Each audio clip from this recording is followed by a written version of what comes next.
Connecticut Yankee in King Arthur's Court.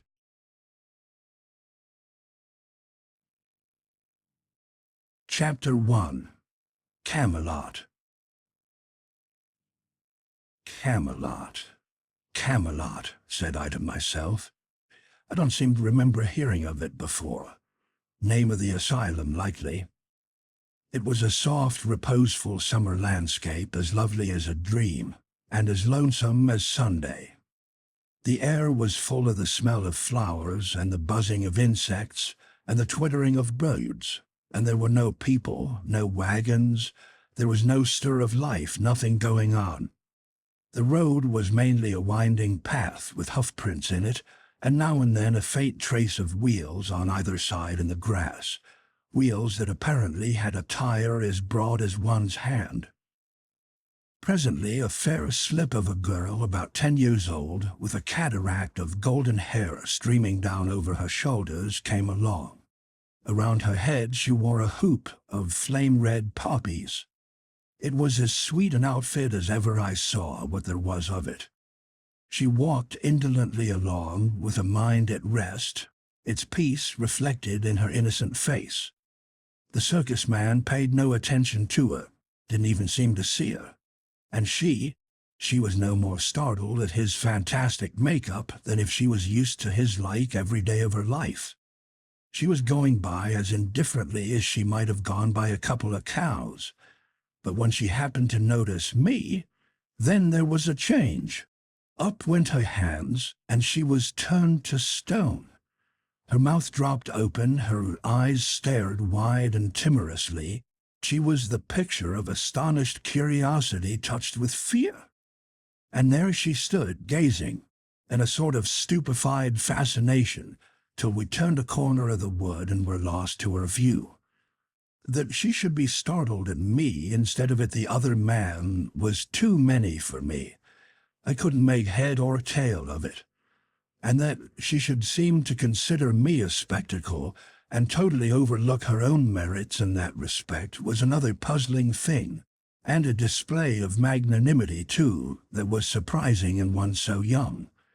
There was food for thought here. I moved along as one in a dream. As we approached the town, signs of life began to appear. At intervals we passed a wretched cabin with a thatched roof, and about it small fields and garden patches in an indifferent state of cultivation. There were people, too, brawny men with long, coarse, uncombed hair that hung down over their faces and made them look like animals. They, and the women, as a rule, wore a coarse tow-linen robe that came well below the knee, and a rude sort of sandal, and many wore an iron collar. The small boys and girls were always naked, but nobody seemed to know it. All of these people stared at me, talked about me, ran into the huts and fetched out their families to gape at me, but nobody ever noticed that other fellow, except to make him humble salutation and get no response for their pains. In the town were some substantial windowless houses of stone, scattered among a wilderness of thatched cabins. The streets were mere crooked alleys and unpaved. Troops of dogs and nude children played in the sun and made life and noise. Hogs roamed and rooted contentedly about, and one of them lay in a reeking wallow in the middle of the main thoroughfare and suckled her family. Presently there was a distant blare of military music. It came nearer, still nearer, and soon a noble cavalcade wound into view, glorious with plumed helmets and flashing mail and flaunting banners and rich doublets and horsecloths and gilded spearheads. And through the muck and swine and naked brats and joyous dogs and shabby huts, it took its gallant way, and in its wake we followed. Followed through one winding alley and then another, and climbing, always climbing, till at last we gained the breezy height where the huge castle stood. There was an exchange of bugle blasts, then a parley from the walls where men-at-arms in hauberk and morion marched back and forth with halberd at shoulder under flapping banners, with the rude figure of a dragon displayed upon them, and then the great gates were flung open. The drawbridge was lowered, and the head of the cavalcade swept forward under the frowning arches, and we, following, soon found ourselves in a great paved court, with towers and turrets stretching up into the blue air on all the four sides, and all about us the dismount was going on, and much greeting and ceremony, and running to and fro, and a gay display of moving and intermingling colors, and an altogether pleasant stir and noise and confusion. Chapter 2. King Arthur's Court. The moment I got a chance, I slipped aside privately and touched an ancient, common-looking man on the shoulder, and said in an insinuating, confidential way, "Friend, do me a kindness. Do you belong to the asylum, or are you just on a visit or something like that?" He looked me over stupidly and said, "Marry, fair sir, me seemeth—" "That will do," I said. "I reckon you are a patient." I moved away, cogitating, and at the same time keeping an eye out for any chance passenger in his right mind that might come along and give me some light. I judged I had found one presently, so I drew him aside and said in his ear, if I could see the head keeper a minute, only just a minute. "Prithee, do not let me—" "Let you what?" "Hinder me, then, if the word please thee better." Then he went on to say he was an undercook and could not stop to gossip, though he would like it another time, for it would comfort his very liver to know where I got my clothes. As he started away, he pointed and said yonder was one who was idle enough for my purpose, and was seeking me besides, no doubt. This was an airy, slim boy in shrimp-colored tights that made him look like a forked carrot. The rest of his gear was blue silk and dainty laces and ruffles, and he had long yellow curls and wore a plumed pink satin cap tilted complacently over his ear. By his look he was good-natured. By his gait he was satisfied with himself. He was pretty enough to frame. He arrived looking me over with a smiling and impudent curiosity, said he had come for me, and informed me that he was a page. "Go long," I said, "you ain't more than a paragraph." It was pretty severe, but I was nettled. However, it never fazed him. He didn't appear to know he was hurt. He began to talk and laugh in happy, thoughtless, boyish fashion as we walked along, and made himself old friends with me at once, asked me all sorts of questions about myself and about my clothes, but never waited for an answer, always chattered straight ahead as if he didn't know he had asked a question and wasn't expecting any reply, until at last he happened to mention that he was born in the beginning of the year 513. It made the cold chills creep over me. I stopped and said a little faintly, "Maybe I didn't hear you just right. Say it again, and say it slow. What year was it?" 513. 513? You don't look it. Come, my boy, I am a stranger and friendless.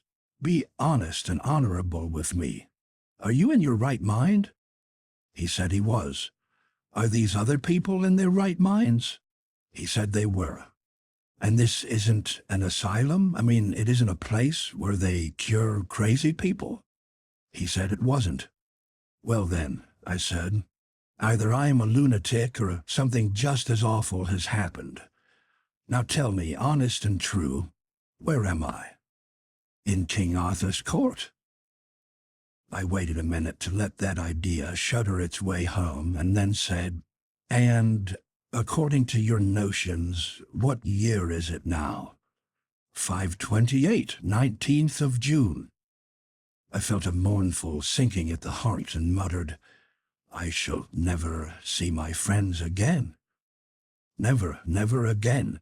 They will not be born for more than 1,300 years yet. I seemed to believe the boy. I didn't know why. Something in me seemed to believe him. My consciousness, as you may say, but my reason didn't.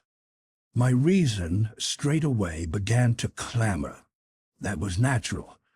I didn't know how to go about satisfying it because I knew that the testimony of men wouldn't serve.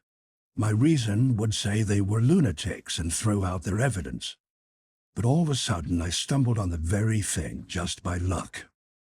I knew that the only total eclipse of the sun in the first half of the 6th century occurred on the 21st of June, AD 528 OS, and began at 3 minutes after 12 noon. I also knew that no total eclipse of the sun was due in what to me was the present year, i.e. 1879. So if I could keep my anxiety and curiosity from eating the heart out of me for 48 hours, I should then find out for certain whether this boy was telling me the truth or not.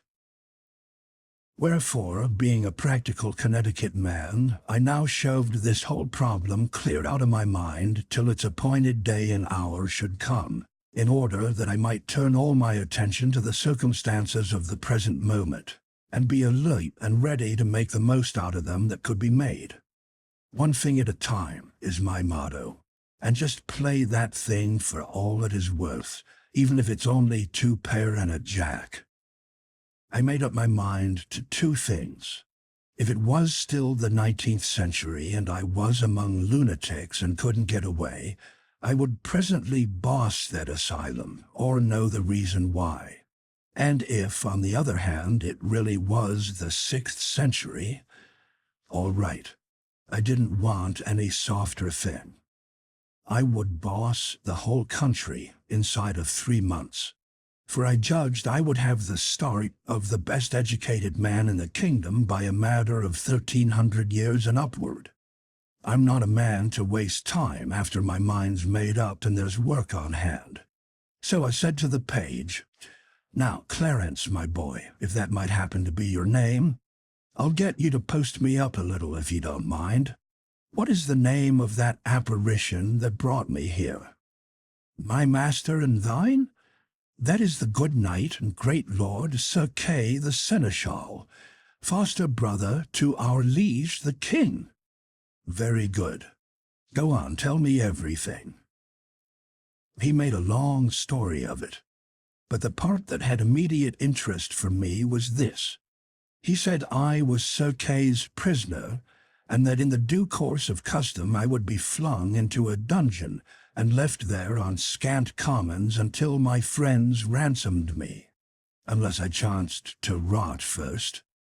I saw that the last chance had the best show, but I didn't waste any bother about that. Time was too precious. The page said further that dinner was about ended in the great hall by this time, and that as soon as the sociability and the heavy drinking should begin, Sir Kay would have me in and exhibit me before King Arthur and his illustrious knights seated at the Table Round, and would brag about his exploit in capturing me, and would probably exaggerate the facts a little, but it wouldn't be good form for me to correct him, and not over safe either. And when I was done being exhibited, then ho for the dungeon. But he, Clarence, would find a way to come and see me every now and then and cheer me up, and help me get word to my friends. Get word to my friends? I thanked him. I couldn't do less.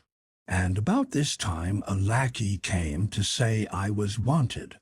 So Clarence led me in and took me off to one side and sat down by me. Well, it was a curious kind of spectacle, and interesting. It was an immense place, and rather naked, yes, and full of loud contrasts. It was very, very lofty, so lofty that the banners depending from the arched beams and girders away up there floated in a sort of twilight. There was a stone-railed gallery at each end, high up, with musicians in the one and women clothed in stunning colors in the other. The floor was of big stone flags laid in black and white squares, rather battered by age and use and needing repair. As to ornament, there wasn't any, strictly speaking, though on the walls hung some huge tapestries, which were probably taxed as works of art. Battle pieces they were, with horses, shaped like those which children cut out of paper, or create in gingerbread, with men on them in scale armor whose scales are represented by round holes, so that the man's coat looks as if it had been done with a biscuit punch. There was a fireplace big enough to camp in, and its projecting sides and hood of carved and pillared stonework had the look of a cathedral door. Along the walls stood men-at-arms in breastplate and morion, with halberds for their only weapon, rigid as statues, and that is what they looked like. In the middle of this groined and vaulted public square was an oaken table, which they called the Table Round. It was as large as a circus ring, and around it sat a great company of men dressed in such various and splendid colors that it hurt one's eyes to look at them. They wore their plumed hats right along, except that whenever one addressed himself directly to the king, he lifted his hat a trifle, just as he was beginning his remark. Mainly they were drinking from entire ox horns, but a few were still munching bread or gnawing beef bones. There was about an average of 2 dogs to 1 man, and these sat in expectant attitudes till a spent bone was flung to them, and then they went for it by brigades and divisions, with a rush, and there ensued a fight which filled the prospect with a tumultuous chaos of plunging heads and bodies and flashing tails, and the storm of howlings and barkings deafened all speech for the time. But that was no matter, for the dog-fight was always a bigger interest anyway. The men rose, sometimes, to observe it the better and bet on it, and the ladies and the musicians stretched themselves out over their balusters with the same object, and all broke into delighted ejaculations from time to time.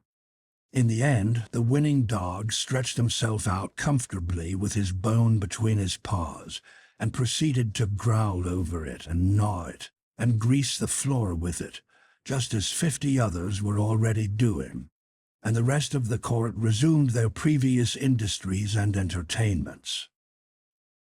As a rule, the speech and behavior of these people were gracious and courtly, and I noticed that they were good and serious listeners when anybody was telling anything. I mean, in a dog-fightless interval.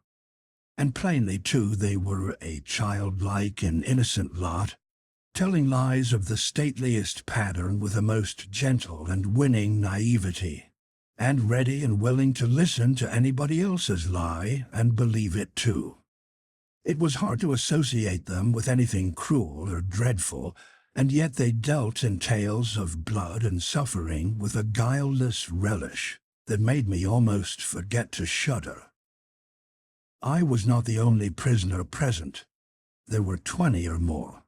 Poor devils, many of them were maimed, hacked, carved in a frightful way, and their hair, their faces, their clothing were caked with black and stiffened drenchings of blood.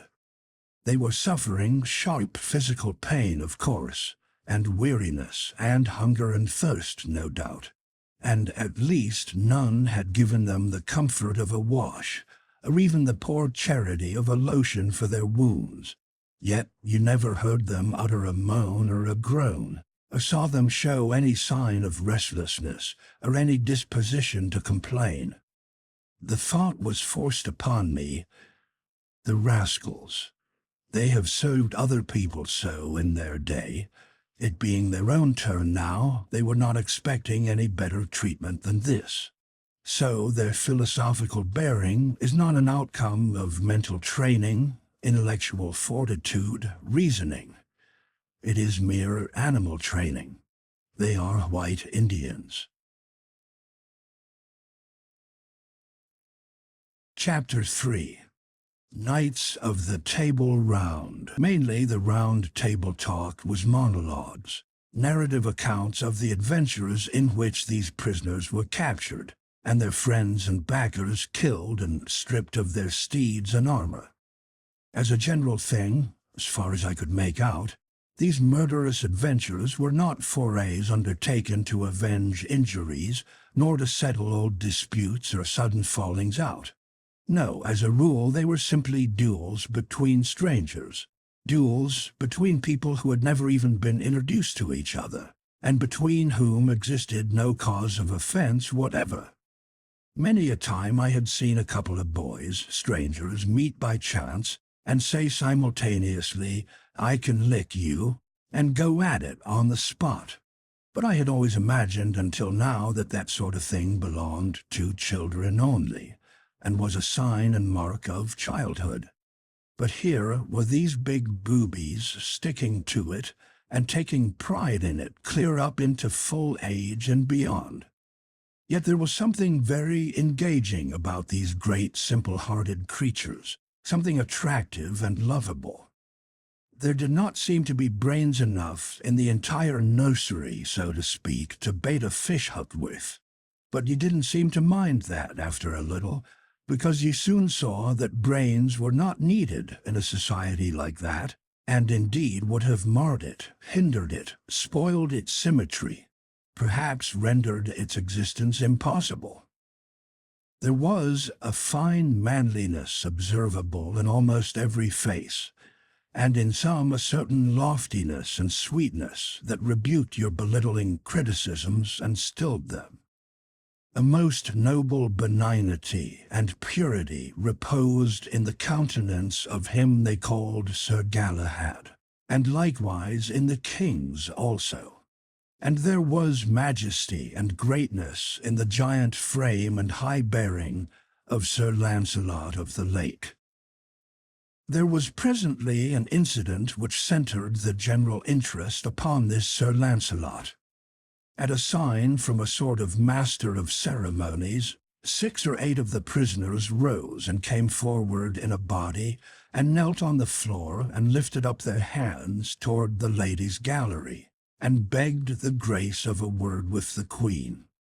The most conspicuously situated lady in that massed flower-bed of feminine show and finery inclined her head by way of assent, and then the spokesman of the prisoners delivered himself and his fellows into her hands for free pardon, ransom, captivity, or death, as she in her good pleasure might elect. And this, as he said, he was doing by command of Sir Kay the Seneschal, whose prisoners they were, he having vanquished them by his single might and prowess in sturdy conflict in the field. Surprise and astonishment flashed from face to face all over the house. The Queen's gratified smile faded out at the name of Sir Kay, and she looked disappointed, and the page whispered in my ear with an accent and manner expressive of extravagant derision, "Sir Kay, forsooth! Oh, call me pet names, dearest, call me a marine. In twice 1,000 years shall the unholy invention of man labor at odds to beget the fellow to this majestic lie." Every eye was fastened with severe inquiry upon Sir Kay, but he was equal to the occasion. He got up and played his hand like a major, and took every trick. He said he would state the case exactly according to the facts. He would tell the simple, straightforward tale without comment of his own, and then, said he, "If ye find glory and honour due, ye will give it unto him who is the mightiest man of his hands that ever bare shield or strake with sword in the ranks of Christian battle, even him that sitteth there." And he pointed to Sir Lancelot. Ah, he fetched them. It was a rattling good stroke. Then he went on and told how Sir Lancelot, seeking adventures, some brief time gone by, killed 7 giants at one sweep of his sword, and set 142 captive maidens free, and then went further, still seeking adventures, and found him, Sir Kay, fighting a desperate fight against 9 foreign knights, and straightway took the battle solely into his own hands, and conquered the 9, and that night Sir Lancelot rose quietly, and dressed him in Sir Kay's armour, and took Sir Kay's horse, and gat him away into distant lands, and vanquished 16 knights in one pitched battle, and 34 in another. And all these, and the former 9, he made to swear that about Whitsuntide they would ride to Arthur's court and yield them to Queen Guinevere's hands, as captives of Sir Kay the seneschal, spoil of his knightly prowess. And now here were these 6, and the rest would be along as soon as they might be healed of their desperate wounds.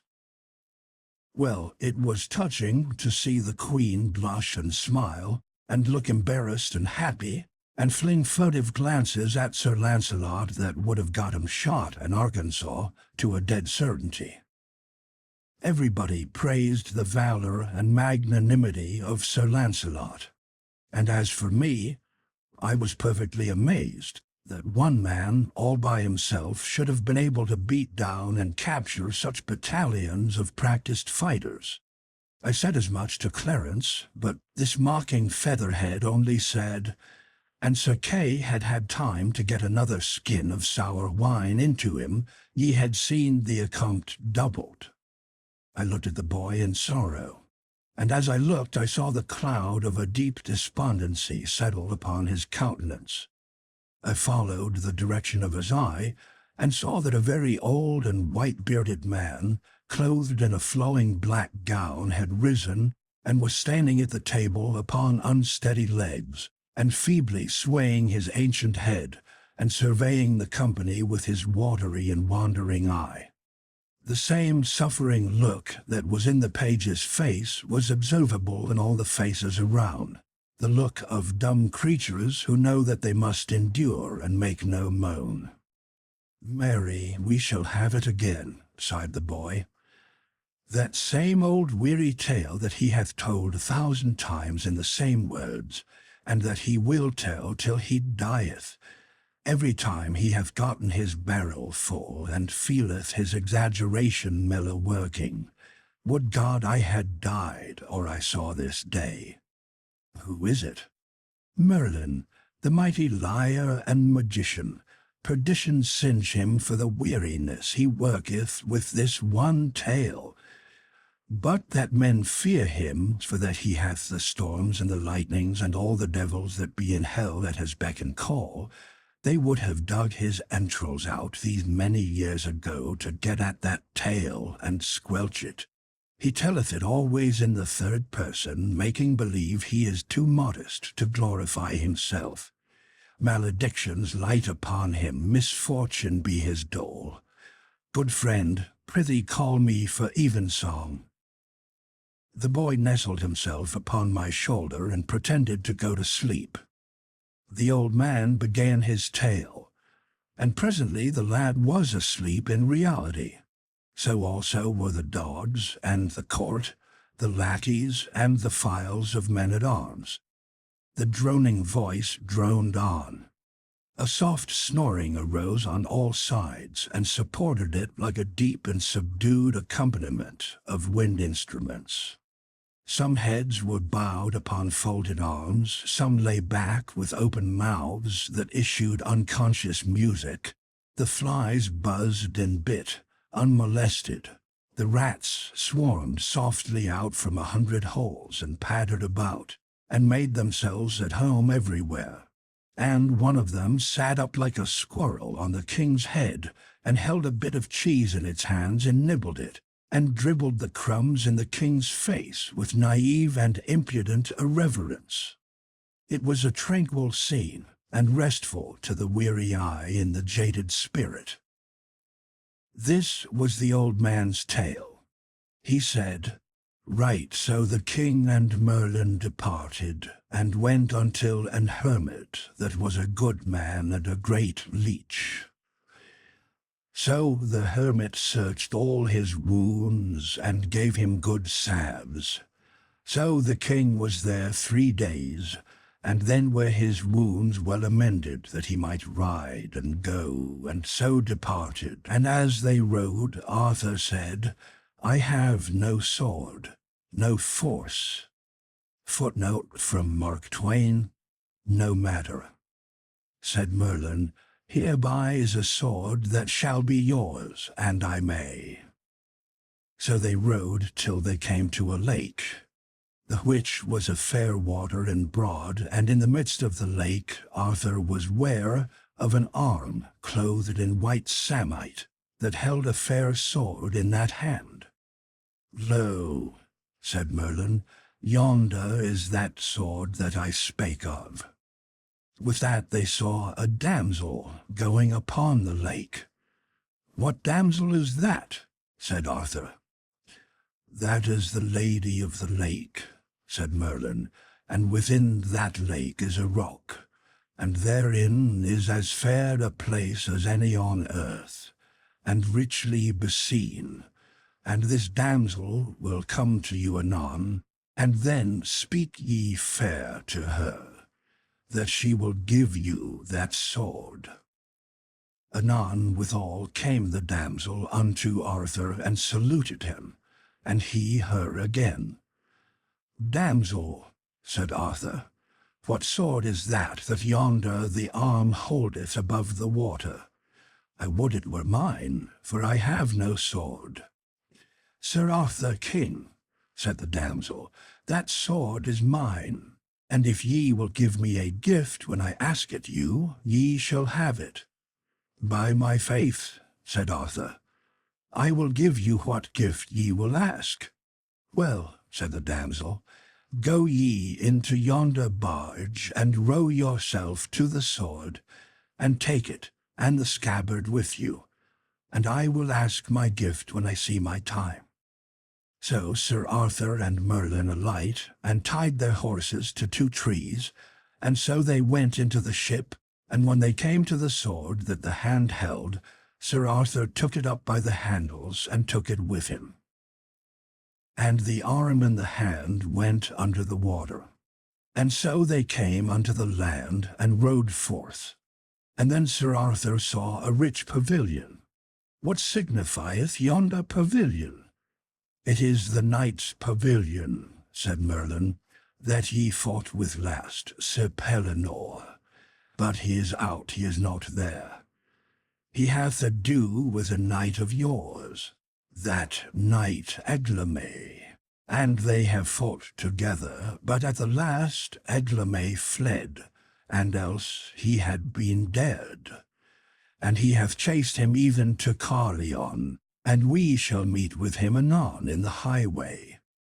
That is well said, said Arthur. Now have I a sword, now will I wage battle with him, and be avenged on him.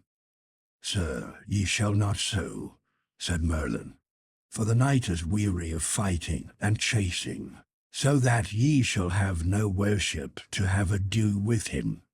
Also he will not lightly be matched of one night living, and therefore it is my counsel that him pass. For he shall do you good service in short time, and his sons after his days.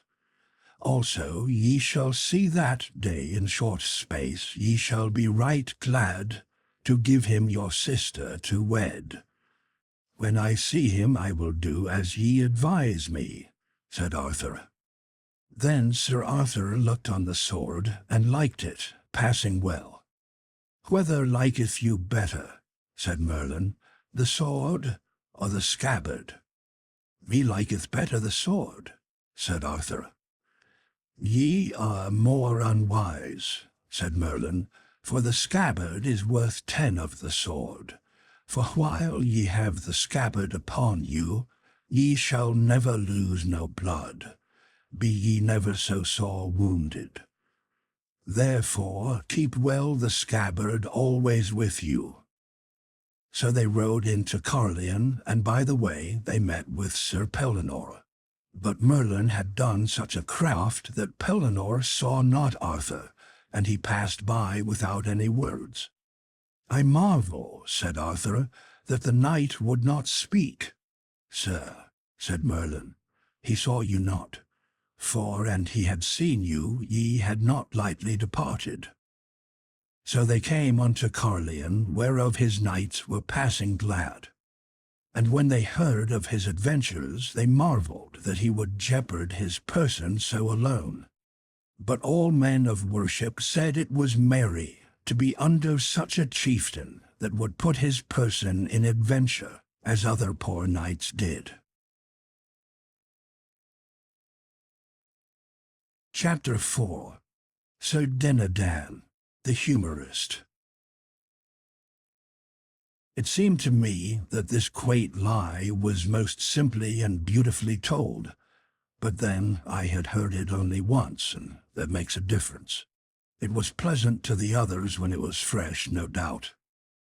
Sir Dinadan the Humorist was the first to awake, and he soon roused the rest with a practical joke of a sufficiently poor quality. He tied some metal mugs to a dog's tail and turned him loose, and he tore around and around the place in a frenzy of fright, with all the other dogs bellowing after him and battering and crashing against everything that came in their way, and making altogether a chaos of confusion and a most deafening din and turmoil, at which every man and woman of the multitude laughed till the tears flowed, and some fell out of their chairs and wallowed on the floor in ecstasy. It was just like so many children. Sir Dinadan was so proud of his exploit that he could not keep from telling over and over again to weariness how the immortal idea happened to occur to him, and as is the way with humorists of his breed, he was still laughing at it after everybody else had got through. He was so set up that he concluded to make a speech, of course a humorous speech. I think I never heard so many old played-out jokes strung together in my life. He was worse than the minstrels, worse than the clown in the circus. It seemed peculiarly sad to sit here 1,300 years before I was born and listen again to poor, flat, worm-eaten jokes that had given me the dry gripes when I was a boy 1,300 years afterwards. It about convinced me that there isn't any such thing as a new joke possible. Everybody laughed at these antiquities, but then they always do. I had noticed that centuries later. However, of course, the scoffer didn't laugh. I mean the boy. No, he scoffed. There wasn't anything he wouldn't scoff at. He said the most of Sir Dinadan's jokes were rotten and the rest were petrified. I said petrified was good, as I believed myself that the only right way to classify the majestic ages of some of those jokes was by geologic periods. But that neat idea hit the boy in a blank place, for geology hadn't been invented yet. However, I made a note of the remark, and calculated to educate the Commonwealth up to it if I pulled through. It is no use to throw a good thing away merely because the market isn't ripe yet.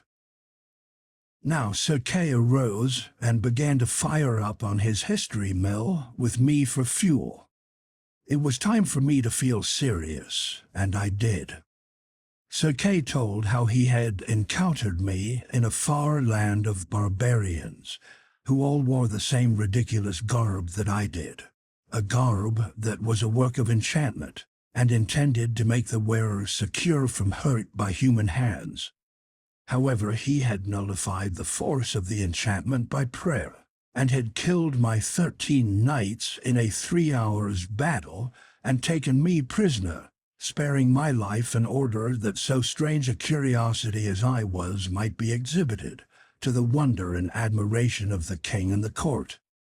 He spoke of me all the time in the blandest way as this prodigious giant, and this horrible sky-towering monster, and this tusked and taloned man-devouring ogre. And everybody took in all this bosh in the naivest way, and never smiled or seemed to notice that there was any discrepancy between these watered statistics and me. He said that in trying to escape from him, I sprang into the top of a tree 200 cubits high at a single bound, but he dislodged me with a stone the size of a cow, which all to brast the most of my bones, and then swore me to appear at Arthur's court for sentence.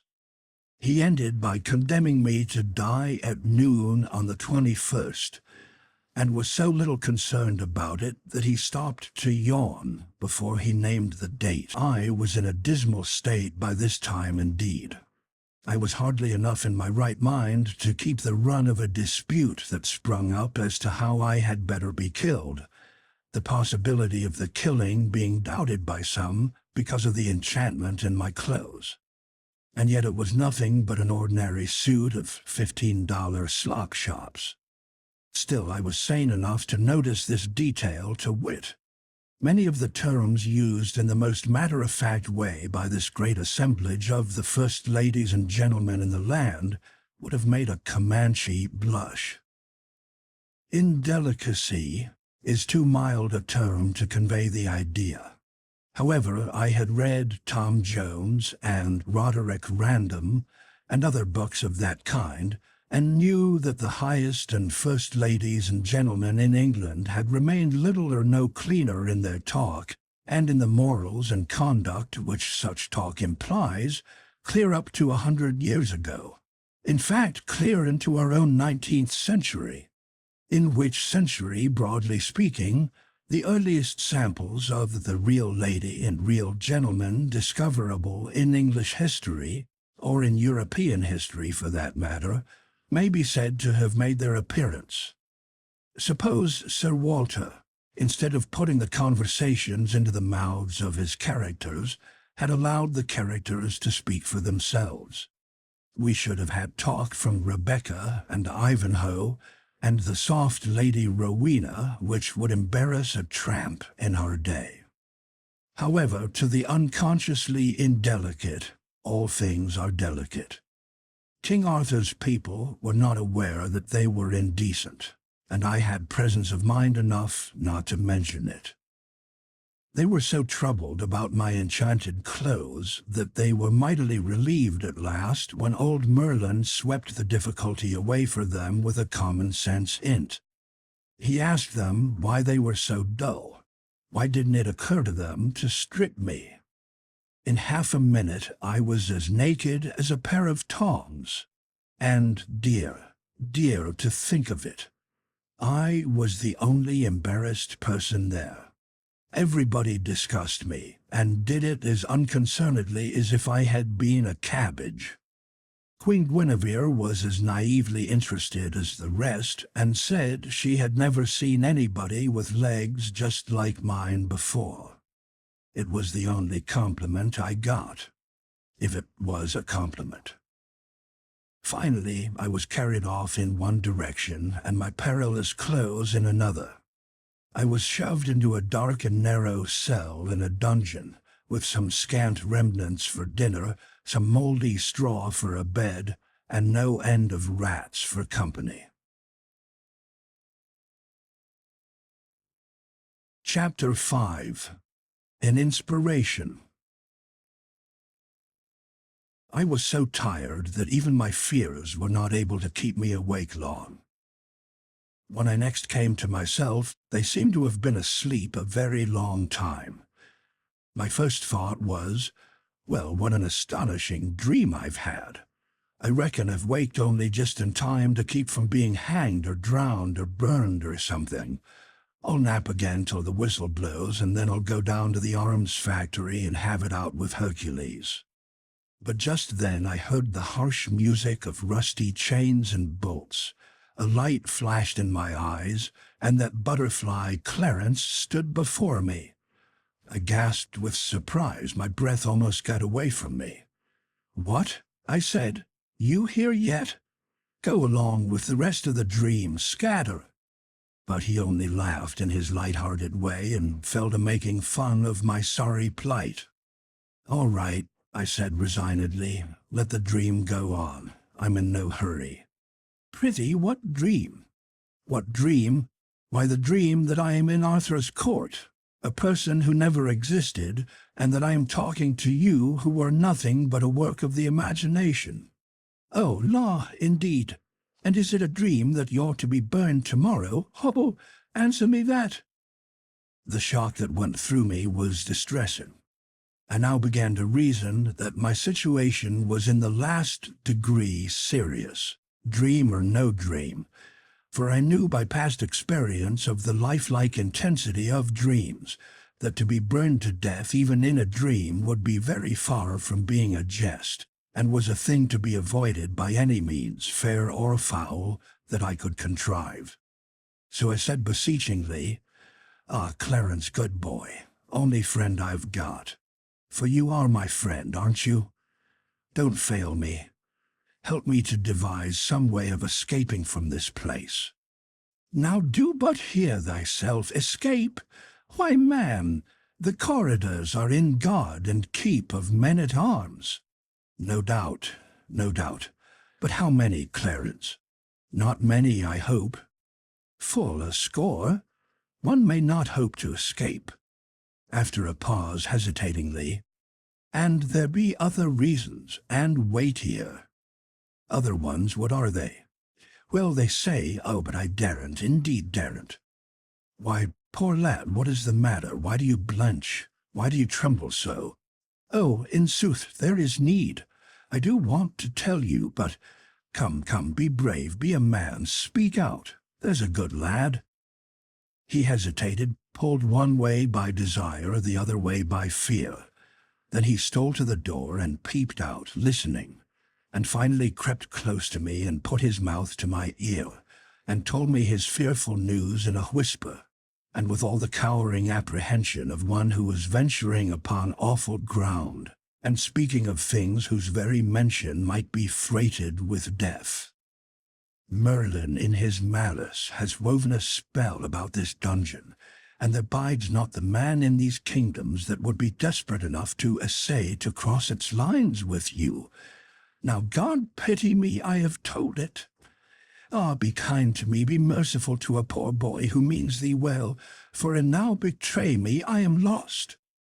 I laughed, the only really refreshing laugh I had had for some time, and shouted, "Merlin has wrought a spell? Merlin, forsooth!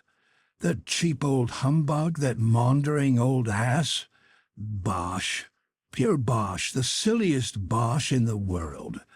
Why, it does seem to me that of all the childish, idiotic, chuckle-headed, chicken-livered superstitions that oh, damn Merlin!" But Clarence had slumped to his knees before I had half finished, and he was like to go out of his mind with fright. "Oh, beware! These are awful words. Any moment these walls may crumble upon us if you say such things. Oh, call them back before it is too late." Now this strange exhibition gave me a good idea, and set me to thinking. If everybody about here was so honestly and sincerely afraid of Merlin's pretended magic as Clarence was, certainly a superior man like me ought to be shrewd enough to contrive some way to take advantage of such a state of things. I went on thinking and worked out a plan. Then I said, "Get up, pull yourself together, look me in the eye. Do you know why I laughed?" "No, but for our blessed Lady's sake, do it no more." "Well, I'll tell you why I laughed. Because I'm a magician myself." "Thou?" The boy recoiled a step and caught his breath, for the thing hit him rather sudden, but the aspect which he took on was very, very respectful. I took quick note of that. It indicated that a humbug didn't need to have a reputation in this asylum. People stood ready to take him at his word without that. I resumed. "I've known Merlin 700 years, and he— 700? Don't interrupt me. He has died and come alive again 13 times, and traveled under a new name every time. Smith, Jones, Robinson, Jackson, Peters, Haskins, Merlin, a new alias every time he turns up. I knew him in Egypt 300 years ago. I knew him in India 500 years ago. He's always blethering around in my way everywhere I go. He makes me tired. He don't amount to shucks as a magician. Knows some of the old common tricks, but has never got beyond the rudiments, and never will. He's well enough for the provinces, one-night stands, and that sort of thing, you know. But dear me, he oughtn't to set up for an expert. Anyway, not where there's a real artist. Now look here, Clarence, I am going to stand your friend, right along, and in return you must be mine. I want you to do me a favor. I want you to get word to the king that I am a magician myself, and the supreme grand high-you muck-a-muck and head of the tribe at that. And I want him to be made to understand that I am just quietly arranging a little calamity here that'll make the fur fly in these realms if Sir Kay's project is carried out and any harm comes to me. Will you get that to the king for me? The poor boy was in such a state that he could hardly answer me. It was pitiful to see a creature so terrified, so unnerved, so demoralized. But he promised everything, and on my side he made me promise over and over again that I would remain his friend and never turn against him or cast any enchantments upon him. Then he worked his way out, staying himself with his hand along the wall like a sick person. Presently this thought occurred to me. How heedless I've been. When the boy gets calm, he will wonder why a great magician like me should have begged a boy like him to help me get out of this place. He will put this and that together and will see that I'm a humbug. I worried over that heedless blunder for an hour and called myself a great many hard names meantime. But finally it occurred to me all of a sudden that these animals didn't reason, that they never put this and that together, that all their talk showed that they didn't know a discrepancy when they saw it. I was at rest then. But as soon as one is at rest in this world, off he goes on something else to worry about. It occurred to me that I had made another blunder. I had sent the boy off to alarm his betters with a threat, I intending to invent a calamity at my leisure. Now the people who are the readiest and eagerest and willingest to swallow miracles are the very ones who are hungriest to see you perform them. Suppose I should be called on for a sample. Suppose I should be asked to name my calamity. Yes, I had made a blunder. I ought to have invented my calamity first. What shall I do? What can I say to gain a little time? I was in trouble again, in the deepest kind of trouble. There's a footstep. They're coming. If I had only just a moment to think. Good. I've got it. I'm all right. You see, it was the eclipse. It came into my mind in the nick of time. How Columbus or Cortez or one of those people played an eclipse as a saving trump once, on some savages, and I saw my chance. I could play it myself now, and it wouldn't be any plagiarism either, because I should get it in nearly 1,000 years ahead of those parties. Clarence came in, subdued, distressed, and said, I hasted the message to our liege the king, and straightway he had me to his presence. He was frighted even to the marrow, and was minded to give order for your instant enlargement, and that you be clothed in fine raiment, enlarged as befitted one so great. But then came Merlin, and spoiled all.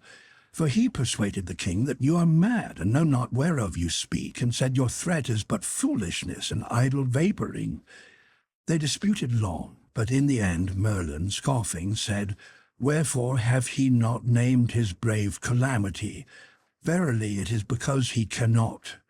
This thrust did in a most sudden sort close the king's mouth, and he could offer naught to turn the argument, And so, reluctant and full loth to do you the discourtesy, he yet prayeth you to consider his perplexed case, as noting how the matter stands, and name the calamity. If so be you have determined the nature of it in the time of its coming, O prithee delay not. To delay at such a time were to double and treble the perils that already compass thee about. O be thou wise, name the calamity. I allowed silence to accumulate while I got my impressiveness together, and then said, How long have I been shut up in this hole? Ye were shut up when yesterday was well spent. It is 9 of the morning now. No, then I have slept well, sure enough. 9 in the morning now. And yet it is the very complexion of midnight to a shade. This is the 20th, then? The 20th, yes. And I am to be burned alive tomorrow. The boy shuddered. At what hour? At high noon. Now then, I will tell you what to say. I paused and stood over that cowering lad a whole minute in awful silence. Then, in a voice deep, measured, charged with doom, I began, and rose by dramatically graded stages to my colossal climax, which I delivered in as sublime and noble a way as ever I did such a thing in my life. Go back and tell the king that at that hour I will smother the whole world in the dead blackness of midnight. I will blot out the sun, and he shall never shine again. The fruits of the earth shall rot for lack of light and warmth, and the peoples of the earth shall famish and die to the last man. I had to carry the boy out myself. He sunk into such a collapse. I handed him over to the soldiers and went back. Chapter 6. The Eclipse. In the stillness and the darkness, realization soon began to supplement knowledge. The mere knowledge of a fact is pale, but when you come to realize your fact, it takes on color. It is all the difference between hearing of a man being stabbed to the heart and seeing it done. In the stillness and the darkness, the knowledge that I was in deadly danger took to itself deeper and deeper meaning all the time.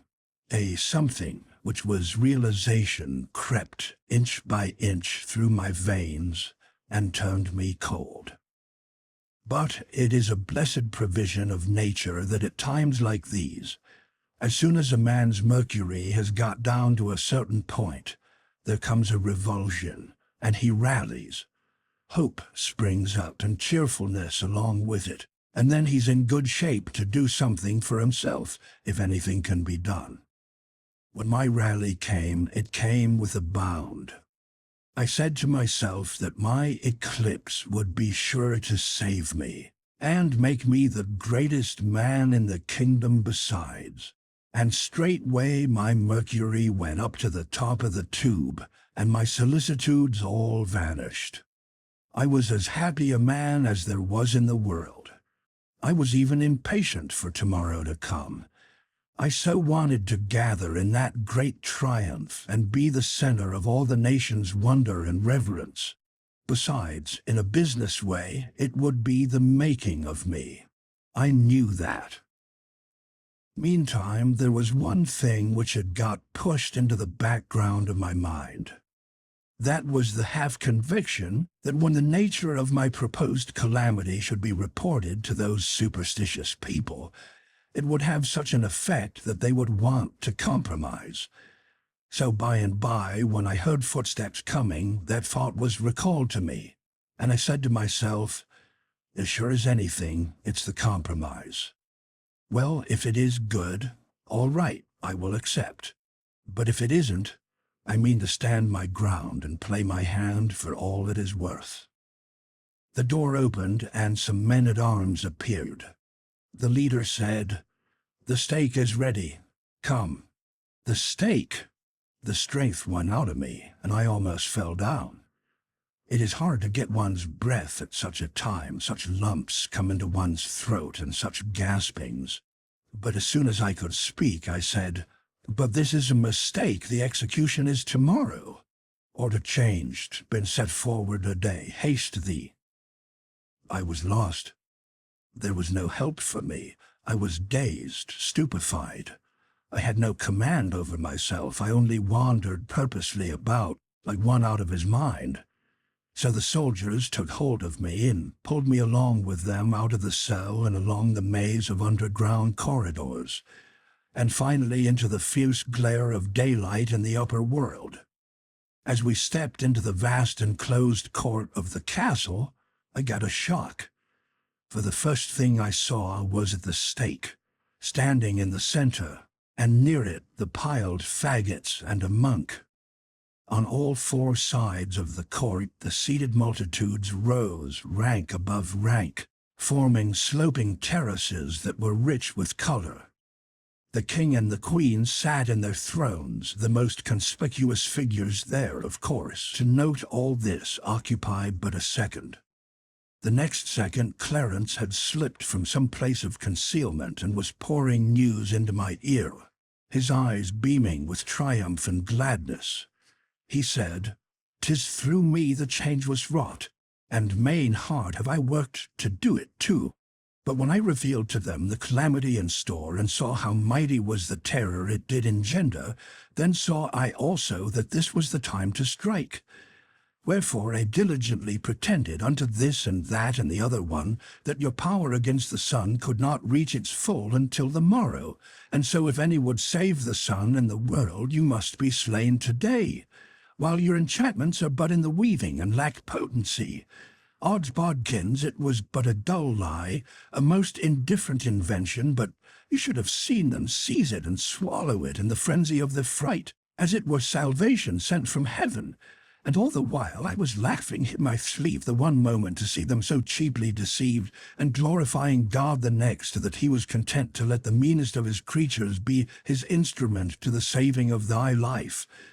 Ah, how happy has the matter sped! You will not need to do the sun real hurt. Ah, forget not that, on your soul forget it not. Only make a little darkness, only the littlest little darkness, mind, and cease with that. It will be sufficient. They will see that I spoke falsely, being ignorant as they will fancy, and with the falling of the first shadow of that darkness you shall see them go mad with fear, and they will set you free and make you great. Go for their triumph now, but remember, good friend, I implore thee, remember my supplication, and do the blessed sun no hurt. For my sake, thy true friend. I choked out some words through my grief and misery, as much as to say I would spare the sun, for which the lad's eyes paid me back with such deep and loving gratitude that I had not the heart to tell him his good-hearted foolishness had ruined me and sent me to my death. As the soldiers assisted me across the court, the stillness was so profound that if I had been blindfold I should have supposed I was in a solitude, instead of walled in by 4,000 people. There was not a movement perceptible in those masses of humanity. They were as rigid as stone images, and as pale, and dread sat upon every countenance. This hush continued while I was being chained to the stake. It still continued while the faggots were carefully and tediously piled about my ankles, my knees, my thighs, my body. Then there was a pause, and a deeper hush, if possible, and a man knelt down at my feet with a blazing torch.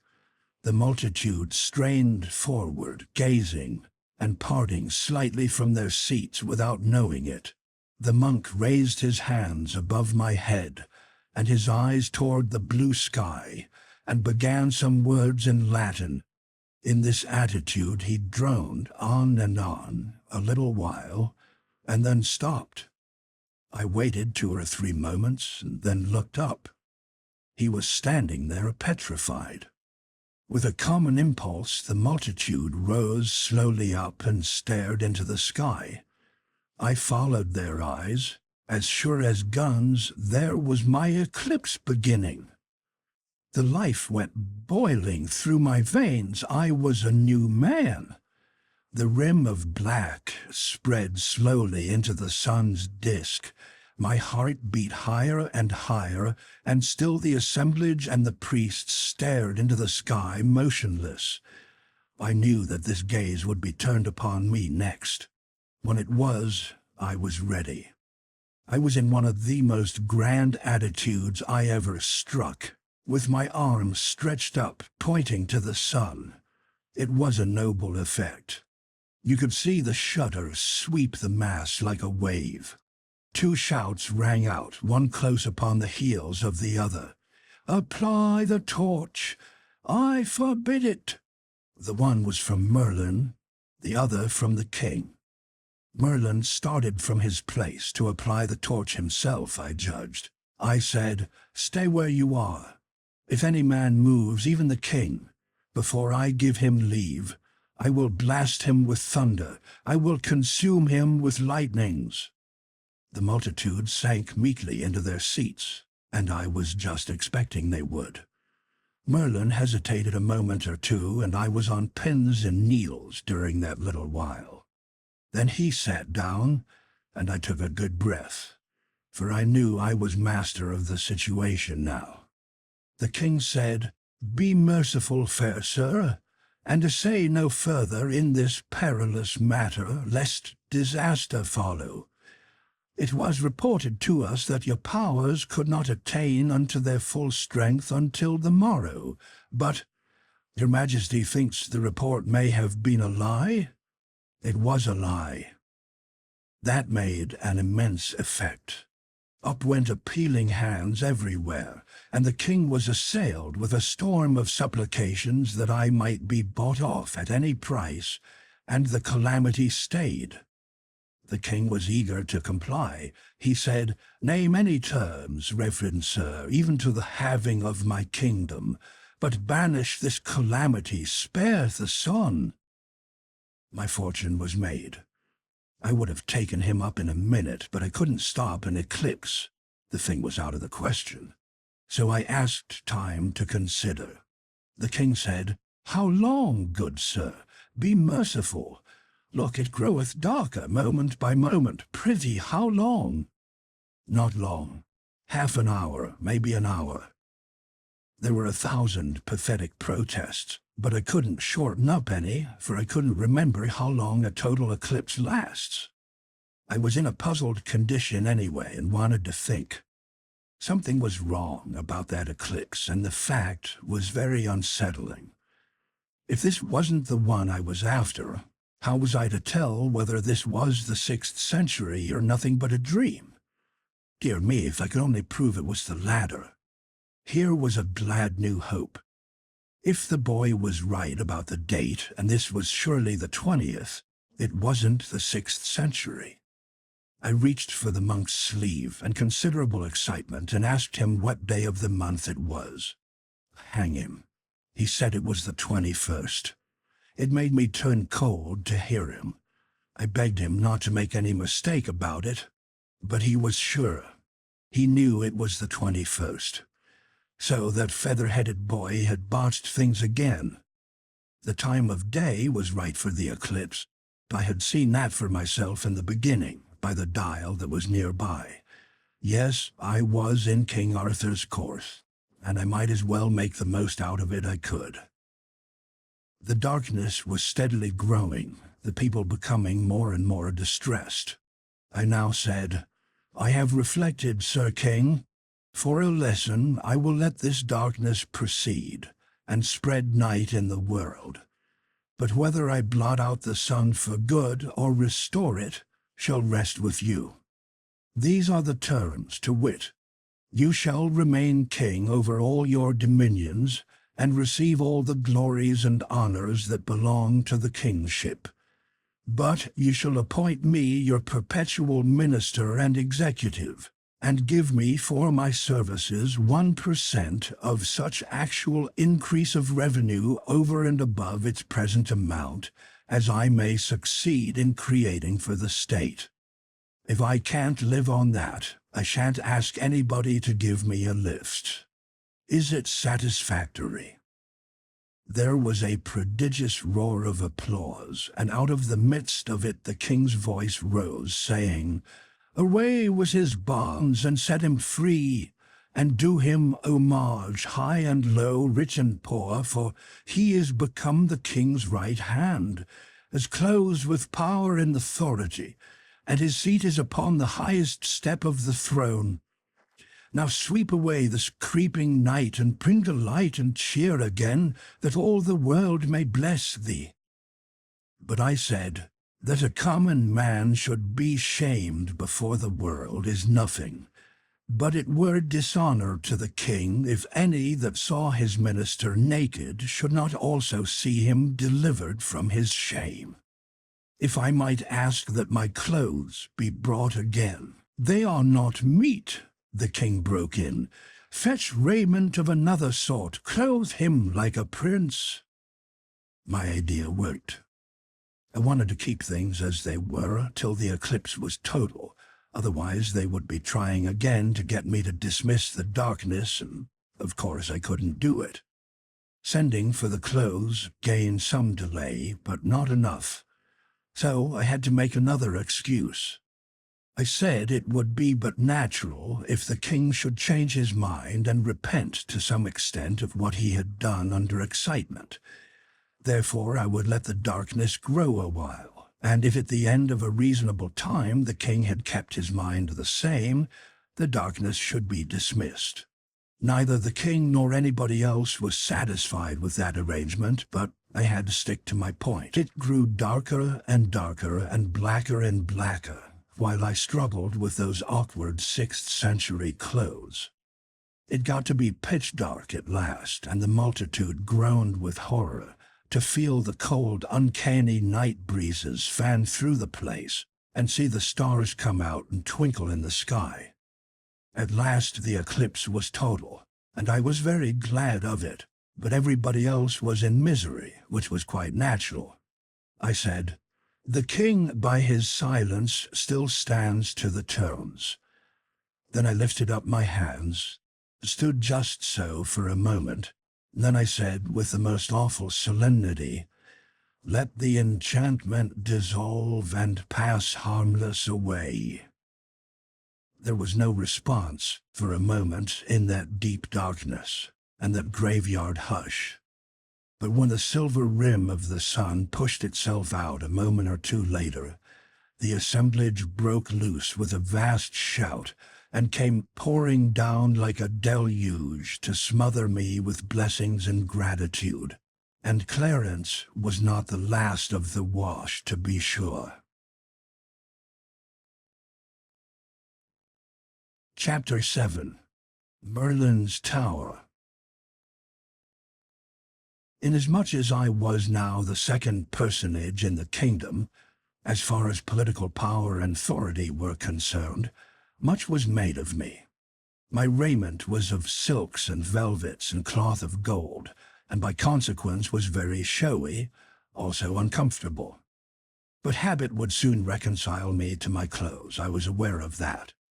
I was given the choicest suite of apartments in the castle after the king's.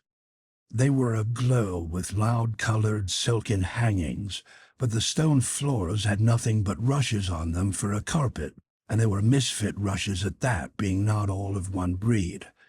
As for conveniences, properly speaking, there weren't any. I mean little conveniences. It is the little conveniences that make the real comfort of life. The big oaken chairs, graced with rude carvings, were well enough, but that was the stopping place. There was no soap, no matches, no looking-glass, except a metal one, about as powerful as a pail of water, and not a chromo. I'd been used to chromos for years, and I saw now that, without my suspecting it, a passion for art had got worked into the fabric of my being and was become a part of me. It made me homesick to look around over this proud and gaudy but heartless barrenness, and remember that in our house in East Hartford, all unpretending as it was, you couldn't go into a room but you would find an insurance chromo, or at least a 3-color "God Bless Our Home" over the door. and in the parlor we had 9. But here, even in my grand room of state, there wasn't anything in the nature of a picture, except a thing the size of a bed-quilt, which was either woven or knitted. It had darned places in it, and nothing in it was the right color or the right shape. And as for proportions, even Raphael himself couldn't have botched them more formidably. After all his practice on those nightmares they call his celebrated Hampton Court cartoons.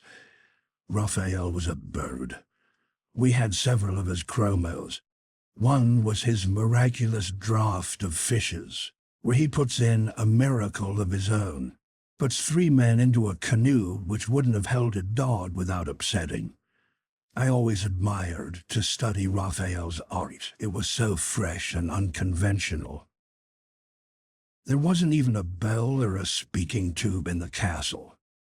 I had a great many servants, and those that were on duty lolled in the anteroom, and when I wanted one of them, I had to go and call for him.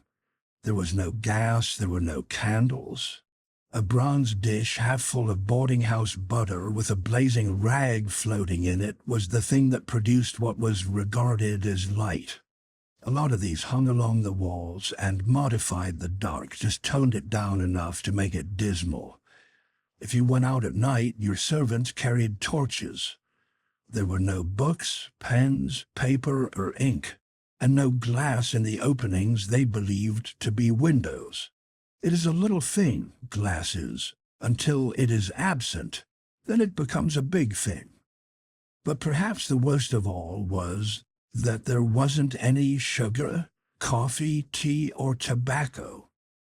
I saw that I was just another Robinson Crusoe cast away on an uninhabited island, with no society but some more or less tame animals, and if I wanted to make life bearable, I must do as he did: invent, contrive, create, reorganize things, set brain and hand to work and keep them busy. Well, that was in my line. One thing troubled me along at first: the immense interest which people took in me. Apparently the whole nation wanted to look at me. It soon transpired that the eclipse had scared the British world almost to death, that while it lasted, the whole country from one end to the other was in a pitiable state of panic, and the churches, hermitages, and monkeries overflowed with praying and weeping poor creatures who thought the end of the world was come.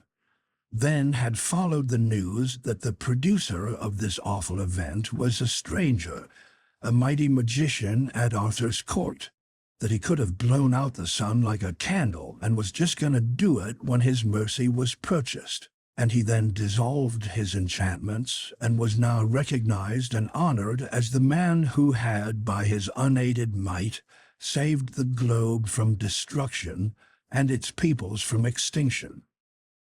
Now, if you consider that everybody believed that, and not only believed it, but never even dreamed of doubting it, you will easily understand that there was not a person in all of Britain that would not have walked 50 miles to get a sight of me. Of course, I was all the talk. All other subjects were dropped. Even the king became suddenly a person of minor interest and notoriety. Within 24 hours, the delegations began to arrive, and from that time onward for a fortnight they kept coming. The village was crowded, and all the countryside. I had to go out a dozen times a day and show myself to these reverent and awe-stricken multitudes. It came to be a great burden as to time and trouble, but of course it was at the same time compensatingly agreeable to be so celebrated and such a center of homage. It turned Brer Merlin green with envy and spite, which was a great satisfaction to me. But there was one thing I couldn't understand. Nobody had asked for an autograph. I spoke to Clarence about it. By George, I had to explain to him what it was. Then he said nobody in the country could read or write but a few dozen priests. Land! Think of that! There was another thing that troubled me a little. Those multitudes presently began to agitate for another miracle. That was natural. To be able to carry back to their far homes the boast that they had seen the man who could command the sun riding in the heavens and be obeyed would make them great in the eyes of their neighbors and envied by them all. But to be able to also say that they had seen him work a miracle themselves, why, people would come a distance to see them. The pressure got to be pretty strong. There was going to be an eclipse of the moon, and I knew the date and hour, but it was too far away. 2 years. I would have given a good deal for license to hurry it up and use it now when there was a big market for it. It seemed a great pity to have it wasted so and come lagging along at a time when a body wouldn't have any use for it, as like as not. If it had been booked for only a month away, I could have sold it short, but as matters stood, I couldn't seem to cipher out any way to make it do me any good, so I gave up trying. Next, Clarence found that old Merlin was making himself busy on the sly among those people. He was spreading a report that I was a humbug, and that the reason I didn't accommodate the people with a miracle was because I couldn't. I saw that I must do something. I presently thought out a plan. By my authority as executive, I threw Merlin into prison, the same cell I had occupied myself. Then I gave public notice by herald and trumpet that I should be busy with affairs of state for a fortnight, but about the end of that time I would take a moment's leisure and blow up Merlin's stone tower by fires from heaven. In the meantime, whoso listened to evil reports about me, let him beware. Furthermore, I would perform but this one miracle at this time and no more. If it failed to satisfy and any murmured, I would turn the murmurers into horses and make them useful. Quiet ensued. I took Clarence into my confidence to a certain degree, and we went to work privately. I told him that this was a sort of miracle that required a trifle of preparation, and that it would be sudden death to ever talk about these preparations to anybody. That made his mouth safe enough. Clandestinely, we made a few bushels of first-rate blasting powder, and I superintended my armorers while they constructed a lightning rod and some wires. This old stone tower was very massive, and rather ruinous, too, for it was Roman and 400 years old. Yes, and handsome after a rude fashion, and clothed with ivy from base to summit, as was a shape of scale mail. It stood on a lonely eminence and good view from the castle and about half a mile away. Working by night, we stowed the powder in the tower, dug stones out on the inside and buried the powder in the walls themselves, which were 15 feet thick at the base. We put in a peck at a time in a dozen places. We could have blown up the Tower of London with these charges. When the 13th night was come, we put up our lightning rod, bedded it in one of the batches of powder, and ran wires from it to the other batches. Everybody had shunned that locality from the day of my proclamation, but on the morning of the 14th I thought best to warn the people, through the heralds, to keep clear away, a quarter of a mile away. Then added by command that at some time during the 24 hours I would consummate the miracle, but would first give a brief notice, by flags on the castle towers if in the daytime, by torch baskets in the same places if at night. Thunder showers had been tolerably frequent of late, and I was not much afraid of a failure. Still, I shouldn't have cared for a delay of a day or two. I should have explained that I was busy with affairs of state yet, and that people must wait. Of course, we had a blazing sunny day, almost the first one without a cloud for 3 weeks. Things always happen so. I kept secluded and watched the weather. Clarence dropped in from time to time and said the public excitement was growing and growing all the time, and the whole country was filling up with human masses as far as one could see from the battlements. At last the wind sprang up and a cloud appeared. In the right quarter, too, and just at nightfall. For a little while I watched that distant cloud spread and blacken, and then I judged it was time for me to appear. I ordered the torch baskets to be lit, and Merlin liberated and sent to me. A quarter of an hour later I ascended the parapet and there found the king and the court assembled, and gazing off in the darkness toward Merlin's tower. Already the darkness was so heavy that one could not see far. These people and the old turrets being partly in deep shadow and partly in the red glow from the great torch baskets overhead made a good deal of a picture. Merlin arrived in a gloomy mood. I said, "You wanted to burn me alive when I had not done you any harm, and latterly you have been trying to injure my professional reputation. Therefore I'm going to call down fire and blow up your tower. But it is only fair to give you a chance. Now, if you think you can break my enchantments and ward off the fires, step to the bat. It's your innings." "I can, fair sir, and I will. Doubt it not." He drew an imaginary circle on the stones of the roof and burnt a pinch of powder in it, which sent up a small cloud of aromatic smoke, whereat everybody fell back and began to cross themselves and get uncomfortable. Then he began to mutter and make passes in the air with his hands. He worked himself up slowly and gradually into a sort of frenzy and got to thrashing around with his arms like the sails of a windmill.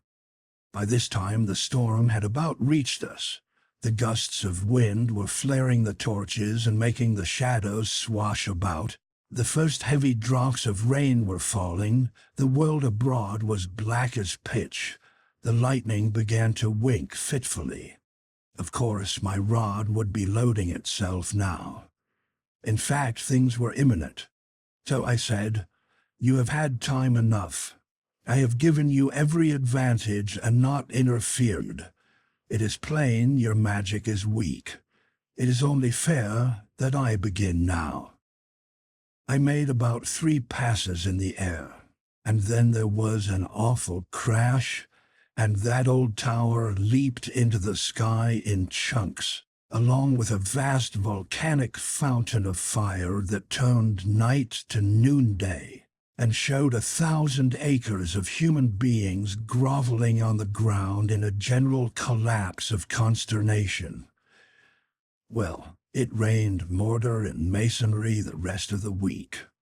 This was the report, but probably the facts would have modified it. It was an effective miracle. The great bothersome temporary population vanished. There were a good many thousand tracks in the mud the next morning, but they were all outward bound. If I had advertised another miracle, I couldn't have raised an audience with a sheriff. Merlin's stock was flat. The king wanted to stop his wages. He even wanted to banish him, but I interfered.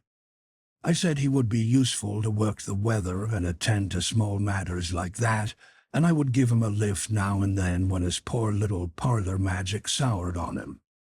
There wasn't a rag of his tower left, but I had the government rebuild it for him and advised him to take boarders, but he was too high-toned for that. And as for being grateful, he never even said thank you. He was a rather hard lot, take him how you might, but then you couldn't fairly expect a man to be sweet that had been set back so. Chapter 8. The Boss. To be vested with enormous authority is a fine thing, but to have the onlooking world consent to it is a finer. The tower episode solidified my power and made it impregnable. If any were perchance disposed to be jealous and critical before that, they experienced a change of heart now. There was not anyone in the kingdom who would have considered it good judgment to meddle with my matters. I was fast getting adjusted to my situation and circumstances. For a time, I used to wake up mornings and smile at my dream and listen for the Colt's factory whistle. But that sort of thing played itself out gradually, and at last I was fully able to realize that I was actually living in the 6th century, and in Arthur's court, not a lunatic asylum. After that, I was just as much at home in that century as I could have been in any other. And as for preference, I wouldn't have traded it for the 20th. Look at the opportunities here for a man of knowledge, brains, pluck, and enterprise to sail in and grow up with the country. The grandest field that ever was, and all my own. Not a competitor, not a man who wasn't a baby to me in acquirements and capacities. Whereas, what would I amount to in the 20th century? I should be foreman of a factory, that's about all, and could drag a seine down street any day and catch 100 better men than myself. What a jump I had made! I couldn't keep from thinking about it and contemplating it, just as one does who has struck oil. There was nothing back of me that could approach it, unless it might be Joseph's case, and Joseph's only approached it, it didn't equal it quite. For it stands to reason that as Joseph's splendid financial ingenuities advantaged nobody but the king, the general public must have regarded him with a good deal of disfavor, whereas I had done my entire public a kindness in sparing the son, and was popular by reason of it. I was no shadow of a king. I was the substance. The king himself was the shadow. My power was colossal, and it was not a mere name, as such things have generally been. It was the genuine article. I stood here, the very spring and source of the second great period of the world's history, and could see the trickling stream of that history gather and deepen and broaden, and roll its mighty tides down the far centuries, and I could note the upspringing of adventurers like myself in the shelter of its long array of thrones, de Montforts, Gavestons, Mortimers, Villierses, the war-making, campaign-directing wantons of France, and Charles II's scepter-wielding drabs. But nowhere in the procession was my full-sized fellow visible. I was a unique, and glad to know that that fact could not be dislodged or challenged for 13 centuries and a half for sure. Yes, in power I was equal to the king. At the same time, there was another power that was a trifle stronger than both of us put together. That was the church. I do not wish to disguise that fact. I couldn't if I wanted to. But never mind about that now. It'll show up in its proper place later on. It didn't cause me any trouble in the beginning, at least of any consequence. Well, it was a curious country and full of interest. And the people, they were the quaintest and simplest and trustingest race. Why, they were nothing but rabbits. It was pitiful for a person born in a wholesome free atmosphere to listen to their humble and hearty outpourings of loyalty toward their king and church and nobility, as if they had any more occasion to love and honor king and church and noble than a slave has to love and honor the lash, or a dog has to love and honor the stranger that kicks him. Why, dear me, any kind of royalty, howsoever modified, any kind of aristocracy, howsoever pruned, is rightly an insult. But if you were born and brought up under that sort of arrangement, you probably never find it out for yourself, and don't believe it when somebody else tells you. It is enough to make a body ashamed of his race to think of the sort of froth that has always occupied its thrones without shadow of right or reason, and the seventh-rate people that have always figured as its aristocracies. A company of monarchs and nobles who, as a rule, would have achieved only poverty and obscurity if left, like their betters, to their own exertions. The most of King Arthur's British nation were slaves, pure and simple, and bore that name and wore the iron collar on their necks. And the rest were slaves, in fact, but without the name. They imagined themselves men and free men, and called themselves so. The truth was, the nation as a body was in the world for one object and one only: to grovel before king and church and noble, to slave for them, sweat blood for them, starve that they might be fed, work that they might play, drink misery to the dregs that they might be happy, go naked that they might wear silk and jewels, pay taxes that they might be spared from paying them, be familiar all their lives with the degrading language and postures of adulation, that they might walk in pride and think themselves the gods of this world. And for all this, the thanks they got were cuffs and contempt.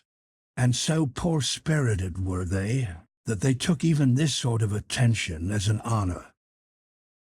Inherited ideas are a curious thing and interesting to observe and examine. I had mine, the king and his people had theirs. In both cases they flowed in ruts worn deep by time and habit, and the man who should have proposed to divert them by reason and argument would have had a long contract on his hands. For instance, those people had inherited the idea that all men without title and a long pedigree, whether they had great natural gifts and acquirements or hadn't, were creatures of no more consideration than so many animals, bugs, insects. Whereas I had inherited the idea that human doers who can consent to masquerade in the peacock shams of inherited dignities and unearned titles are of no good but to be laughed at.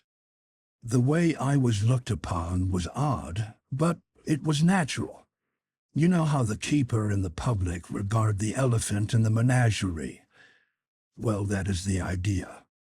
They're full of admiration of his vast bulk and his prodigious strength.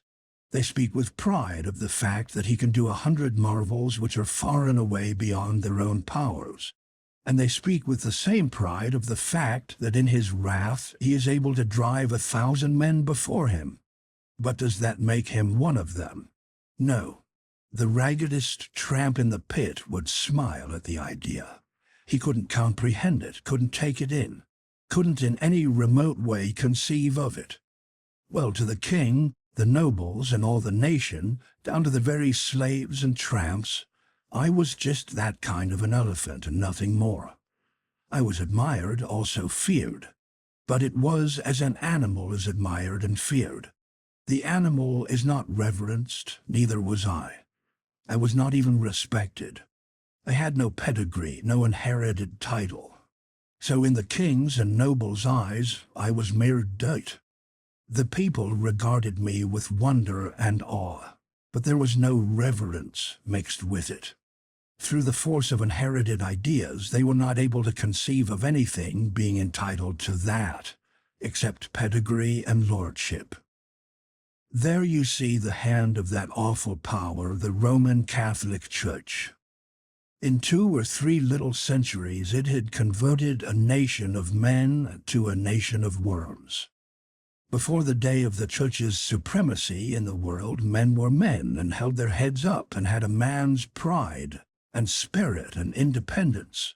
And what of greatness and position a person got, he got mainly by achievement, not by birth. But then the church came to the front with an axe to grind, and she was wise, subtle, and knew more than one way to skin a cat or a nation. She invented divine right of kings and propped it all around, brick by brick, with the Beatitudes, wrenching them from their good purpose to make them fortify an evil one. She preached to the commoner humility, obedience to superiors, the beauty of self-sacrifice. She preached to the commoner meekness under insult, preached still to the commoner, always to the commoner, patience, meanness of spirit, non-resistance under oppression, and she introduced heritable ranks and aristocracies and taught all the Christian populations of the earth to bow down to them and worship them.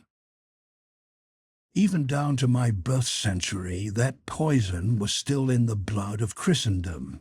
and the best of English commoners was still content to see his inferiors impudently continuing to hold a number of positions, such as lordships and the throne, to which the grotesque laws of his country did not allow him to aspire. In fact, he was not merely contented with this strange condition of things, he was even able to persuade himself that he was proud of it. It seems to show that there isn't anything you can't stand if you are only born and bred to it. Of course, that taint, that reverence for rank and title, had been in our American blood too, I know that. But when I left America, it had disappeared, at least to all intents and purposes. The remnant of it was restricted to the dudes and dudesses. When a disease has worked its way down to that level, it may fairly be said to be out of the system. But to return to my anomalous position in King Arthur's kingdom, here I was, a giant among pygmies, a man among children, a master intelligence among intellectual moles. By all rational measurement, the one and only actually great man in that whole British world. And yet there and then, just as in the remote England of my birth time, the sheep-witted earl, who could claim long descent from a king's leman, acquired at second hand from the slums of London, was a better man than I was. Such a personage was fawned upon in Arthur's realm and reverently looked up to by everybody, even though his dispositions were as mean as his intelligence and his morals as base as his lineage. There were times when he could sit down in the king's presence, but I couldn't. I could have got a title easily enough, and that would have raised me a large step in everybody's eyes, even in the king's, the giver of it. But I didn't ask for it, and I declined it when it was offered. I couldn't have enjoyed such a thing with my notions, and it wouldn't have been fair anyway, because as far back as I could go, our tribe had always been short of the bar sinister. I couldn't have felt really and satisfactorily fine and proud and set up over any title except one that should come from the nation itself, the only legitimate source, and such a one I hoped to win. And in the course of years of honest and honorable endeavor, I did win it, and did wear it with a high and clean pride. This title fell casually from the lips of a blacksmith one day in a village, was caught up as a happy thought and tossed from mouth to mouth with a laugh and an affirmative vote. In 10 days it had swept the kingdom and was become as familiar as the king's name. I was never known by any other designation afterward, whether in the nation's talk or in grave debate upon matters of state at the council board of the sovereign. This title, translated into modern speech, would be the boss, elected by the nation. That suited me. And it was a pretty high title. There were very few those, and I was one of them. If you spoke of the duke, or the earl, or the bishop, how could anybody tell which one you meant? But if you spoke of the king, or the queen, or the boss, it was different. Well, I liked the king, and as king I respected him, respected the office.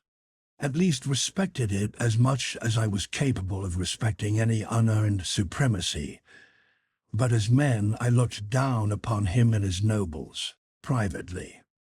And he and they liked me and respected my office, but as an animal without birth or sham title, they looked down upon me, and were not particularly private about it either. I didn't charge for my opinion about them, and they didn't charge for their opinion about me. The account was square, the books balanced, everybody was satisfied. Chapter 9. The Tournament. They were always having grand tournaments there at Camelot, and very stirring and picturesque and ridiculous human bullfights they were, too, but just a little wearisome to the practical mind. However, I was generally on hand, for 2 reasons. A man must not hold himself aloof from the things which his friends and his community have at heart if he would be liked, especially as a statesman. And both as businessman and statesman I wanted to study the tournament and see if I couldn't invent an improvement on it. That reminds me to remark in passing that the very first official thing I did in my administration, and it was on the very first day of it too, was to start a patent office. For I knew that a country without a patent office and good patent laws was just a crab, and couldn't travel any way but sideways or backways. Things ran along a tournament nearly every week, and now and then the boys used to want me to take a hand. I mean Sir Lancelot and the rest. But I said I would by and by, no hurry yet, and too much government machinery to oil up and set to rights and start a-going. We had one tournament which was continued from day to day during more than a week, and as many as 500 knights took part in it from first to last. They were weeks gathering. They came on horseback from everywhere, from the very ends of the country and even from beyond the sea, and many brought ladies, and all brought squires and troops of servants. It was a most gaudy and gorgeous crowd as to costumery, and very characteristic of the country and the time, in the way of high animal spirits, innocent indecencies of language, and happy-hearted indifference to morals. It was fight or luck on, all day and every day, and sing, gamble, dance, carouse half the night every night. They had a most noble good time. You never saw such people. Those banks of beautiful ladies, shining in their barbaric splendors, would see a knight sprawl from his horse in the lists with a lance shaft the thickness of your ankle clean through him and the blood spouting. And instead of fainting, they would clap their hands and crowd each other for a better view. Only sometimes one would dive into her handkerchief and look ostentatiously broken-hearted, and then you could lay 2 to 1 that there was a scandal there somewhere, and she was afraid the public hadn't found it out. The noise at night would have been annoying to me ordinarily, but I didn't mind it in the present circumstances, because it kept me from hearing the quacks detaching legs and arms from the day's cripples. They ruined an uncommon good old cross-cut saw for me and broke the sawbuck too, but I let it pass. And as for my axe, well, I made up my mind that the next time I lent an axe to a surgeon, I would pick my century. I not only watched this tournament from day to day, but detailed an intelligent priest from my Department of Public Morals and Agriculture and ordered him to report it. For it was my purpose, by and by, when I should have gotten the people along far enough, to start a newspaper. The first thing you want in a new country is a patent office. Then work up your school system, and after that out with your paper. A newspaper has its faults, and plenty of them, but no matter. It's hark from the tomb for a dead nation, and don't you forget it. You can't resurrect a dead nation without it. There isn't any way. So I wanted to sample things and be finding out what sort of reporter material I might be able to rake together out of the 6th century when I should come to need it. Well, the priest did very well, considering. He got in all the details, and that is a good thing in a local item. You see, he had kept books for the undertaker department of his church when he was younger, and there, you know, the money's in the details. The more details, the more swag. Bearers, mutes, candles, prayers, everything counts. And if the bereaved don't buy prayers enough, you mark up your candles with a forked pencil, and your bill shows up all right. And he had a good knack at getting in the complimentary thing here and there about a knight that was likely to advertise. No, I mean a knight that had influence. And he also had a neat gift of exaggeration, for in his time he had kept door for a pious hermit who lived in a sty and worked miracles. Of course, this novice's report lacked whoop and crash and lurid description, and therefore wanted the true ring, but its antique wording was quaint and sweet and simple, and full of the fragrances and flavors of the time, and these little merits made up in a measure for its more important lacks. Here's an extract from it. Then Sir Brian de les Isles and Grummore Grummersome, knights of the castle, encountered with Sir Aglovale and Sir Tor, and Sir Tor smote down Sir Grummore Grummersome to the earth. Then came Sir Carados of the Dolorous Tower, and Sir Turquine, knights of the castle, and there encountered with them Sir Percival de Galy, and Sir Lamorak de Galy, that were two brethren, and there encountered Sir Percival with Sir Carados, and either brake their spears unto their hands, and then Sir Turquine with Sir Lamorak, and either of them smote down other, horse and all, to the earth, and either parties rescued other and horsed them again. And Sir Arnold and Sir Gauter, knights of the castle, encountered with Sir Brandiles and Sir Kay. And these four knights encountered mightily, and brake their spears to their hands.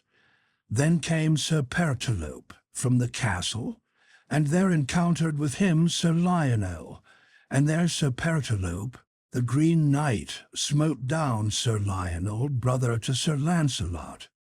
All this was marked by noble heralds, who bear him best, and their names. Then Sir Bleoberis brake his spear upon Sir Gareth, but of that stroke Sir Bleoberis fell to the earth. When Sir Galihodin saw that, he bade Sir Gareth keep him, and Sir Gareth smote him to the earth.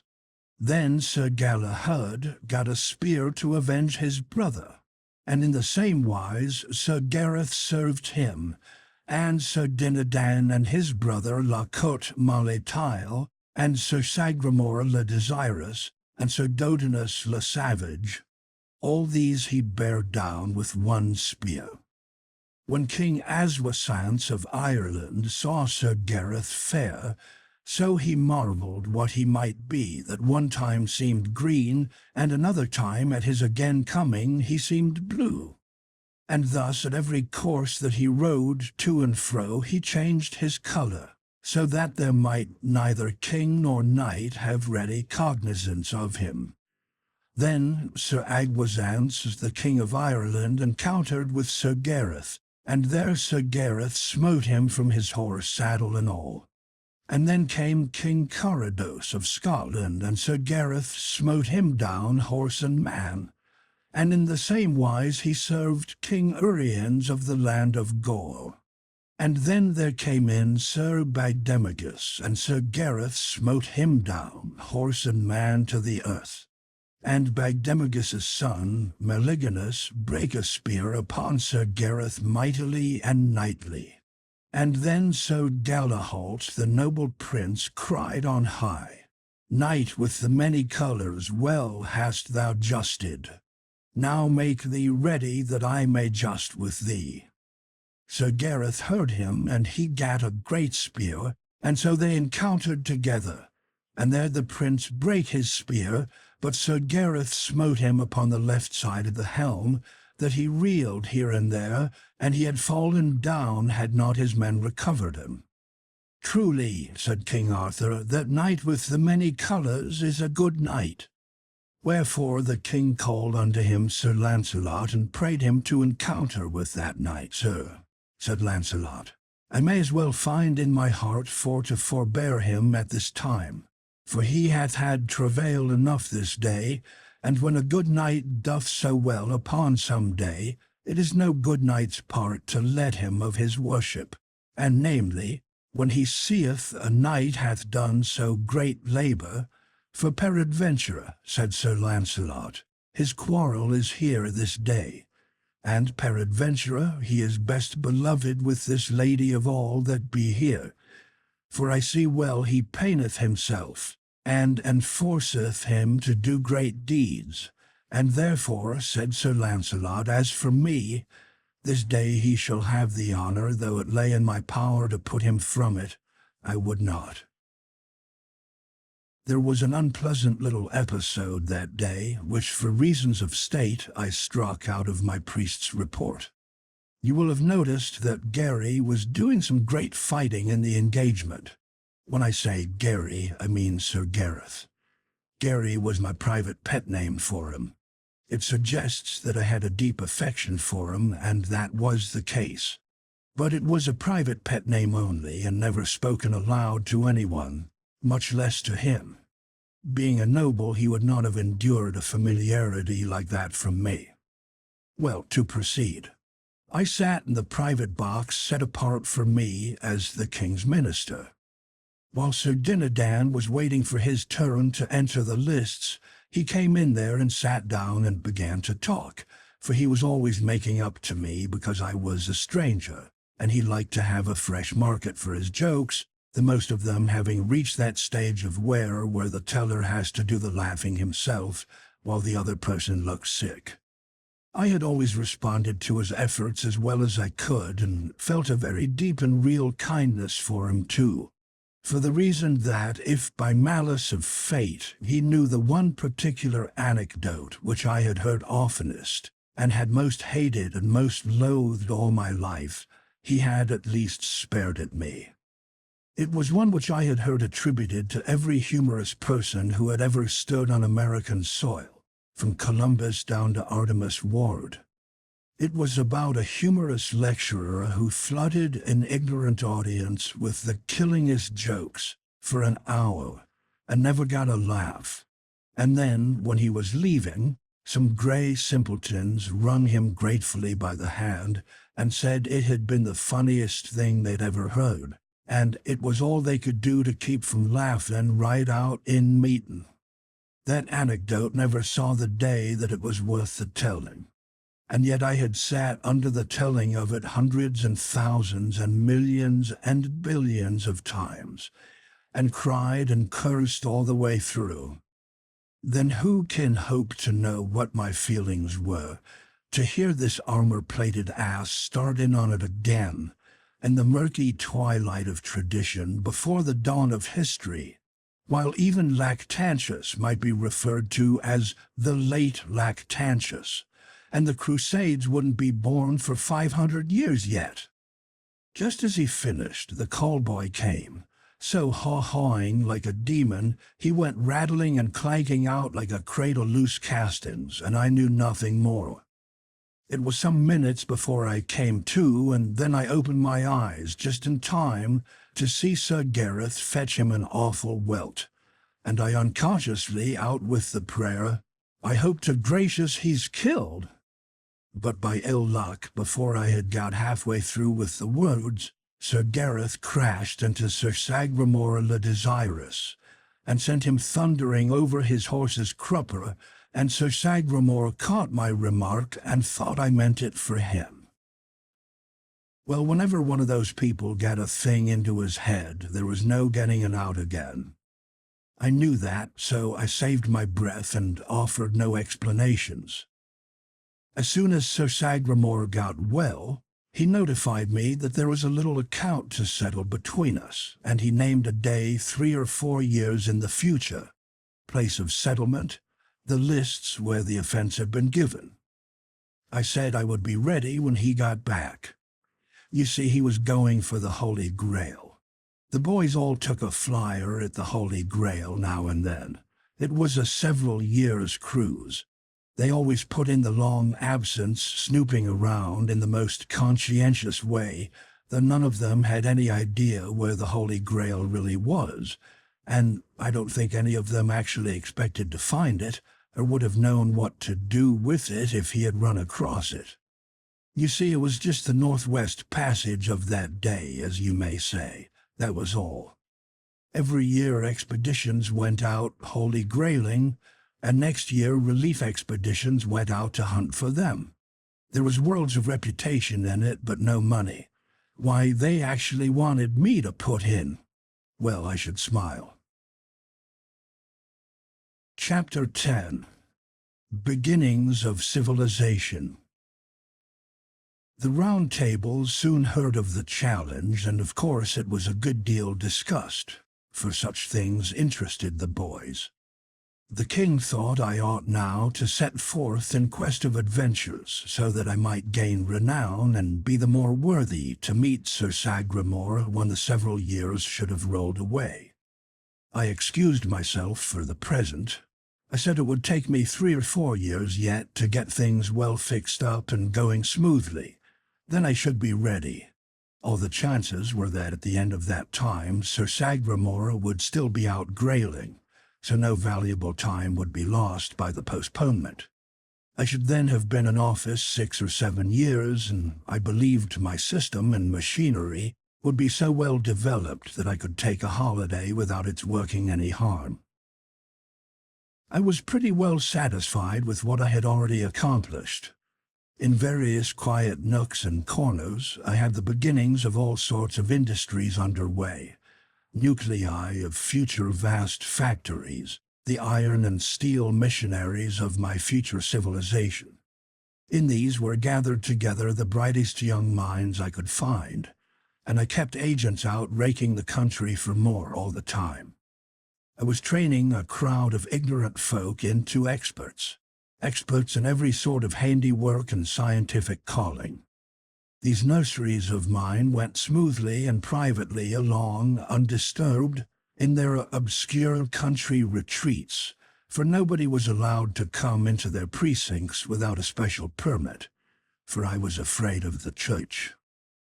I had started a teacher factory and a lot of Sunday schools the first thing. As a result, I now had an admirable system of graded schools and full blast in those places, and also a complete variety of Protestant congregations, all in a prosperous and growing condition. Everybody could be any kind of a Christian he wanted to. There was perfect freedom in that matter. But I confined public religious teaching to the churches and the Sunday schools, permitting nothing of it in my other educational buildings. I could have given my own sect the preference and made everybody a Presbyterian without any trouble, but that would have been to affront a law of human nature. Spiritual wants and instincts are as various in the human family as are physical appetites, complexions, and features, and a man is only at his best morally when he is equipped with the religious garment whose color and shape and size most nicely accommodate themselves to the spiritual complexion, angularities, and stature of the individual who wears it. And besides, I was afraid of a united church. It makes a mighty power, the mightiest conceivable, and then when it by and by gets into selfish hands, as it is always bound to do, it means death to human liberty and paralysis to human thought. All mines were royal property, and there were a good many of them. They had formerly been worked as savages always work mines, holes grubbed in the earth and the mineral brought up in sacks of hide by hand, at the rate of a ton a day. But I had begun to put the mining on a scientific basis as early as I could. Yes, I had made pretty handsome progress when Sir Sagramore's challenge struck me. 4 years rolled by, and then, well, you would never imagine it in the world. Unlimited power is the ideal thing when it is in safe hands. The despotism of heaven is the one absolutely perfect government. An earthly despotism would be the absolutely perfect earthly government if the conditions were the same, namely, the despot, the perfectest individual of the human race, and his lease of life perpetual.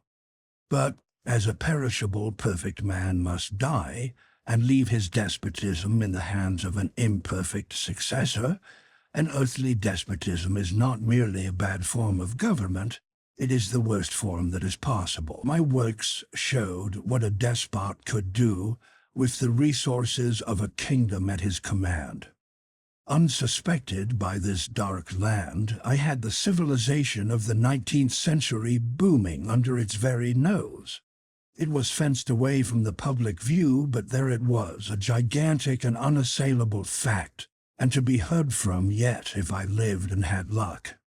There it was, as sure a fact and as substantial a fact as any serene volcano, standing innocent with its smokeless summit in the blue sky and giving no sign of the rising hell in its bowels.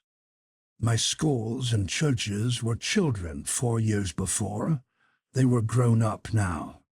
My shocks of that day were vast factories now. Where I had a dozen trained men then, I had 1,000 now. Where I had one brilliant expert then, I had 50 now. I stood with my hand on the cock, so to speak, ready to turn it on and flood the midnight world with light at any moment. But I was not going to do the thing in that sudden way. It was not my policy. The people could not have stood it, and moreover, I should have had the established Roman Catholic Church on my back in a minute. No, I had been going cautiously all the while. I had had confidential agents trickling through the country some time, whose office was to undermine knighthood by imperceptible degrees, and to gnaw a little at this and that and the other superstition, and so prepare the way gradually for a better order of things. I was turning on my light 1 candle power at a time, and meant to continue to do so. I had scattered some branch schools secretly about the kingdom, and they were doing very well. I meant to work this racket more and more as time wore on, if nothing occurred to frighten me. One of my deepest secrets was my West Point, my military academy. I kept that most jealously out of sight, and I did the same with my naval academy, which I had established at a remote seaport. Both were prospering to my satisfaction. Clarence was 22 now and was my head executive, my right hand. He was a darling. He was equal to anything. There wasn't anything he couldn't turn his hand to. Of late I had been training him for journalism, for the time seemed about right for a start in the newspaper line. Nothing big, but just a small weekly for experimental circulation in my civilization nurseries. He took to it like a duck. There was an editor concealed in him, sure. Already he had doubled himself in one way. He taught 6th century and wrote 19th. His journalistic style was climbing steadily. It was already up to the back settlement Alabama mark, and couldn't be told from the editorial output of that region either by matter or flavor. We had another large departure on hand too. This was a telegraph and a telephone, a first venture in this line.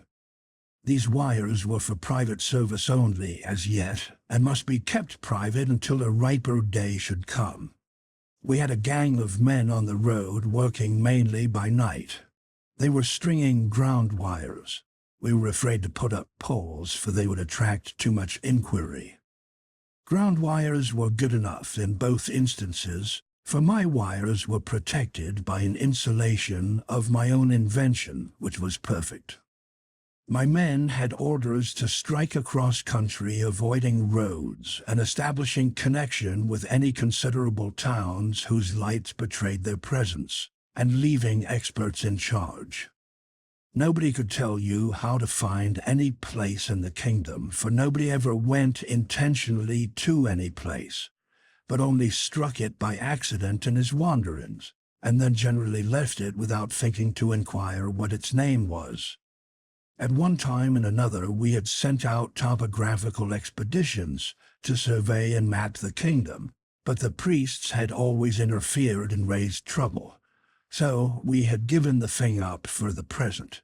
It would be poor wisdom to antagonize the church. As for the general condition of the country, it was as it had been when I arrived in it, to all intents and purposes. I had made changes, but they were necessarily slight, and they were not noticeable. Thus far, I had not even meddled with taxation, outside of the taxes which provided the royal revenues. I had systematized those and put the service on an effective and righteous basis. As a result, these revenues were already quadrupled, and yet the burden was so much more equally distributed than before that all the kingdom felt a sense of relief, and the praises of my administration were hearty and general. Personally, I struck an interruption now, but I did not mind it. It could not have happened at a better time. Earlier it could have annoyed me, but now everything was in good hands and swimming right along. The king had reminded me several times of late that the postponement I had asked for 4 years before had about run out now. It was a hint that I ought to be starting out to seek adventures and get up a reputation of a size to make me worthy of the honor of breaking a lance with Sir Sagramore, who was still out grailing, but was being hunted for by various relief expeditions and might be found any year now. So you see, I was expecting this interruption. It did not take me by surprise. Chapter 11. The Yankee in Search of Adventures. There never was such a country for wandering liars, and they were of both sexes. Hardly a month went by without one of these tramps arriving, and generally loaded with a tale about some princess or other wanting help to get her out of some faraway castle where she was held in captivity by a lawless scoundrel, usually a giant. Now you would think that the first thing the king would do after listening to such a novelette from an entire stranger would be to ask for credentials. Yes, and a pointer or two as to locality of castle, best route to it, and so on. But nobody ever thought of so simple and common sense a thing at that. No, everybody swallowed these people's lies whole, and never asked a question of any sort or about anything. Well, one day when I was not around, one of these people came along. It was a she-one this time, and told a tale of the usual pattern. Her mistress was a captive in a vast and gloomy castle, along with 44 other young and beautiful girls, pretty much all of them princesses. They had been languishing in that cruel captivity for 26 years. The masters of the castle were 3 stupendous brothers, each with 4 arms and 1 eye. The eye in the center of the forehead and as big as a fruit. Sort of fruit not mentioned, the usual slovenliness and statistics. Would you believe it? The king and the whole round table were in raptures over this preposterous opportunity for adventure. Every knight of the table jumped for the chance and begged for it, but to their vexation and chagrin, the king conferred it upon me, who had not asked for it at all. By an effort, I contained my joy when Clarence brought me the news, but he could not contain his. His mouth gushed delight and gratitude in a steady discharge, delight in my good fortune, gratitude to the king for the splendid mark of his favor for me. He could keep neither his legs nor his body still, but pirouetted about the place in an airy ecstasy of happiness.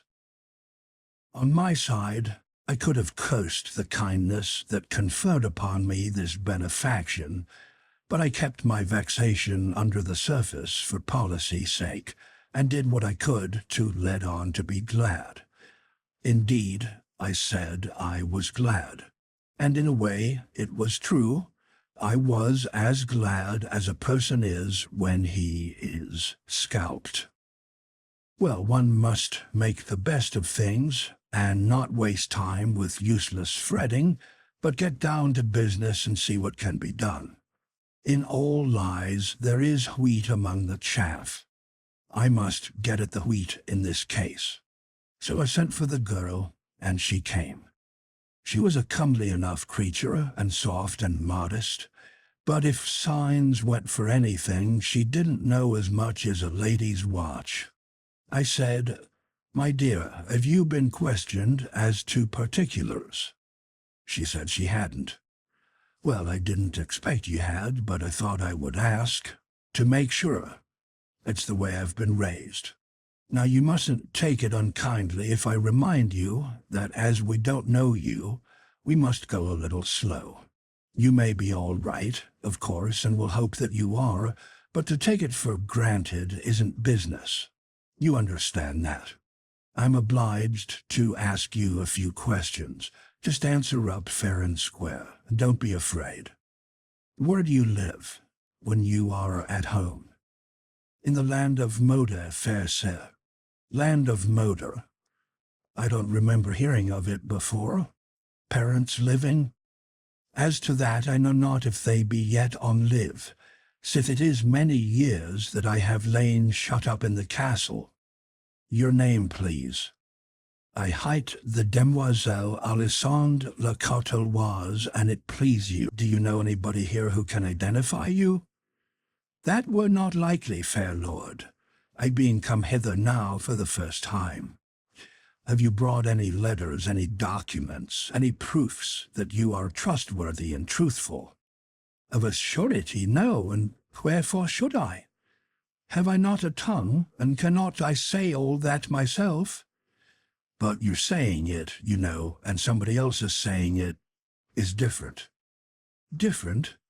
How might that be? I fear me I do not understand. Don't understand. Land of... Why, you see, why, great Scott, can't you understand a little thing like that? Can't you understand the difference between your... Why do you look so innocent and idiotic? I? In truth I know not, but an it were the will of God. Yes, I reckon that's about the size of it. Don't mind my seeming excited. I'm not. Let us change the subject. Now as to this castle, with 45 princesses in it, and 3 ogres at the head of it. Tell me, where is this harem? Harem? The castle, you understand. Where is the castle? Oh, as to that, it is great and strong and well beseen, and lieth in a far country. Yes, it is many leagues. How many? Ah, fair sir, it were woundily hard to tell, they are so many, and do so lap the one upon the other, and being made all in the same image, and tinted with the same colour, one may not know the one league from its fellow, nor how to count them except they be taken apart. And ye wit well it were God's work to do that, being not within man's capacity. For ye will note... Hold on. Never mind about the distance. Whereabouts does the castle lie? What's the direction from here? Ah, please you, sir, it hath no direction from here, by reason that the road lieth not straight, but turneth evermore. Wherefore the direction of its place abideth not, but is sometime under the one sky, and anon under another. Whereso, if ye be minded that it is in the east, and when thitherward, ye shall observe that the way of the road doth yet again turn upon itself by the space of half a circle, and this marvel happening again and yet again and still again, it will grieve you that you had thought by vanities of the mind to thwart and bring to naught the will of him that giveth not a castle a direction from a place except it pleaseth him, and if it please him not, will the rather that even all castles and all directions thereunto vanish out of the earth, leaving the places wherein they tarried desolate and vacant, so warning his creatures that where he will, and where he will not, he... Oh, that's all right. Give us a rest. Never mind about the direction, hang the direction. I beg pardon, I beg 1,000 pardons. I am not well today. Pay no attention when I soliloquize. It is an old habit, an old bad habit, and hard to get rid of when one's digestion is all disordered with eating food that was raised forever and ever before he was born. Good land! A man can't keep his functions regular on spring chickens 1,300 years old. But come, never mind about that. Have you got such a thing as a map of that region about you? Now, a good map Is it peradventure that manner of thing which of late the unbelievers have brought from over the great seas, which, being boiled in oil and an onion in salt added thereto, doth what, a map? What are you talking about? Don't you know what a map is? There, never mind. Don't explain. I hate explanations. They fog a thing up so that you can't tell anything about it. Run along, dear. Good day. Show the way, Clarence. Oh, well, it was reasonably plain now why these donkeys didn't prospect these liars for details. It may be that this girl had a fact in her somewhere, but I don't believe he could have sluiced it out with a hydraulic, nor got it with the earlier forms of blasting even. It was a case for dynamite. Why, she was a perfect ass. And yet the king and his knights had listened to her as if she had been a leaf out of the gospel. It kind of sizes up the whole party. And think of the simple ways of this court. This wandering wench hadn't any more trouble to get access to the king and his palace than she would have had to get into the poorhouse in my day and country. In fact, he was glad to see her, glad to hear her tale. With that adventure of hers to offer, she was as welcome as a corpse is to a coroner. Just as I was ending up these reflections, Clarence came back. I remarked upon the barren result of my efforts with the girl. Hadn't got hold of a single point that could help me to find the castle. The youth looked a little surprised or puzzled or something, and intimated that he had been wondering to himself what I had wanted to ask the girl all those questions for. Why, great guns, I said, don't I want to find the castle? And how else would I go about it? La, sweet your worship, one may lightly answer that, I ween. She will go with thee. They always do. She will ride with thee. Ride with me? Nonsense. But of a truth she will. She will ride with thee, thou shalt see. What? She browse around the hills and scour the woods with me? Alone? And I as good as engaged to be married? Why, it's scandalous. Think how it would look. My, the dear face that rose before me. The boy was eager to know all about this tender matter. I swore him to secrecy and then whispered her name, Puss Flanagan. He looked disappointed and said he didn't remember the Countess. How natural it was for the little courtier to give her a rank. He asked me where she lived. In East Hart. I came to myself and stopped, a little confused. Then I said, never mind now. I'll tell you sometime. And might he see her? Would I let him see her some day? It was but a little thing to promise. 1,300 years or so, and he so eager. So I said yes. But I sighed. I couldn't help it.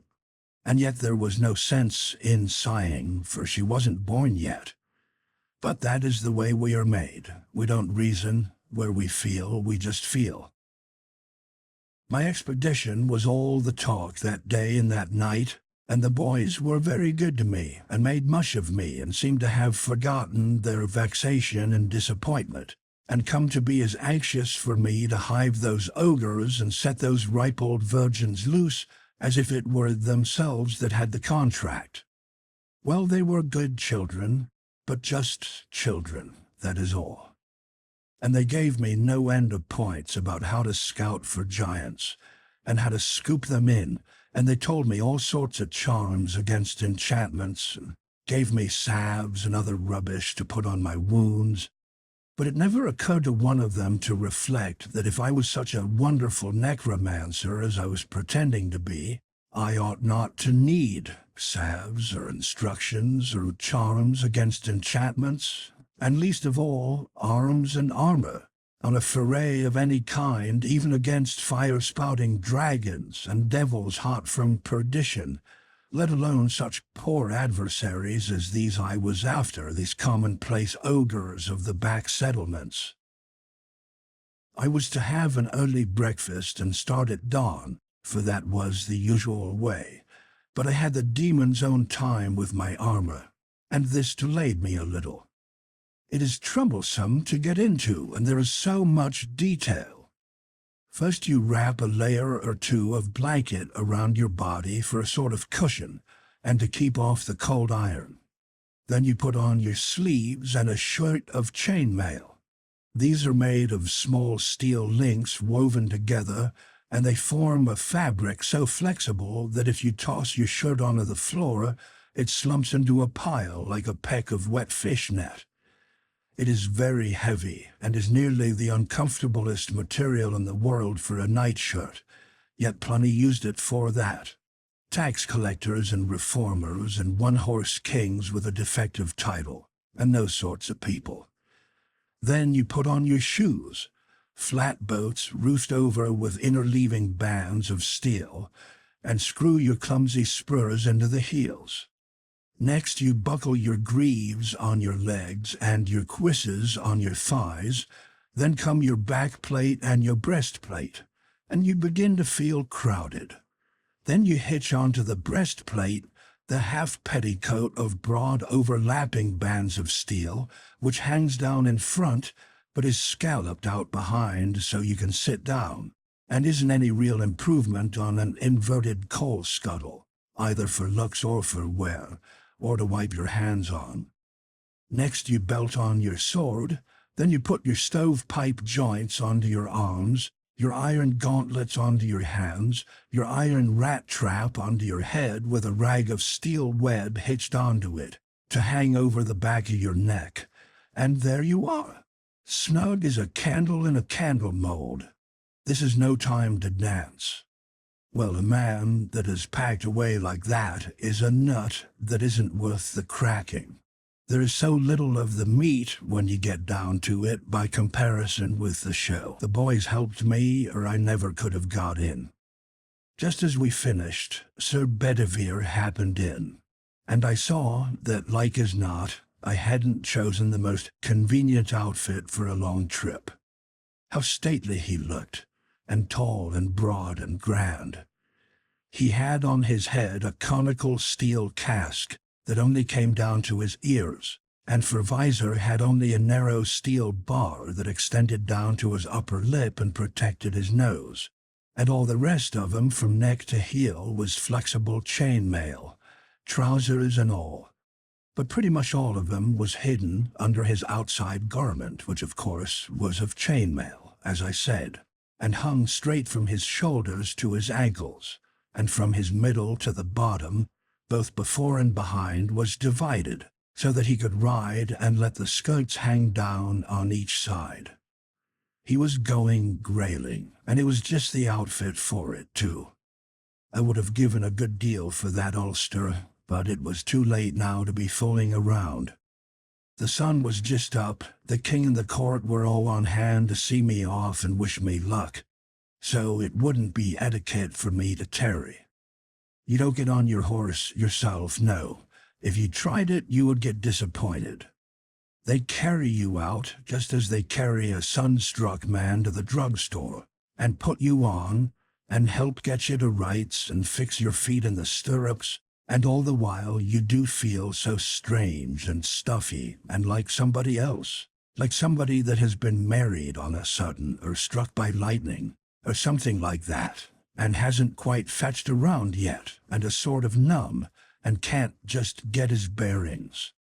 Then they stood up the mast they called a spear in its socket by my left foot, and I gripped it with my hand. Lastly, they hung my shield around my neck, and I was all complete and ready to up anchor and get to sea. Everybody was as good to me as they could be, and a maid of honor gave me the stirrup cup her own self. There was nothing more to do now but for that damsel to get up behind me on a pillion, which she did, and put an arm or so around me to hold on. And so we started, and everybody gave us a goodbye and waved their handkerchiefs or helmets, and everybody we met going down the hill and through the village was respectful to us, except some shabby little boys on the outskirts. They said, "Oh, what a guy!" and hove clods at us. In my experience, boys are the same in all ages. They don't respect anything. They don't care for anything or anybody. They say, "Go up, bald head," to the prophet going his unoffending way in the gray of antiquity. They sass me in the holy gloom of the Middle Ages, and I had seen them act the same way in Buchanan's administration.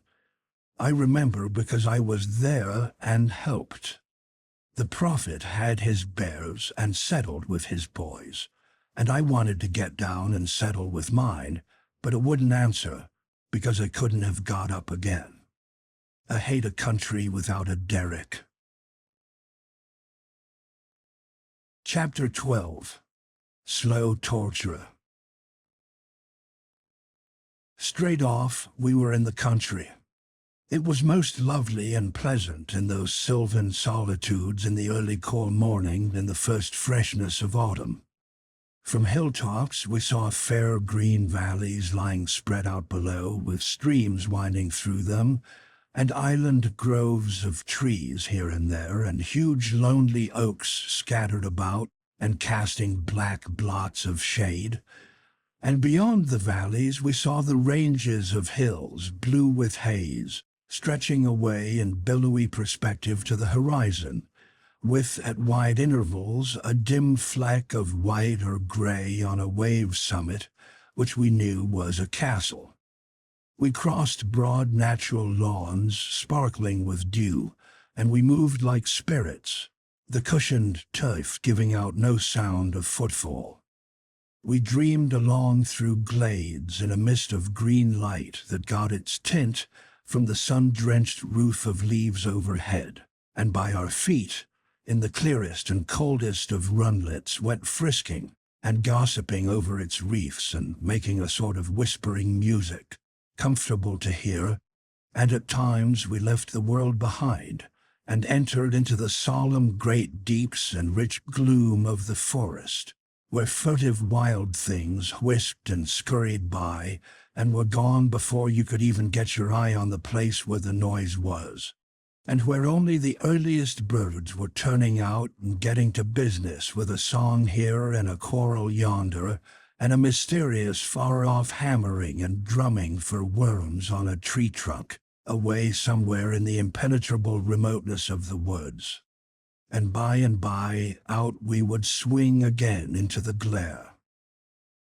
About the third or fourth or fifth time that we swung out into the glare, it was along there somewhere, a couple of hours or so after sunup, it wasn't as pleasant as it had been. It was beginning to get hot. This was quite noticeable. We had a very long pull after that without any shade. Now, it is curious how progressively little frets grow and multiply after they once get a start. Things which I didn't mind at all at first, I began to mind now. And more, too, all the time. The first 10 or 15 times I wanted my handkerchief, I didn't seem to care. I got along and said, "Never mind, it isn't any matter," and dropped it out of my mind. But now it was different. I wanted it all the time. It was nag right along and no rest. I couldn't get it out of my mind. And so at last I lost my temper and said, "Hang a man that would make a suit of armor without any pockets in it." You see, I had my handkerchief in my helmet, and some other things, but it was that kind of a helmet that you can't take off by yourself. That hadn't occurred to me when I put it in there, and in fact, I didn't know it. I supposed it would be particularly convenient there. And so now the thought of its being there, so handy and close by, and yet not get-atable, made it all the worse and the harder to bear. Yes, the thing that you can't get is the thing that you want, mainly. Everyone has noticed that. Well, it took my mind off from everything else, took it clear off, and centered it in my helmet. And mile after mile there it stayed, imagining the handkerchief, picturing the handkerchief. And it was bitter and aggravating to have the salt sweat keep trickling down into my eyes, and I couldn't get at it. It seems like a little thing on paper, but it was not a little thing at all. It was the most real kind of misery. I would not say it if it was not so. I made up my mind that I would carry along a reticule next time. Let it look how it might, and people say what they would. Of course, these iron dudes of the Round Table would think it was scandalous, and maybe raise shield about it. But as for me, give me comfort first and style afterwards. So we jogged along, and now and then we struck a stretch of dust, and it would tumble up in clouds and get into my nose and make me sneeze and cry. And of course I said things I oughtn't to have said. I don't deny that. I am not better than others. We couldn't seem to meet anybody in this lonesome Britain, not even an ogre. And in the mood I was in then, it was well for the ogre, that is, an ogre with a handkerchief. Most knights would have thought of nothing but getting his armor, but so I got his bandana. He could keep his hardware for all of me. Meantime, it was getting hotter and hotter in there. You see, the sun was beating down and warming up the iron more and more all the time. Well, when you're hot that way, every little thing irritates you. When I trotted, I rattled like a crate of dishes, and that annoyed me. And moreover, I couldn't seem to stand that shield slatting and banging, now about my breast, now round my back, and if I dropped into a walk, my joints creaked and screeched in that wearisome way that a wheelbarrow does. And as we didn't create any breeze at that gate, I was like to get fried in that stove. And besides, the quieter you went, the heavier the iron settled down on you, and the more and more tons you seemed to weigh every minute. And you had to be always changing hands and passing your spear over to the other foot. It got so irksome for one hand to hold it long at a time. Well, you know, when you perspire that way in rivers, there comes a time when you itch. You are inside, your hands are outside. So there you are, nothing but iron between.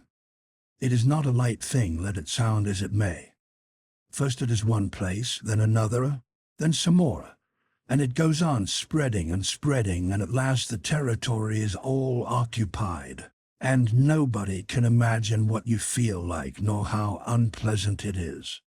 And when it had got to the worst, and it seemed to me that I could not stand anything more, a fly got in through the bars and settled on my nose, and the bars were stuck and wouldn't work, and I couldn't get the visor up, and I could only shake my head, which was baking hot by this time, and the fly, well, you know how a fly acts when he's got a certainty.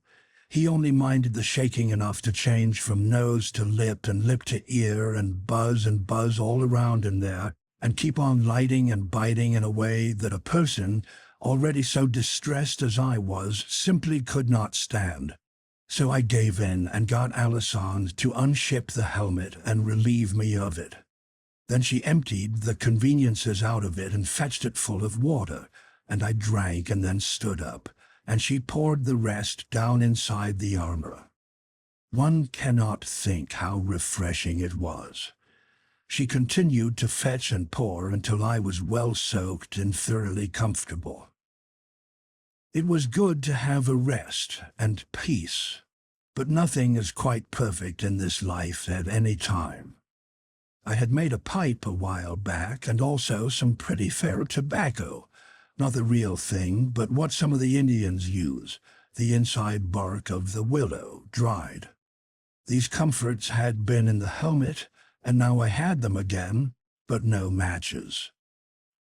Gradually, as the time wore along, one annoying fact was borne in upon my understanding, that we were weather-bound. An armed novice cannot mount his horse without help and plenty of it. Sandy was not enough for me anyway. We had to wait until somebody should come along. Waiting and silence would have been agreeable enough, for I was full of matter for reflection and wanted to give it a chance to work. I wanted to try and think out how it was that rational or even half-rational men could ever have learned to wear armor, considering its inconveniences and how they had managed to keep up such a fashion for generations, when it was plain that what I had suffered today they had had to suffer all the days of their lives. I wanted to think that out, and moreover, I wanted to think out some way to reform this evil and persuade the people to let the foolish fashion die out. But thinking was out of the question in the circumstances. You couldn't think where Sandy was. She was a quite biddable creature and good-hearted, but she had a flow of talk that was as steady as a mill and made your head sore like the drays and wagons in a city. If she had had a cork, she would have been a comfort. But you can't cork that kind. They would die. Her clack was going all day, and you would think something would surely happen to her works by and by. But no, they never get out of order, and she never had to slack up for words. She could grind and punt and churn and buzz by the week, and never stop to oil up or blow out. And yet the result was just nothing but wind. She never had any ideas, any more than a fog has. She was a perfect blatherskite. I mean for jaw, talk, jabber, jabber, but just as good as she could be. I hadn't minded her mill that morning on account of having that hornet's nest of other troubles, but more than once in the afternoon I had to say, "Take a rest, child. The way you're using up all the domestic air, the kingdom will have to go to importing it by tomorrow, and it's a low enough treasury without that." Chapter 13. Freemen. Yes, it is strange how little while at a time a person can be contented. Only a little while back, when I was riding and suffering, what a heaven this peace, this rest, this sweet serenity in this secluded shady nook by this purling stream would have seemed, where I could keep perfectly comfortable all the time by pouring a dipper of water into my armor now and then. Yet already I was getting dissatisfied, partly because I could not light my pipe, for although I had long ago started a match factory, I had forgotten to bring matches with me, and partly because we had nothing to eat. Here was another illustration of the childlike improvidence of this age and people. A man in armor always trusted to chance for his food on a journey, and would have been scandalized at the idea of hanging a basket of sandwiches on his spear. There was probably not a knight of all the Round Table combination who would not rather have died than been caught carrying such a thing as that on his flagstaff. And yet there could not be anything more sensible. It had been my intention to smuggle a couple of sandwiches into my helmet, but I was interrupted in the act and had to make an excuse and lay them aside, and a dog got them. Night approached, and with it a storm. The darkness came on fast. We must camp, of course. I found a good shelter for the demoiselle under a rock, and went off and found another for myself. But I was obliged to remain in my armor because I could not get it off by myself, and yet could not allow Alisande to help, because it would have seemed so like undressing before folk. It would not have amounted to that in reality because I had clothes on underneath. But the prejudices of one's breeding are not gotten rid of just at a jump, and I knew that when it came to stripping off that bob-tailed iron petticoat, I should be embarrassed.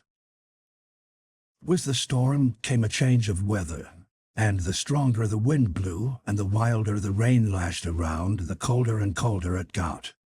Pretty soon various kinds of bugs and ants and worms and things began to flock in out of the wet and crawl down inside my armor to get warm.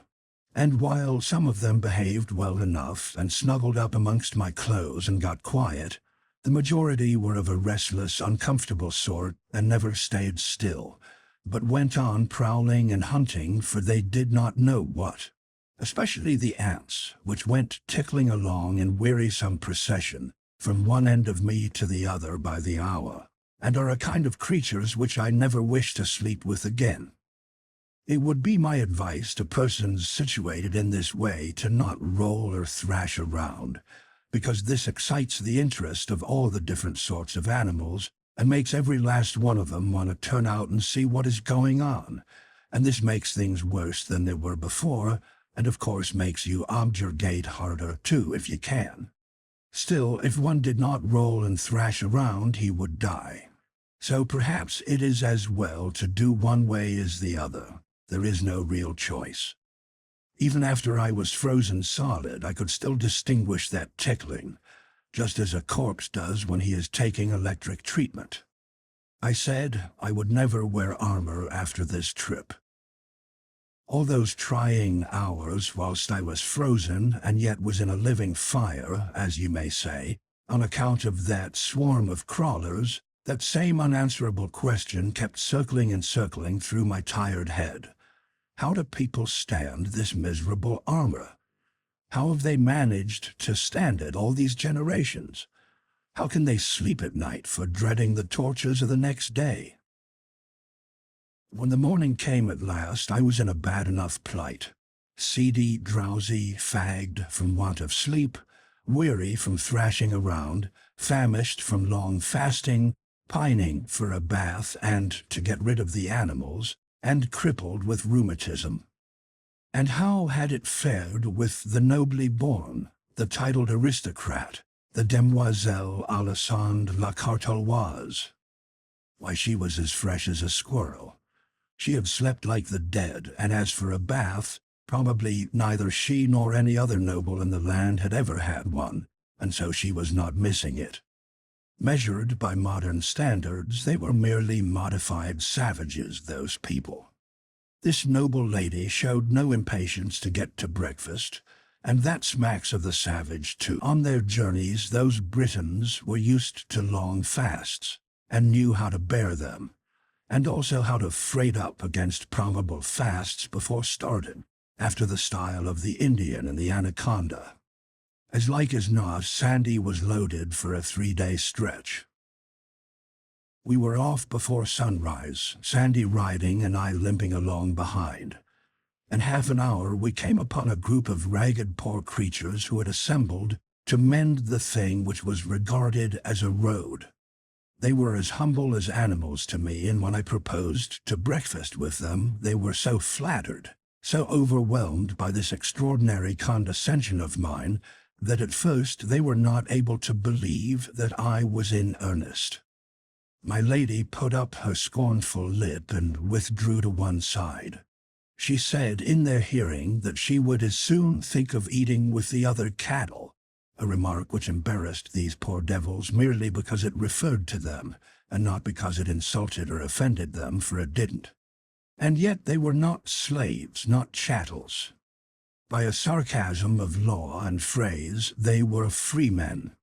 7/10 of the free population of the country were of just their class and degree, small, independent farmers, artisans, etc., which is to say they were the nation, the actual nation.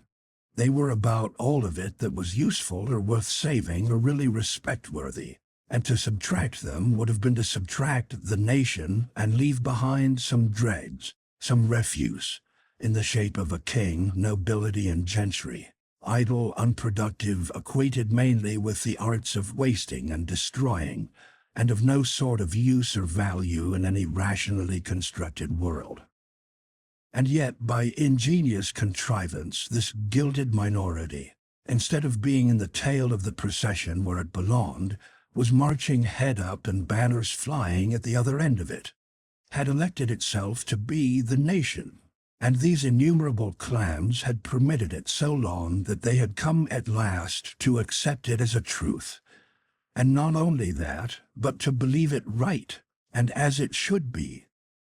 The priests had told their fathers and themselves that this ironical state of things was ordained of God, and so, not reflecting upon how unlike God it would be to amuse himself with sarcasms, and especially such poor transparent ones as this, they had dropped the matter there and become respectfully quiet. The talk of these meek people had a strange enough sound in a formerly American ear. They were freemen, but they could not leave the estates of their lord or their bishop without his permission. They could not prepare their own bread, but must have their corn ground and their bread baked at his mill and his bakery, and pay roundly for the same. They could not sell a piece of their own property without paying him a handsome percentage of the proceeds, nor buy a piece of somebody else's without remembering him in cash for the privilege. They had to harvest his grain for him gratis and be ready to come at a moment's notice, leaving their own crop to destruction by the threatened storm. They had to let him plant fruit trees in their fields and then keep their indignation to themselves when his heedless fruit gatherers trampled the grain around the trees. They had to smother their anger when his hunting parties galloped through their fields, laying waste the result of their patient toil. They were not allowed to keep doves themselves, and when the swarms from my lord's dovecote settled on their crops, they must not lose their temper and kill a bird, for awful would the penalty be. When the harvest was at last gathered, then came the procession of robbers to levy their blackmail upon it. First the church carted off its fat tenth, then the king's commissioner took his 20th, then my lord's people made a mighty inroad upon the remainder, after which the skinned freeman had liberty to bestow the remnant in his barn, in case it was worth the trouble. There were taxes and taxes and taxes and more taxes, and taxes again and yet other taxes, upon this free and independent pauper, but none upon his lord the baron or the bishop, none upon the wasteful nobility or the all-devouring church. If the baron would sleep unvexed, the freeman must sit up all night after his day's work and whip the ponds to keep the frogs quiet. If the freeman's daughter— but no, that last infamy of monarchical government is unprintable. And finally, if the freeman, grown desperate with his tortures, found his life unendurable under such conditions, and sacrificed it and fled to death for mercy and refuge, the gentle church condemned him to eternal fire. The gentle law buried him at midnight at the crossroads with a stake through his back, and his master, the baron or the bishop, confiscated all his property and turned his widow and his orphans out of doors. And here were these freemen assembled in the early morning to work on their lord the bishop's road 3 days each, gratis. Every head of a family and every son of a family 3 days each, gratis, and a day or so added for their servants. Why, it was like reading about France and the French before the ever-memorable and blessed Revolution, which swept 1,000 years of such villainy away in one swift tidal wave of blood. 1. A settlement of that hoary debt in the proportion of half a drop of blood for each hogshead of it that had been pressed by slow tortures out of that people in the weary stretch of 10 centuries of wrong and shame and misery, the like of which was not to be mated but in hell. There were 2 reigns of terror, if we would but remember it and consider it. The one wrought murder in hot passion, the other in heartless cold blood. The one lasted mere months, the other had lasted 1,000 years. The one inflicted death upon 10,000 persons, the other upon 100 millions. But our shudders are all for the horrors of the minor terror, the momentary terror, so to speak. Whereas, what is the horror of swift death by the axe compared with lifelong death from hunger, cold, insult, cruelty, and heartbreak? What is swift death by lightning compared with death by slow fire at the stake?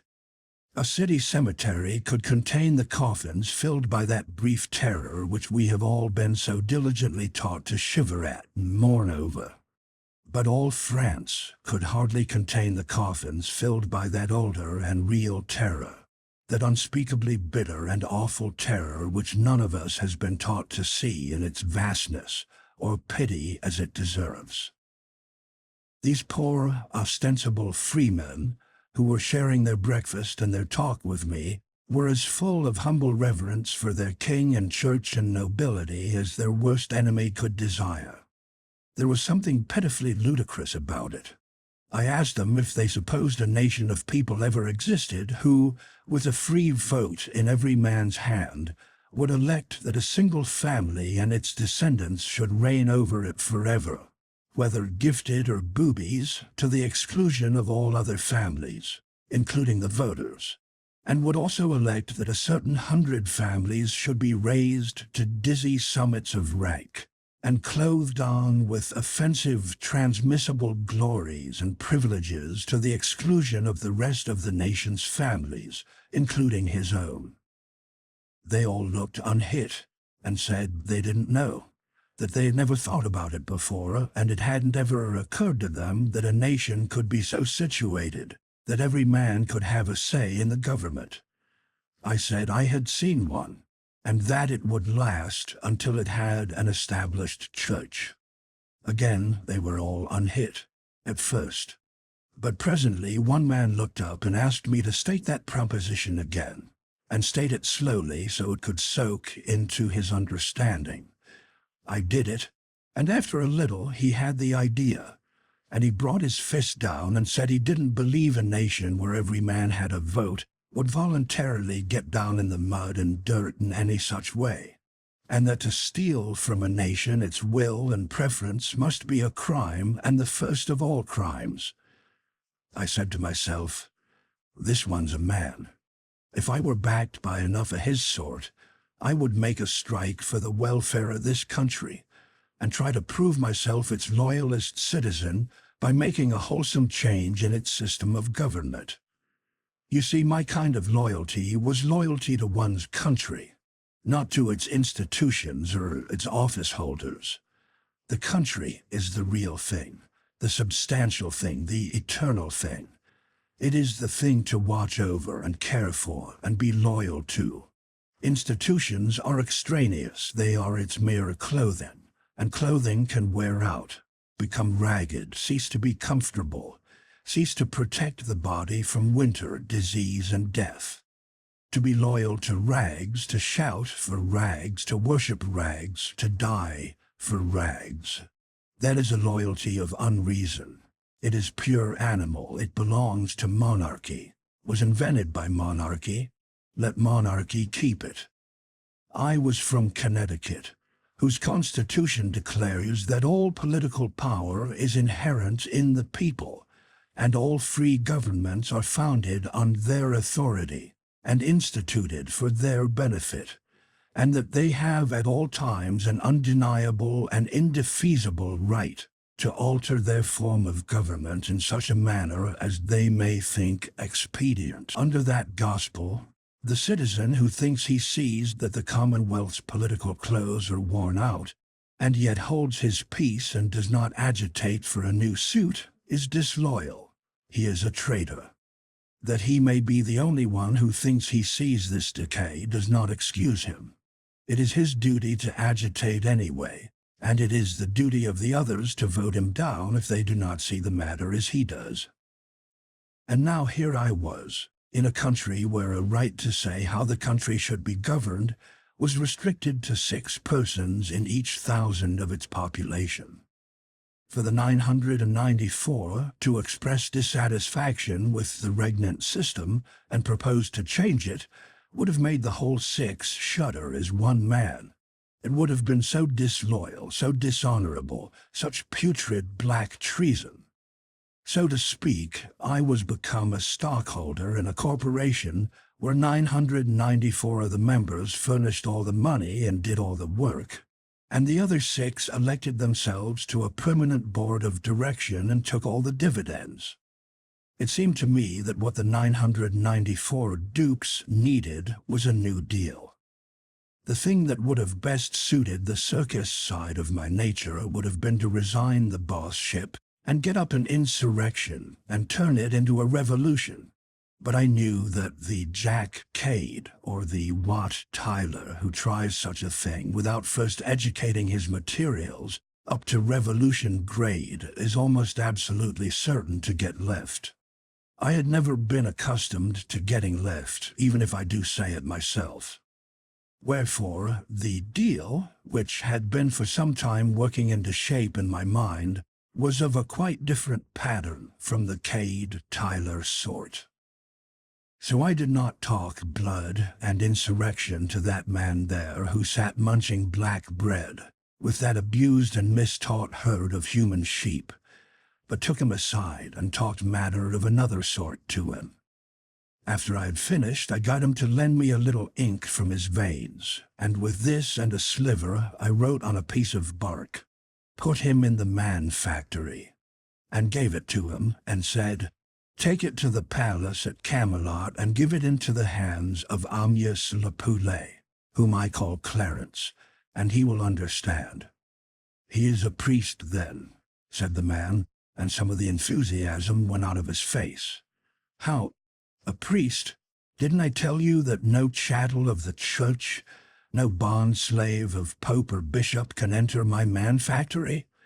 Didn't I tell you that you couldn't enter unless your religion, whatever it might be, was your own free property?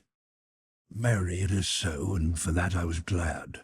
Wherefore it liked me not, and bred in me a cold doubt to hear of this priest being there. But he isn't a priest, I tell you." The man looked far from satisfied. He said, "He is not a priest and yet can read." "He is not a priest and yet can read. Yes, and write too, for that matter. I taught him myself." The man's face cleared. "And it is the first thing that you yourself will be taught in that factory. I would give blood out of my heart to know that art. Why, I will be your slave. No, you won't. You won't be anybody's slave. Take your family and go along. Your lord the bishop will confiscate your small property, but no matter. Clarence will fix you all right." Chapter 14. Defend thee, Lord. I paid 3 pennies for my breakfast, and a most extravagant price it was, too, seeing that one could have breakfasted a dozen persons for that money. But I was feeling good by this time, and I had always been a kind of spendthrift anyway. And then these people had wanted to give me the food for nothing, scant as their provision was, and so it was a grateful pleasure to emphasize my appreciation and sincere thankfulness with a good big financial lift, where the money would do so much more good than it would in my helmet, where, these pennies being made of iron and not stinted in weight, my $50 worth was a good deal of a burden to me. I spent money rather too freely in those days, it is true, but one reason for it was that I hadn't got the proportions of things entirely adjusted. Even yet, after so long a sojourn in Britain, hadn't got along to where I was able to absolutely realize that a penny in Arthur's land and a couple of dollars in Connecticut were about one and the same thing. Just twins, as you may say, in purchasing power. If my start from Camelot could have been delayed a very few days, I could have paid these people in beautiful new coins from our own mint, and that would have pleased me, and them too, not less. I had adopted the American values exclusively. In a week or two now, cents, nickels, dimes, quarters, and $50, and also a trifle of gold, would be trickling in thin but steady streams all through the commercial veins of the kingdom, and I looked to see this new blood freshen up its life. The farmers were bound to throw in something to sort of offset my liberality, whether I would or no. So I let them give me a flint and steel, and as soon as they had comfortably bestowed Sandy and me on our horse, I lit my pipe. When the first blast of smoke shot out through the bars of my helmet, all those people broke for the woods, and Sandy went over backwards and struck the ground with a dull thud. They thought I was one of those fire-belching dragons they had heard so much about from knights and other professional liars. I had infinite trouble to persuade those people to venture back within explaining distance. Then I told them that this was only a bit of enchantment which would work harm to none but my enemies, and I promised with my hand on my heart that if all who felt no enemy toward me would come forward and pass before me, They should see that only those who remained behind would be struck dead. The procession moved with a good deal of promptness. There were no casualties to report, for nobody had curiosity enough to remain behind to see what would happen. I lost some time now, for these big children, their fears gone, became so ravished with wonder over my awe-compelling fireworks that I had to stay there and smoke a couple of pipes out before they would let me go. Still, the delay was not wholly unproductive, for it took all that time to get Sandy thoroughly wonted to the new thing, she being so close to it, you know. It plugged up her conversation mill, too, for a considerable while, and that was a gain. But above all other benefits accruing, I had learned something. I was ready for any giant or any ogre that might come along now. We tarried with a holy hermit that night, and my opportunity came about the middle of the next afternoon. We were crossing a vast meadow by way of a shortcut, and I was musing absently, hearing nothing, seeing nothing, when Sandy suddenly interrupted a remark which she had begun that morning with the cry, "Defend thee, Lord! Peril of life is toward!" And she slipped down from the horse and ran a little way and stood. I looked up and saw, far off in the shade of a tree, half a dozen armed knights and their squires, and straightway there was bustle among them and tightening of saddle girths for the mount. My pipe was ready and would have been lit if I had not been lost in thinking about how to banish oppression from this land, and restore to all its people their stolen rights and manhood without disobliging anybody. I lit up at once, and by the time I had got a good head of reserve steam on, here they came. All together, too, none of those chivalrous magnanimities which one reads so much about, one courtly rascal at a time and the rest standing by to see fair play. No, they came in a body. They came with a whir and a rush. They came like a volley from a battery.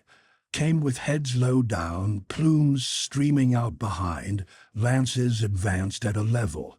It was a handsome sight, a beautiful sight, for a man up a tree. I laid my lance in rest and waited with my heart beating till the iron wave was just ready to break over me, then spouted a column of white smoke through the bars of my helmet. You should have seen the wave go to pieces and scatter. This was a finer sight than the other one. But these people stopped, 200 or 300 yards away, and this troubled me. My satisfaction collapsed and fear came. I judged I was a lost man. But Sandy was radiant and was going to be eloquent, but I stopped her and told her my magic had miscarried somehow or other, and she must mount with all dispatch, and we must ride for life. No, she wouldn't. She said that my enchantment had disabled those knights. They were not riding on because they couldn't. Wait, they would drop out of their saddles presently, and we would get their horses and harness. I could not deceive such trusting simplicity. So I said it was a mistake, that when my fireworks killed at all, they killed instantly. No, the men would not die. There is something wrong about my apparatus. I couldn't tell what. But we must hurry and get away, for those people would attack us again in a minute. Sandy laughed and said, "Lack-a-day, sir, they be not of that breed. Sir Lancelot will give battle to dragons, and will abide by them, and will assail them again and yet again and still again, until he do conquer and destroy them. And so likewise will Sir Pellinore and Sir Aglovale and Sir Carados, and mayhap others, but there will be none else that will venture it. Let the idle say what the idle will. And la, as to yonder base rufflers, think ye they have not their fill, but yet desire more? Well, then what are they waiting for? Why don't they leave? Nobody's hindering. Good land, I'm willing to let bygones be bygones, I'm sure. Leave, is it? Oh, give thyself easement as to that. They dream not of it, no, not they. They wait to yield them. Come, really, is that sooth, as you people say? If they want to, why don't they? It would like them much. But an ye wot how dragons are esteemed, ye would not hold them blameable. They fear to come. Well, then, suppose I go to them instead, and, wit ye well they would not abide your coming. I will go. And she did. She was a handy person to have along on a raid. I would have considered this a doubtful errand myself. I presently saw the knights riding away and Sandy coming back. That was relief. I judged she had somehow failed to get the first innings. I mean in the conversation. Otherwise the interview wouldn't have been so short. But it turned out that she had managed the business well, in fact admirably. She said that when she told those people I was the boss, it hit them where they lived. Smote them sore with fear and dread was her word. And then they were ready to put up with anything she might require. So she swore them to appear at Arthur's court within 2 days and yield them with horse and harness, and be my knights henceforth, and subject to my command. How much better she managed that thing than I should have done it myself. She was a daisy. Chapter 15. Sandy's Tale. "And so I'm proprietor of some knights," said I, as we rode off. "Who would ever have supposed that I should live to list up assets of that sort? I shan't know what to do with them unless I raffle them off. How many of them are there, Sandy?" "7, please you, sir, and their squires." "It is a good haul. Who are they? Where do they hang out?" "Where do they hang out?" "Yes, where do they live?" I understood thee not." "That I will tell eftsoons." Then she said musingly and softly, turning the words daintily over her tongue, "Hang they out?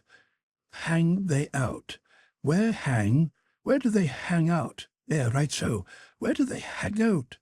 Of a truth the phrase hath a fair and winsome grace, and is prettily worded withal. I will repeat it anon and anon in mine idlesse, whereby I may peradventure learn it. Where do they hang out? Even so. Already it falleth trippingly from my tongue, and for as much— Don't forget the cowboys, Sandy." "Cowboys?" "Yes, the knights, you know. You're going to tell me about 'em a while back, you remember. Figuratively speaking, game's called." "Game? Yes. Go to the bat. I mean, get to work on your statistics and don't burn so much kindling getting your fire started. Tell me about the knights." "I will, well, and lightly will begin. So they two departed and rode into a great forest, and, great Scott! You see, I recognized my mistake at once. I had set her works a-going. It was my own fault. She would be 30 days getting down to those facts. And she generally began without a preface and finished without a result. If you interrupted her, she would either go right along without noticing, or answer with a couple of words, and go back and say the sentence over again. So interruptions only did harm. And yet I had to interrupt, and interrupt pretty frequently, too, in order to save my life. A person would die if he let her monotony drip on him right along all day. "Great Scott!" I said in my distress. She went right back and began over again. "So they two departed and rode into a great forest, and—" "Which two?" "Sir Gawain and Sir Uwaine. And so they came to an abbey of monks, and there were well lodged. So on the morn they heard their masses in the abbey, and so they rode forth till they came to a great forest. Then was Sir Gawain ware in a valley by a turret of 12 fair damsels, and 2 knights armed on great horses, and the damsels went to and fro by a tree. And then was Sir Gawain ware how there hung a white shield on that tree, and ever as the damsels came by it they spit upon it, and some threw mire upon the shield.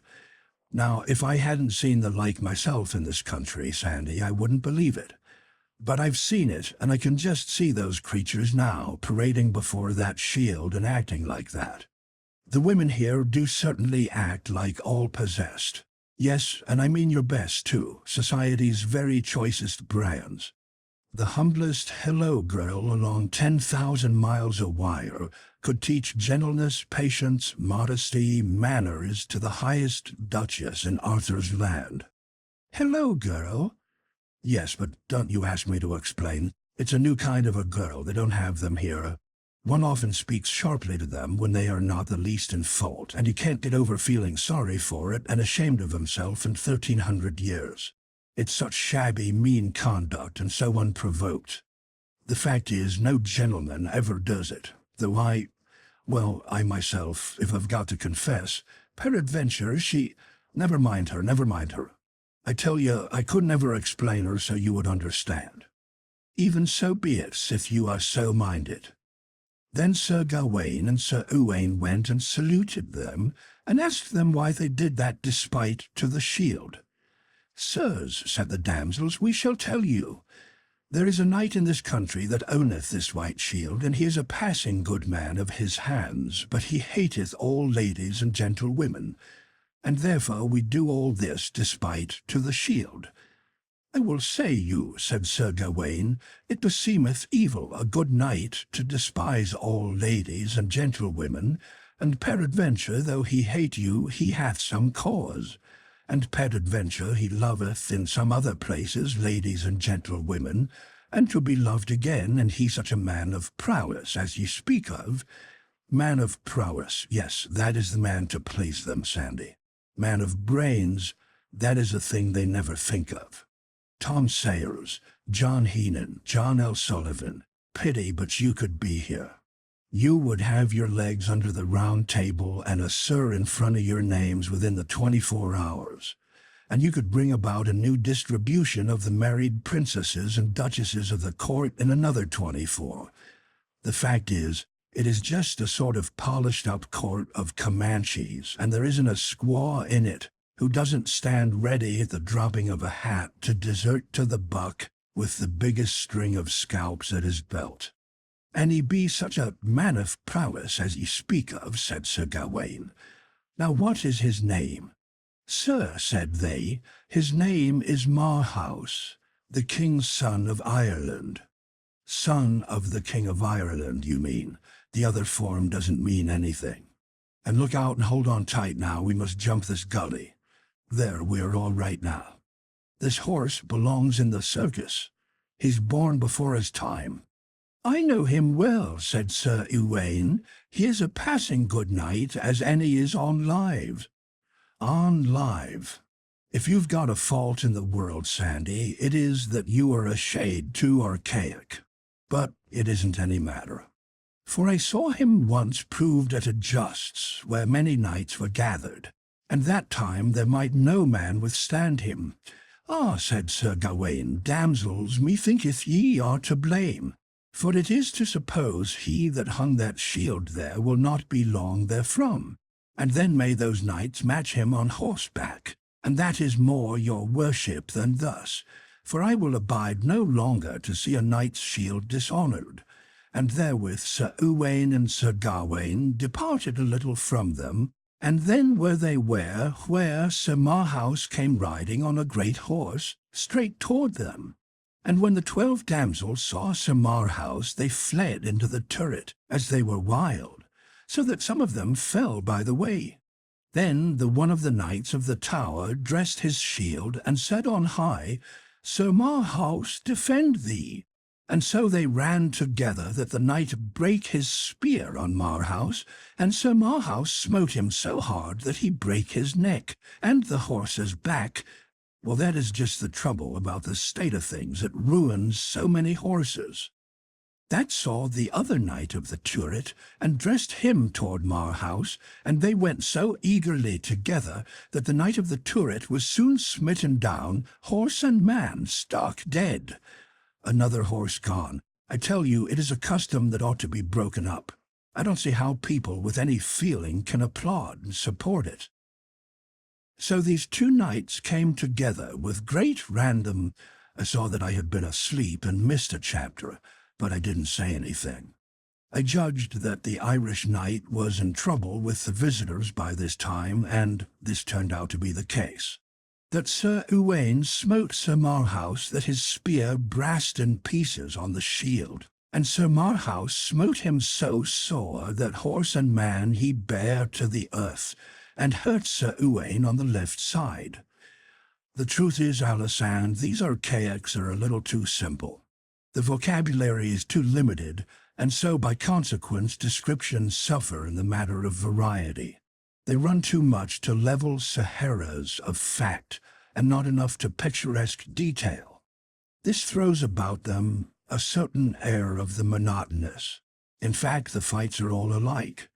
A couple of people come together with great random. Random is a good word, and so is exegesis, for that matter, and so is Holocaust, and defalcation, and usufruct, and 100 others, but land. A body ought to discriminate. They come together with great random, and a spear is brast, and one party break his shield, and the other one goes down, horse and man, over his horse tail and break his neck, and then the next candidate comes randoming in and brast his spear, and the other man brast his shield, and down he goes, horse and man, over his horse tail and break his neck, and then there's another elected, and another, and still another, till the material is all used up.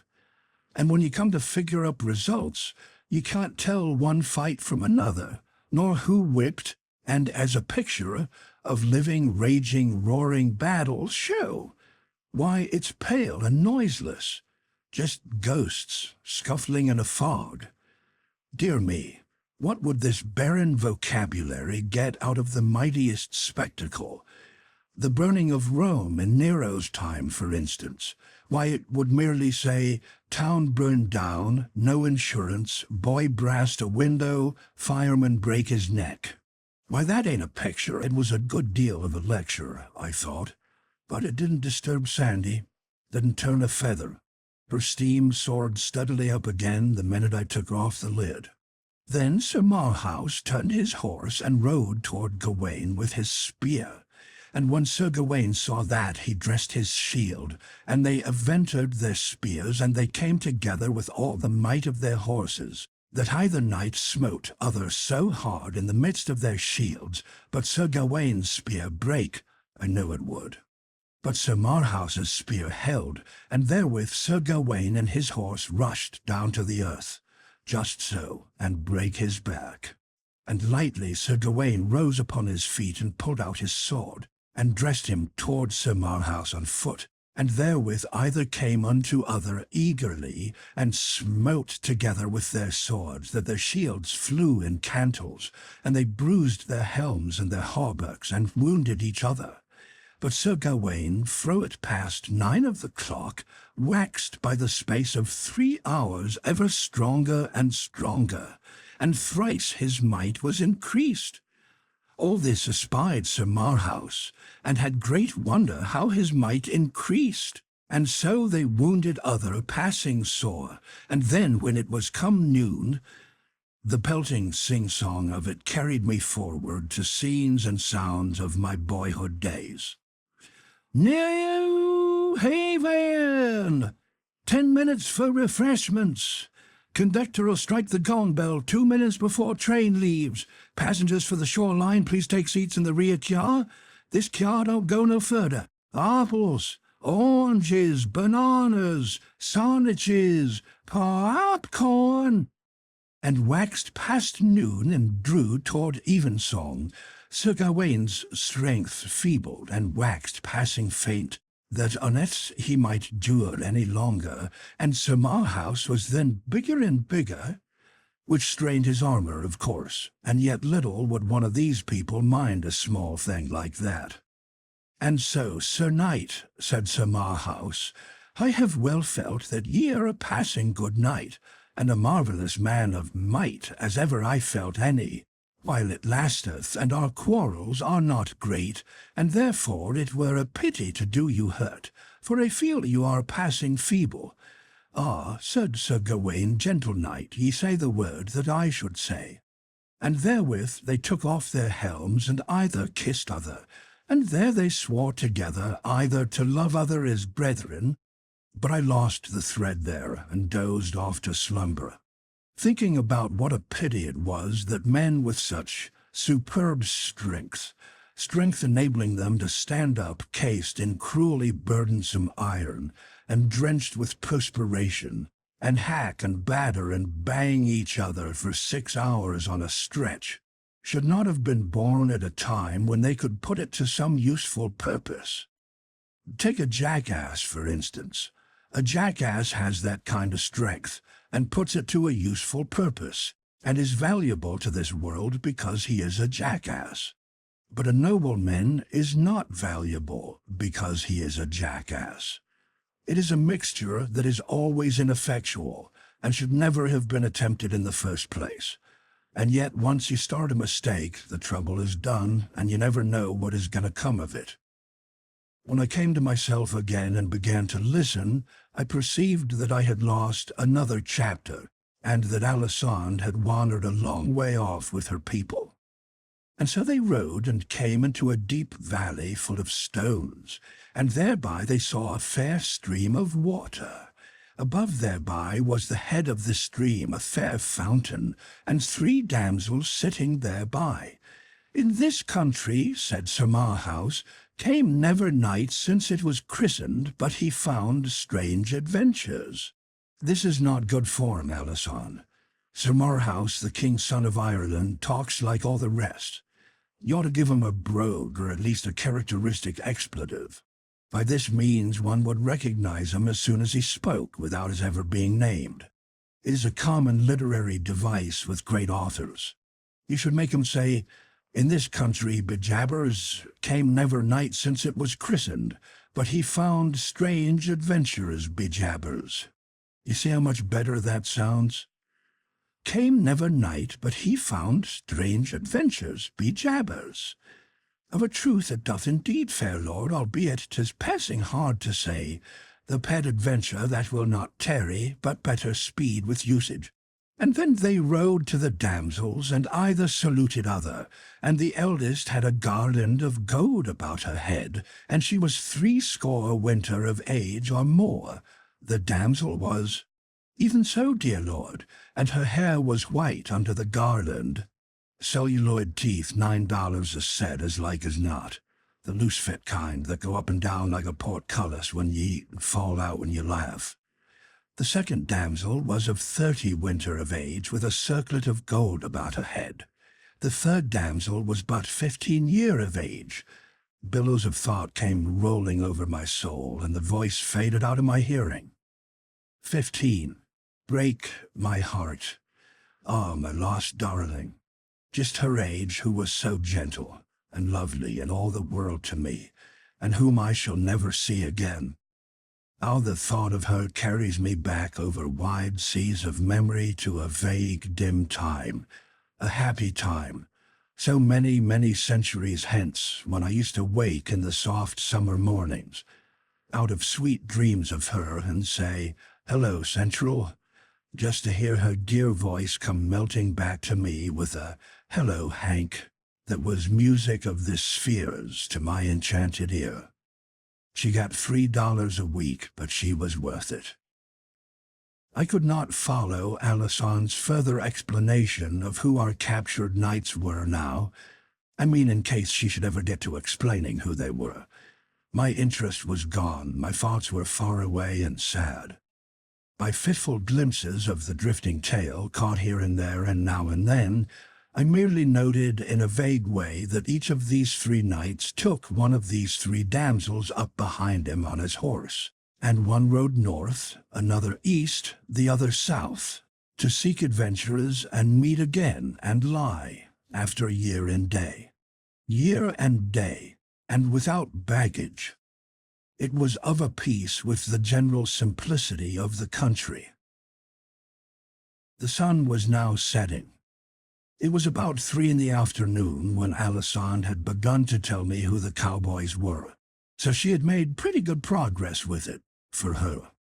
She would arrive some time or other, no doubt, but she was not a person who could be hurried. We were approaching a castle which stood on high ground, a huge, strong, venerable structure, whose grey towers and battlements were charmingly draped with ivy, and whose whole majestic mass was drenched with splendor as flung from the sinking sun. It was the largest castle we had seen, and so I thought it might be the one we were after, but Sandy said no. She did not know who owned it. She said she had passed it without calling when she went down to Camelot. Chapter 16. Morgan Le Fay. If knights-errant were to be believed, not all castles were desirable places to seek hospitality in. As a matter of fact, knights-errant were not persons to be believed. That is, measured by modern standards of veracity. Yet measured by the standards of their own time and scaled accordingly, you got the truth. It was very simple. You discounted a statement 97%. The rest was fact. Now, after making this allowance, the truth remained that if I could find out something about a castle before ringing the doorbell, hailing the warders, it was the sensible thing to do. So I was pleased when I saw in the distance a horseman making the bottom turn of the road that wound down from this castle. As we approached each other, I saw that he wore a plumed helmet and seemed to be otherwise clothed in steel, but bore a curious addition also. A stiff, square garment like a herald's tabard. However, I had to smile at my own forgetfulness when I got nearer and read this sign on his tabard. Persimmon's Soap. All the prima donna use it. That was a little idea of my own, and had several wholesome purposes in view toward the civilizing and uplifting of this nation.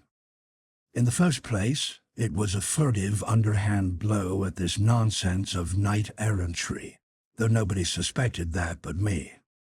I had started a number of these people out, the bravest knights I could get, each sandwiched between bulletin boards bearing one device or another, and I judged that by and by, when they got to be numerous enough, they would begin to look ridiculous.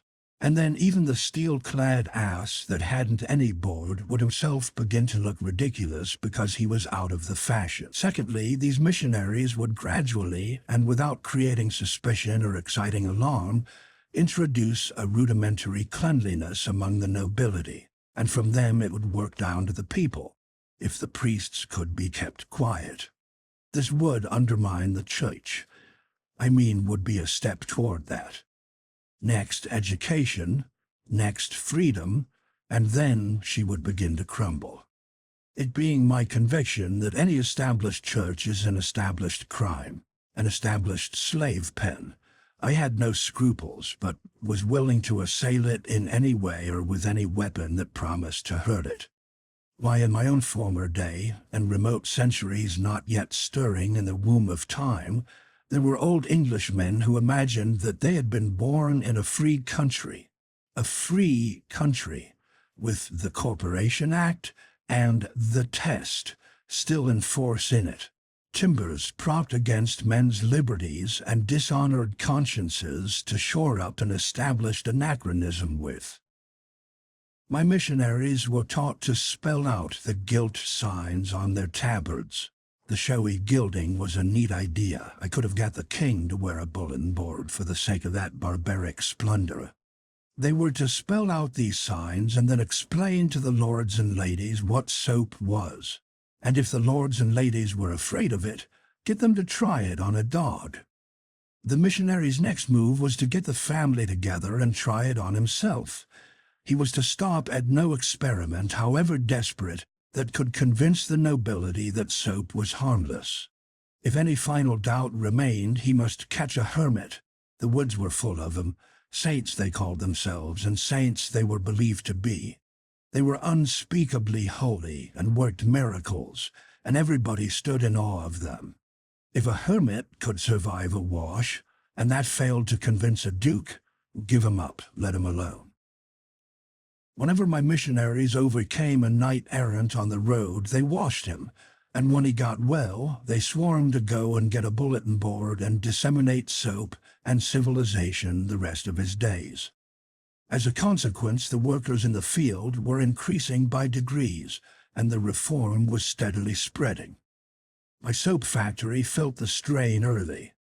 At first I had only 2 hands, but before I had left home I was already employing 15, and running night and day, and the atmospheric result was getting so pronounced that the king went sort of fainting and gasping around and said he did not believe he could stand it much longer. And Sir Lancelot got so that he did hardly anything but walk up and down the roof and swear, although I told him it was worse up there than anywhere else.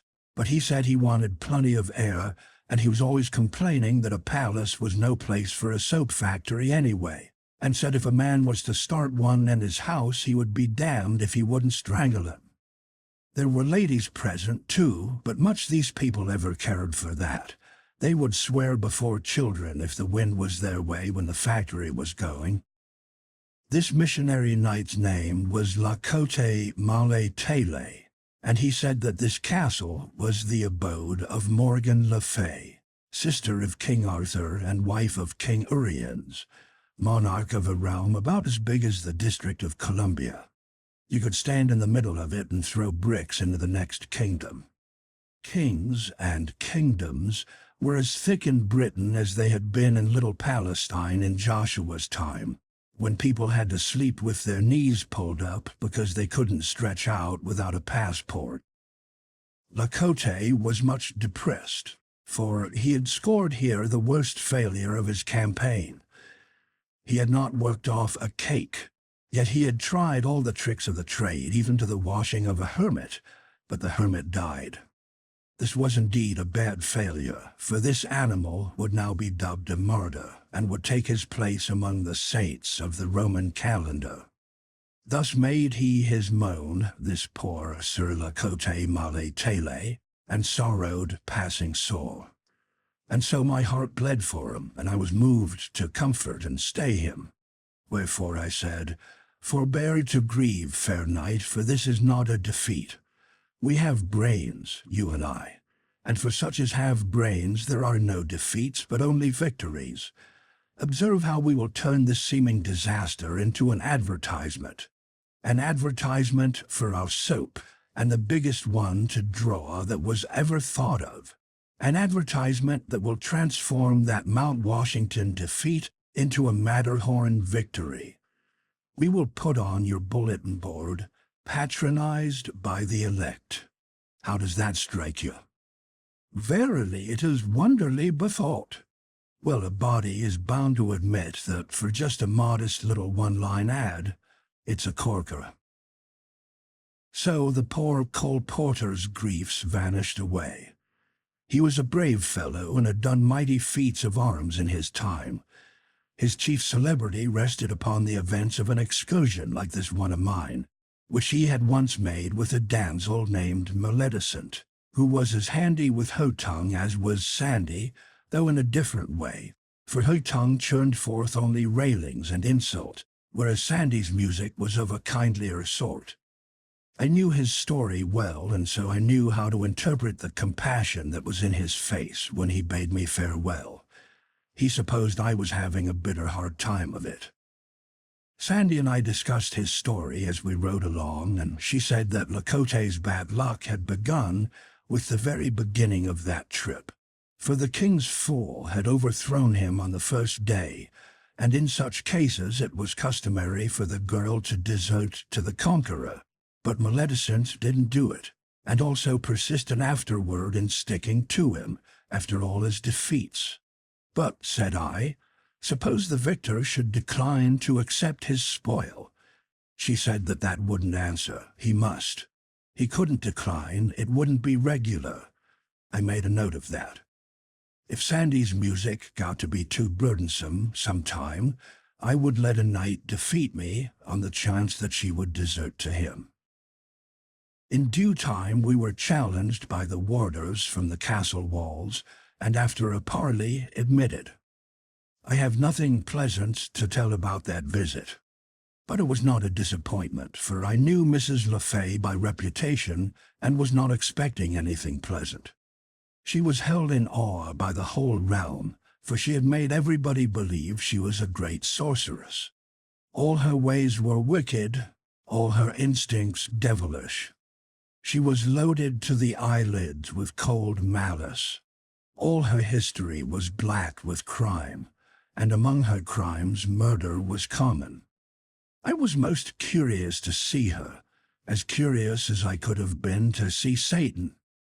To my surprise, she was beautiful. Black thoughts had failed to make her expression repulsive. Age had failed to wrinkle her satin skin or mar its bloomy freshness. She could have passed for old Urian's granddaughter. She could have been mistaken for sister to her own son. As soon as we were fairly within the castle gates, we were ordered into her presence. King Urian's was there, a kind-faced old man with a subdued look, and also the son, Sir Uwaine le Blanche-Maine, in whom I was, of course, interested on account of the tradition that he had once done battle with 30 knights, and also on account of his trip with Sir Gawain and Sir Marhaus, which Sandy had been aging me with. But Morgan was the main attraction, the conspicuous personality here. She was head chief of this household, that was plain. She caused us to be seated, and then she began, with all manner of pretty graces and graciousnesses, to ask me questions. Dear me, it was like a bird or a flute or something talking. I felt persuaded that this woman must have been misrepresented, lied about. She trilled along, and presently a handsome young page, clothed like the rainbow and as easy and undulatory of movement as a wave, came with something on a golden salver, and kneeling to present it to her, overdid his graces and lost his balance, and so fell lightly against her knee. She slipped a dirk into him, and as matter of course away as another person would have harpooned a rat. Poor child! He slumped to the floor, twisted his silken limbs in one great straining contortion of pain, and was dead. Out of the old king was wrung an involuntary "oh" of compassion. The look he got made him cut it suddenly short and not put any more hyphens in it. Sir Uwaine, at a sign from his mother, went to the anteroom and called some servants, and meanwhile Madame went rippling sweetly along with her talk. I saw that she was a good housekeeper, for while she talked she kept a corner of her eye on the servants to see that they made no balks in handling the body and getting it out. When they came with fresh clean towels, she sent back for the other kind, and when they had finished wiping the floor and were going, she indicated a crimson fleck the size of a tear, which their duller eyes had overlooked. It was plain to me that la Cote Male Tele had failed to see the mistress of the house. Often, how louder and clearer than any tongue does dumb circumstantial evidence speak. Morgan Le Fay rippled along as musically as ever. Marvelous woman. And what a glance she had! When it fell in reproof upon those servants, they shrunk and quailed as timid people do when the lightning flashes out of a cloud. I could have got the habit myself. It was the same with that poor old Brer Urians. He was always on the ragged edge of apprehension. She could not even turn toward him, but he winced. In the midst of the talk, I let drop a complimentary word about King Arthur, forgetting for the moment how this woman hated her brother. That one little compliment was enough. She clouded up like storm. She called for her guards and said, "Hail me these varlets to the dungeons." That struck cold on my ears, for her dungeons had a reputation. Nothing occurred to me to say or do, but not so with Sandy. As the guard laid a hand upon me, she piped up with the tranquillest confidence and said, "God's wounds, dost thou covet destruction, thou maniac? It is the boss." Now what a happy idea that was, and so simple, yet it would never have occurred to me. I was born modest, not all over, but in spots, and this was one of the spots. The effect upon Madame was electrical. It cleared her countenance and brought back her smiles and all her persuasive graces and blandishments. But nevertheless she was not able to entirely cover up with them the fact that she was in a ghastly fright. She said, "Law, but do list to thy handmaid." as if one gifted with powers like to mine might say the thing which I have said unto one who has vanquished Merlin, and not be jesting. By mine enchantments I foresaw your coming, and by them I knew you when you entered here. I did but play this little jest with hope to surprise you into some display of your art, as not doubting you would blast the gods with occult fires, consuming them to ashes on the spot, a marvel much beyond mine own ability, yet one which I have long been childishly curious to see. The guards were less curious, and got out as soon as they got permission. Chapter 17. A Royal Banquet. Madame, seeing me pacific and unresentful, no doubt judged that I was deceived by her excuse, for her fright dissolved away, and she was soon so importunate to have me give an exhibition and kill somebody that the thing grew to be embarrassing. However, to my relief, she was presently interrupted by the call to prayers. I will say this much for the nobility, that tyrannical, murderous, rapacious, and morally rotten as they were deeply and enthusiastically religious. Nothing could divert them from the regular and faithful performance of the pieties enjoined by the Church. More than once I had seen a noble who had gotten his enemy at a disadvantage stop to pray before cutting his throat. More than once I had seen a noble, after ambushing and dispatching his enemy, retire to the nearest wayside shrine and humbly give thanks, without even waiting to rob the body. There was to be nothing finer or sweeter in the life of even Benvenuto Cellini, that rough-hewn saint, 10 centuries later. All the nobles of Britain, with their families, attended divine service morning and night daily, in their private chapels, and even the worst of them had family worship 5 or 6 times a day besides. The credit of this belonged entirely to the Church. Although I was no friend to that Catholic Church, I was obliged to admit this, and often, in spite of me, I found myself saying, what would this country be without the Church? After prayers we had dinner in a great banqueting hall, which was lighted by hundreds of grease jets, and everything was as fine and lavish and rudely splendid as might become the royal degree of the hosts. At the head of the hall, on a dais, was the table of the king, queen, and their son, Prince Owain. Stretching down the hall from this was the general table on the floor.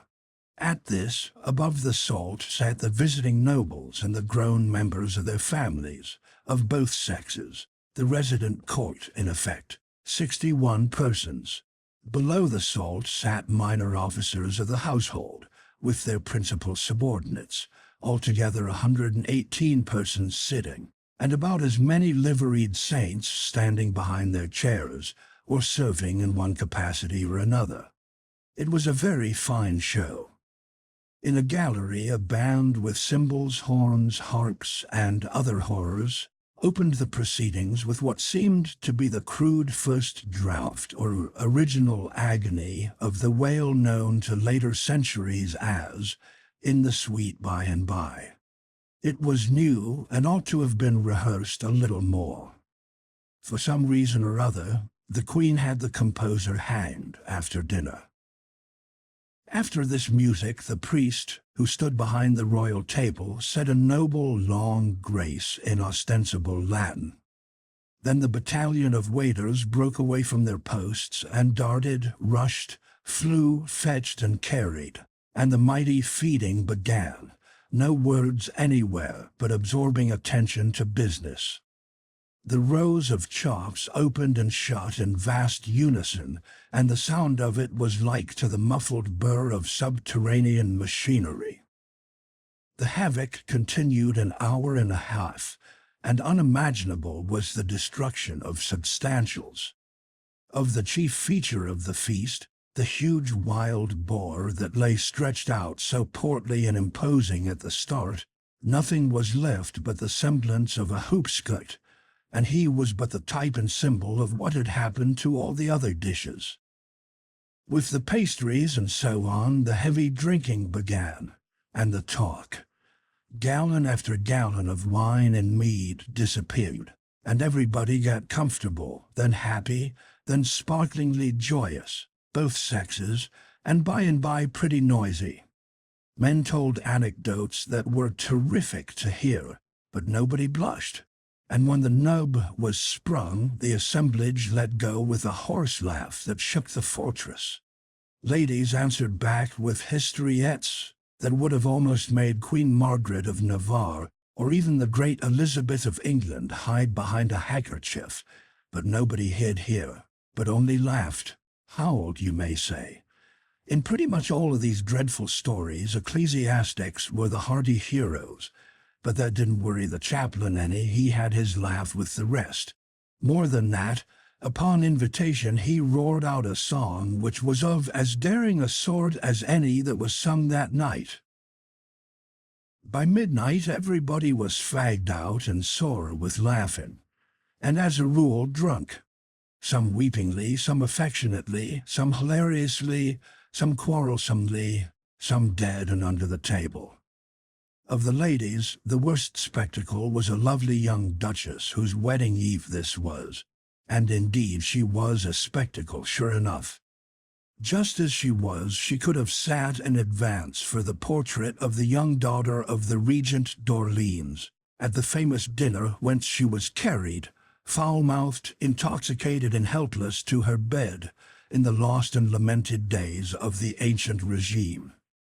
Suddenly, even while the priest was lifting his hands, and all conscious heads were bowed in reverent expectation of the coming blessing, there appeared under the arch of the far-off door at the bottom of the hall an old and bent and white-haired lady, leaning upon a crutch-stick, and she lifted the stick and pointed it toward the Queen and cried out, "The wrath and curse of God fall upon you, woman without pity, who have slain mine innocent grandchild, and made desolate this old heart, that had nor chick, nor friend, nor stay, nor comfort in all this world but him." Everybody crossed himself in a grisly fright, for a curse was an awful thing to those people. But the Queen rose up, majestic, with the deathlight in her eye, and flung back this ruthless command, "Lay hands on her, to the stake with her." The guards left their posts to obey. It was a shame. It was a cruel thing to see. What could be done? Sandy gave me a look. I knew she had another inspiration. I said, "Do what you choose." She was up and facing toward the Queen in a moment. She indicated me and said, "Madame, he saith this may not be. Recall the commandment, or he will dissolve the castle, and it shall vanish away like the unstable fabric of a dream." Confound it, what a crazy contract to pledge a person to. What if the Queen— But my consternation subsided there, and my panic passed off. For the Queen, all in a collapse, made no show of resistance, but gave a countermanding sign and sunk into her seat. When she reached it, she was sober. So were many of the others. The assemblage rose, whiffed ceremony to the winds, and rushed for the door like a mob, overturning chairs, smashing crockery, tugging, struggling, shouldering, crowding, anything to get out before I should change my mind and puff the castle into the measureless dim vacancies of space. Well, well, well, they were a superstitious lot. It is all a body can do to conceive of it. The poor Queen was so scared and humbled that she was even afraid to hang the composer without first consulting me. I was very sorry for her. Indeed, anyone would have been, for she was really suffering. So I was willing to do anything that was reasonable, and had no desire to carry things to wanton extremities. I therefore considered the matter thoughtfully, and ended by having the musicians ordered into her presence to play that sweet by and by again, which they did. Then I saw that she was right, and gave her permission to hang the whole band. This little relaxation of sternness had a good effect upon the Queen. A statesman gains little by the arbitrary exercise of ironclad authority upon all occasions that offer, for this wounds the just pride of his subordinates and thus tends to undermine his strength. A little concession now and then, where it can do no harm, is the wiser policy. Now that the Queen was at ease in her mind once more and measurably happy, her wine naturally began to assert itself again, and it got a little the start of her. It set her music going, her silver bell of a tongue. Dear me, she was a master talker. It would not become me to suggest that it was pretty late and that I was a tired man and very sleepy. I wished I'd gone off to bed when I had the chance. Now I must stick it out. There was no other way. So she tinkled along and along in the otherwise profound and ghostly hush of the sleeping castle, until by and by there came, as if from deep down under us, a far-away sound as of a muffled shriek, with an expression of agony about it that made my flesh crawl. The Queen stopped, and her eyes lighted with pleasure. She tilted her graceful head as a bird does when it listens. The sound bored its way up through the stillness again. "What is it?" I said. "It is truly a stubborn soul, and endureth long. It is many hours now." "Endureth what?" "The rack. Come, ye shall see a blithe sight. And he yield not his secret now, ye shall see him torn asunder." What a silky smooth hellion she was, and so composed and serene, when the cords all down my legs were hurting in sympathy with that man's pain. Conducted by mailed guards bearing flaring torches, we tramped along echoing corridors, and down stone stairways dank and dripping and smelling of mold and ages of imprisoned night. A chill, uncanny journey and a long one, and not made the shorter or the cheerier by the sorceress's talk, which was about this sufferer and his crime. He had been accused by an anonymous informer of having killed a stag in the royal preserves. I said, "Anonymous testimony isn't just the right thing, Your Highness. It were fairer to confront the accused with the accuser." I had not thought of that, it being but of small consequence. But in I would I could not, for that the accuser came masked by night, and told the forester, and straightway got him hence again, and so the forester knoweth him not. Then is this unknown the only person who saw the stag killed? Marry, no man saw the killing, but this unknown saw this hardy wretch near to the spot where the stag lay, and came with right loyal zeal and betrayed him to the forester. So the unknown was near the dead stag too? Isn't it just possible that he did the killing himself? His loyal zeal in a mask looks just a shade suspicious. But what is your Highness's idea for racking the prisoner? Where's the profit? He will not confess else, and then were his soul lost. For his crime his life is forfeited by the law, and of a surety will I see that he payeth it. But it were peril to my own soul to let him die unconfessed and unabsolved. Nay, I were a fool to fling me into hell for his accommodation. But, Your Highness, suppose he has nothing to confess. As to that we shall see anon, and I rack him to death and he confess not, it will peradventure show that he had indeed naught to confess. Ye will grant that that is sooth? Then shall I not be damned for an unconfessed man that had naught to confess, wherefore I shall be safe. It was the stubborn unreasoning of the time. It was useless to argue with her. Arguments have no chance against petrified training. They wear it as little as the waves wear a cliff. And her training was everybody's. The brightest intellect in the land would not have been able to see that her position was defective. As we entered the rack cell, I caught a picture that will not go from me. I wish it would. A native young giant of 30 or thereabouts lay stretched upon the frame on his back, with his wrists and ankles tied to ropes which led over windlasses at either end. There was no color in him. His features were contorted and set, and sweat drops stood upon his forehead. A priest bent over him on each side. The executioner stood by. Guards were on duty. Smoking torches stood in sockets along the walls. In a corner crouched a poor young creature, her face drawn with anguish, a half-wild and hunted look in her eyes, and in her lap lay a little child asleep.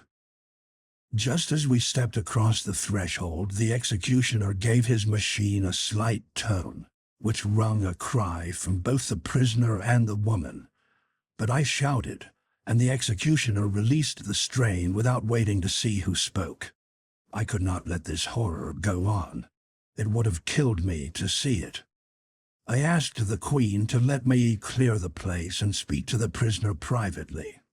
And when she was going to object, I spoke in a low voice, and I said I did not want to make a scene before her servants, but I must have my way, for I was King Arthur's representative and was speaking in his name.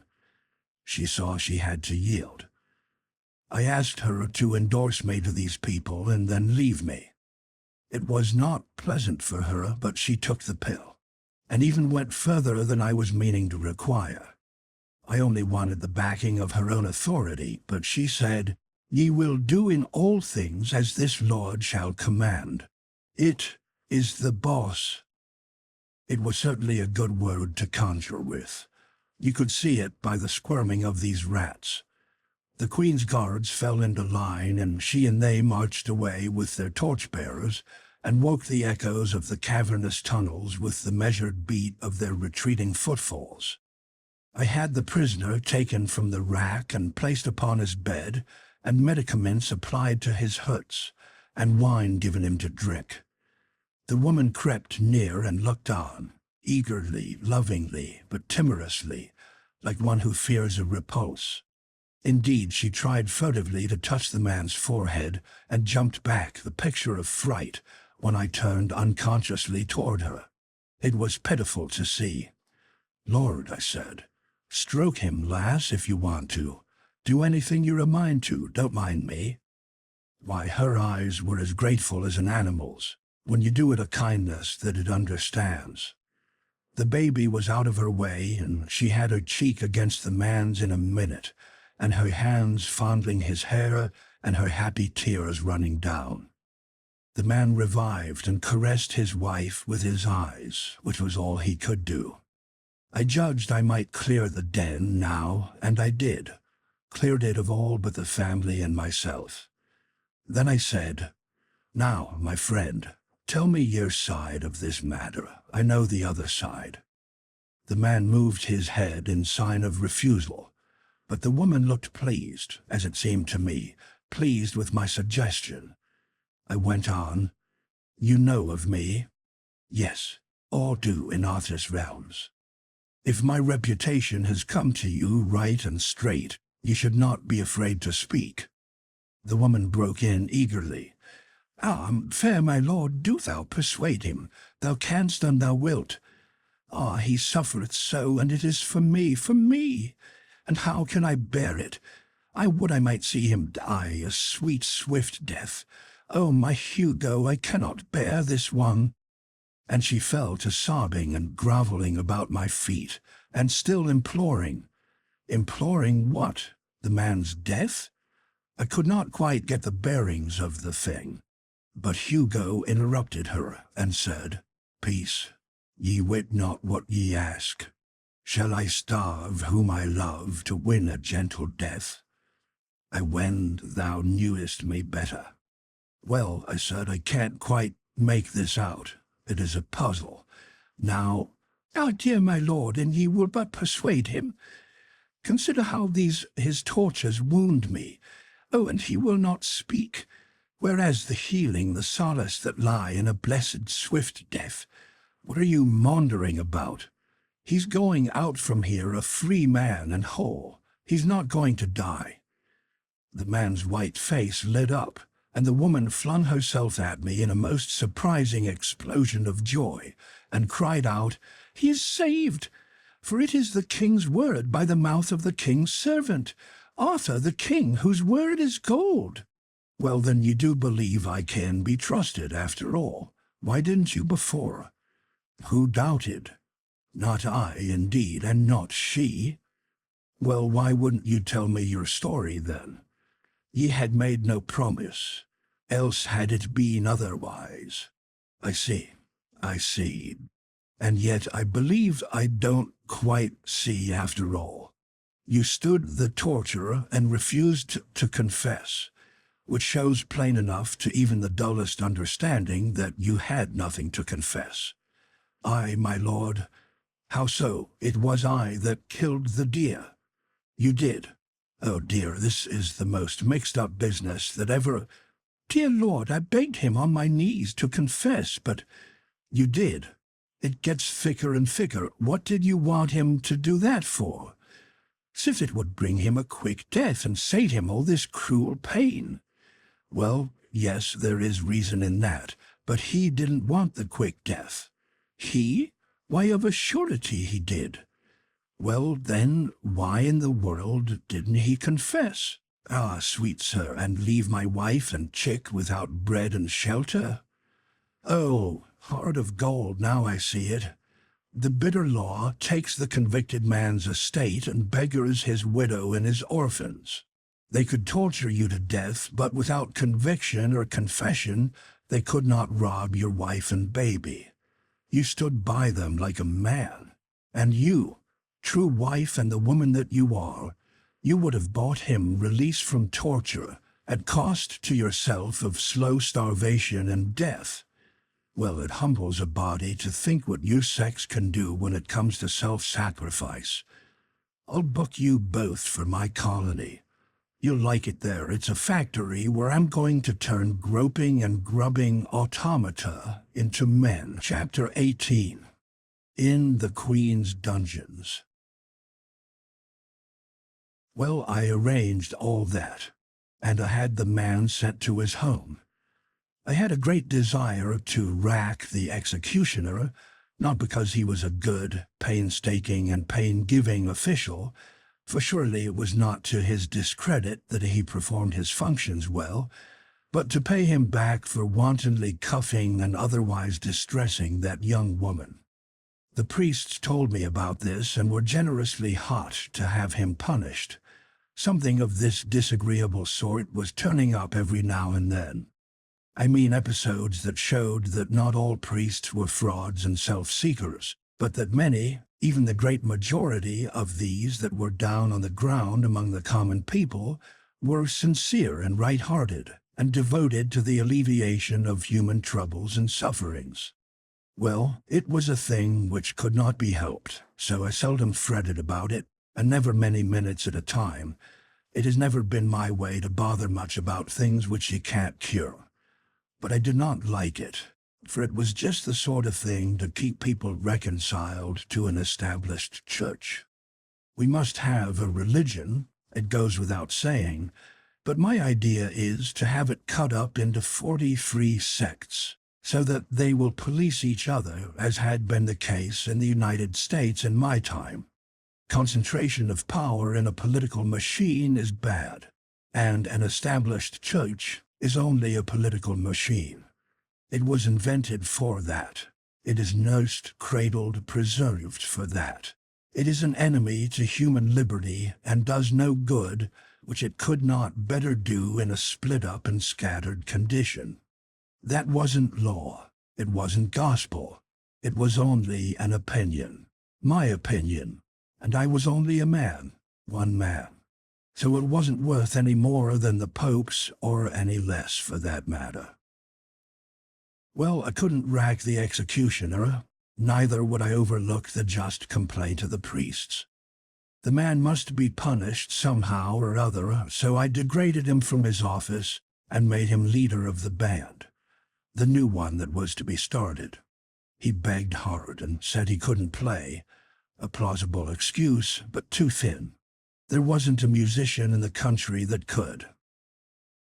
The Queen was a good deal outraged next morning when she found out she was going to have neither Hugo's life nor his property. But I told her she must bear this cross, that while by law and custom she certainly was entitled to both the man's life and his property, there were extenuating circumstances, and so in Arthur the King's name I had pardoned him.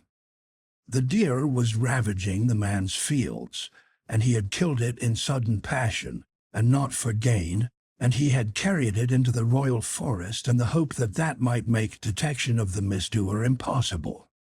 Confound her, I couldn't make her see that sudden passion is an extenuating circumstance in the killing of venison, or of a person, so I gave it up and let her sulk it out. I did think I was going to make her see it, by remarking that her own sudden passion in the case of the page modified that crime. "Crime?" she exclaimed. "How thou talkest! Crime, forsooth! Man, I am going to pay for him." Oh, it was no use to waste sense on her. Training. Training is everything. Training is all there is to a person. We speak of nature. It is folly. There is no such thing as nature. What we call by that misleading name is merely heredity and training. We have no thoughts of our own, no opinions of our own. They are transmitted to us, trained into us. All that is original in us and therefore fairly creditable or discreditable to us can be covered up and hidden by the point of a cambric needle, all the rest being atoms contributed by and inherited from a procession of ancestors that stretches back 1 billion years to the Adam clan, or grasshopper or monkey from whom our race has been so tediously and ostentatiously and unprofitably developed. And as for me, all that I think about in this plodding, sad pilgrimage, this pathetic drift between the eternities, is to look out and humbly live a pure and high and blameless life, and save that one microscopic atom in me that is truly me. The rest may land in Sheol, and welcome for all I care. No, confound her, her intellect was good. She had brains enough, but her training made her an ass. That is, from a many centuries later point of view. To kill the page was no crime, it was her right, and upon her right she stood, serenely and unconscious of offense.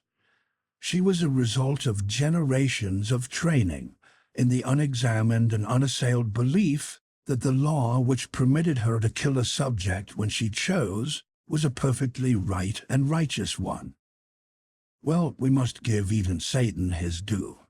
She deserved a compliment for one thing, and I tried to pay it, but the words stuck in my throat. She had a right to kill the boy, but she was in no wise obliged to pay for him. That was law for some other people, but not for her. She knew quite well that she was doing a large and generous thing to pay for that lad, and that I ought, in common fairness, to come out with something handsome about it. But I couldn't. My mouth refused. I couldn't help seeing in my fancy that poor old grandma with the broken heart, and that fair young creature lying butchered, his little silken pomps and vanities laced with his golden blood. How could she pay for him? Whom could she pay? And so, well knowing that this woman, trained as she had been, deserved praise, even adulation, I was yet not able to utter it, trained as I had been. The best I could do was to fish up a compliment from outside, so to speak, and the pity of it was that it was true. "Madame, your people will adore you for this." Quite true, but I meant to hang her for it some day if I lived. Some of those laws were too bad, altogether too bad. A master might kill his slave for nothing, for mere spite, malice, or to pass the time, just as we have seen that the crowned head could do it with his slave, that is to say, anybody. A gentleman could kill a free commoner and pay for him, cash or garden truck. A noble could kill a noble without expense as far as the law was concerned, but reprisals in kind were to be expected. Anybody could kill somebody, except the commoner and the slave. These had no privileges. If they killed, it was murder, and the law wouldn't stand murder. They made short work of the experimenter and of his family, too, if he murdered somebody who belonged up among the ornamental ranks. If a commoner gave a noble even so much as a Damien's scratch, which didn't kill or even hurt, he got Damien's dose for it just the same. They pulled him to rags and tatters with horses, and all the world came to see the show and crack jokes and have a good time. And some of the performances of the best people present were as tough and as properly unprintable as any that have been printed by the pleasant Casanova in his chapter about the dismemberment of Louis XV's poor awkward enemy. I had had enough of this grisly place by this time and wanted to leave, but I couldn't, because I had something on my mind that my conscience kept prodding me about and wouldn't let me forget. If I had the remaking of man, he wouldn't have any conscience. It is one of the most disagreeable things connected with a person, and although it certainly does a great deal of good, it cannot be said to pay in the long run. It would be much better to have less good and more comfort. Still, this is only my opinion, and I am only one man. Others with less experience may think differently. They have a right to their view. I only stand to this. I have noticed my conscience for many years, and I know it is more trouble and bother to me than anything else I started with. I suppose that in the beginning I prized it because we prize anything that is ours, and yet how foolish it was to think so. If we look at it in another way, we see how absurd it is. If I had an anvil in me, would I prize it? Of course not. And yet when you come to think, there is no real difference between a conscience and an anvil. I mean for comfort. I've noticed it 1,000 times. And you could dissolve an anvil with acids when you couldn't stand it any longer. But there isn't any way that you can work off a conscience. At least so it'll stay worked off. Not that I know of, anyway. There was something I wanted to do before leaving, but it was a disagreeable matter, and I hated to go at it. Well, it bothered me all the morning. I could have mentioned it to the old king, but what would be the use? He was but an extinct volcano. He had been active in his time, but his fire was out, this good while. He was only a stately ash pile now. Gentle enough and kindly enough for my purpose, without doubt, but not usable. He was nothing, this so-called king. The queen was the only power there, and she was a Vesuvius. As a favor, she might consent to warm a flock of sparrows for you, but then she might take that very opportunity to turn herself loose and bury a city. However, I reflected that as often as any other way, when you are expecting the worst, you get something that is not so bad after all. So I braced up and placed my matter before Her Royal Highness. I said I had been having a general jail delivery at Camelot and among neighboring castles, and with her permission, I would like to examine her collection, her bric-a-brac, that is to say, her prisoners. She resisted, but I was expecting that. But she finally consented. I was expecting that too, but not so soon. That about ended my discomfort. She called her guards and torches, and we went down into the dungeons. These were down under the castle's foundations, and mainly were small cells hollowed out of the living rock. Some of these cells had no light at all, and one of them was a woman in foul rags who sat on the ground and would not answer a question or speak a word, but only looked up at us once or twice, through a cobweb of tangled hair, as if to see what casual thing it might be that was disturbing with sound and light the meaningless dull dream that was become her life. After that she sat bowed, with her dirt-caked fingers idly interlocked in her lap, and gave no further sign. This poor rack of bones was a woman of middle age apparently, but only apparently. She had been there 9 years and was 18 when she entered. She was a commoner and had been sent here on her bridal night by Sir Brose Sans-Pate, a neighboring lord whose vassal her father was, and to which lord she had refused what has since been called le droit du seigneur, and moreover had opposed violence to violence, and spilt half a gill of his almost sacred blood.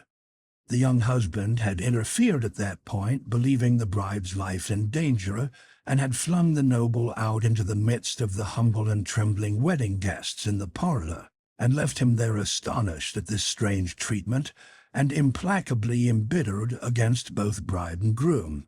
The said lord, being cramped for dungeon room, had asked the queen to accommodate his 2 criminals, and here in her Bastille they had been ever since. Hither, indeed, they had come before their crime was an hour old, and had never seen each other since. Here they were, kennelled like toads in the same rock. They had passed 9 pitch-dark years within 50 feet of each other, yet neither knew whether the other was alive or not. All the first years their only question had been, asked with beseechings and tears that might have moved stones in time, perhaps, but hearts are not stones. Is he alive? Is she alive? But they had never got an answer, and at last that question was not asked any more, or any other. I wanted to see the man after hearing all this. He was 34 years old and looked 60. He sat upon a squared block of stone with his head bent down, his forearms resting on his knees, his long hair hanging like a fringe before his face, and he was muttering to himself. He raised his chin and looked us slowly over in a listless, dull way, blinking with the distress of the torchlight, then dropped his head and fell to muttering again and took no further notice of us. There were some pathetically suggestive, dumb witnesses present. On his wrists and ankles were cicatrices, old smooth scars, and fastened to the stone on which he sat was a chain with manacles and fetters attached. But this apparatus lay idle on the ground and was thick with rust. Chains cease to be needed after the spirit has gone out of a prisoner. I could not roust the man, so I said we would take him to her and see, to the bride who was the fairest thing in the earth to him once.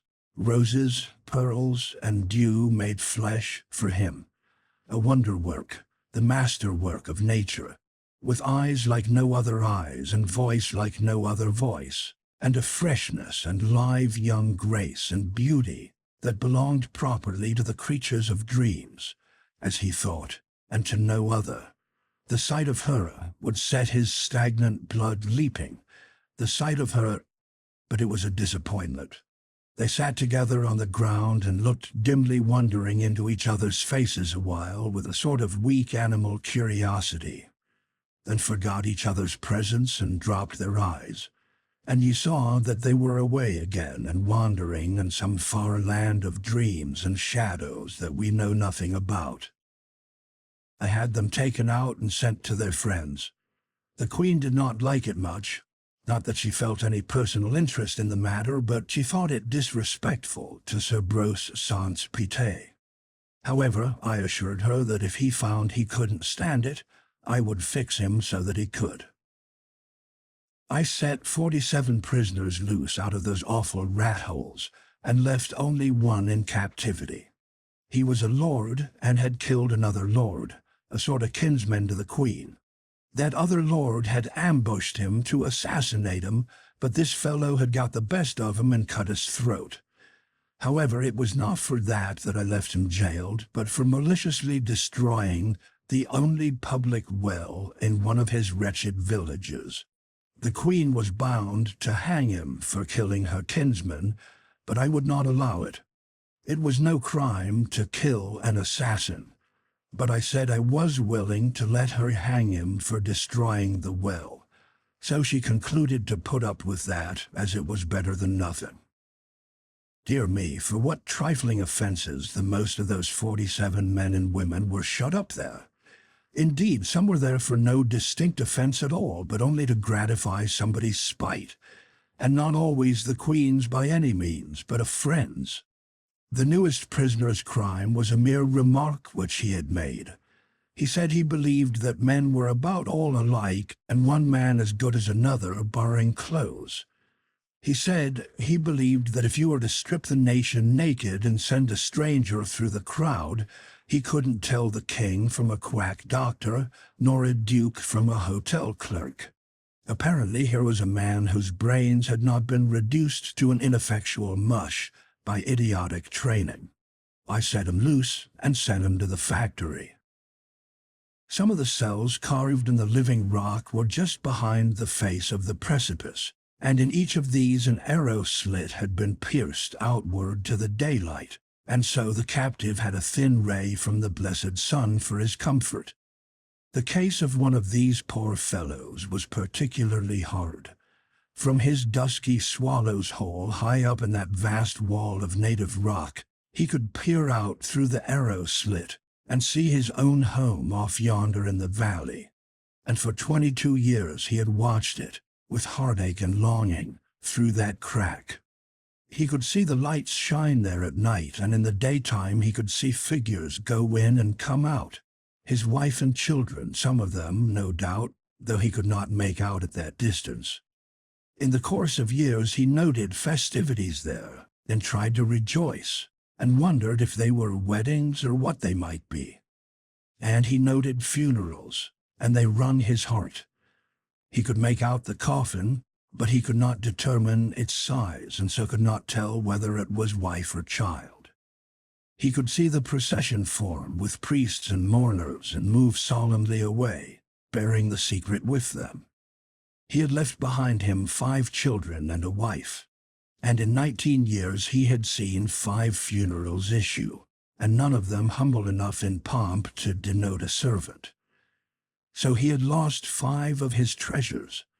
There must still be one remaining, one now infinitely, unspeakably precious.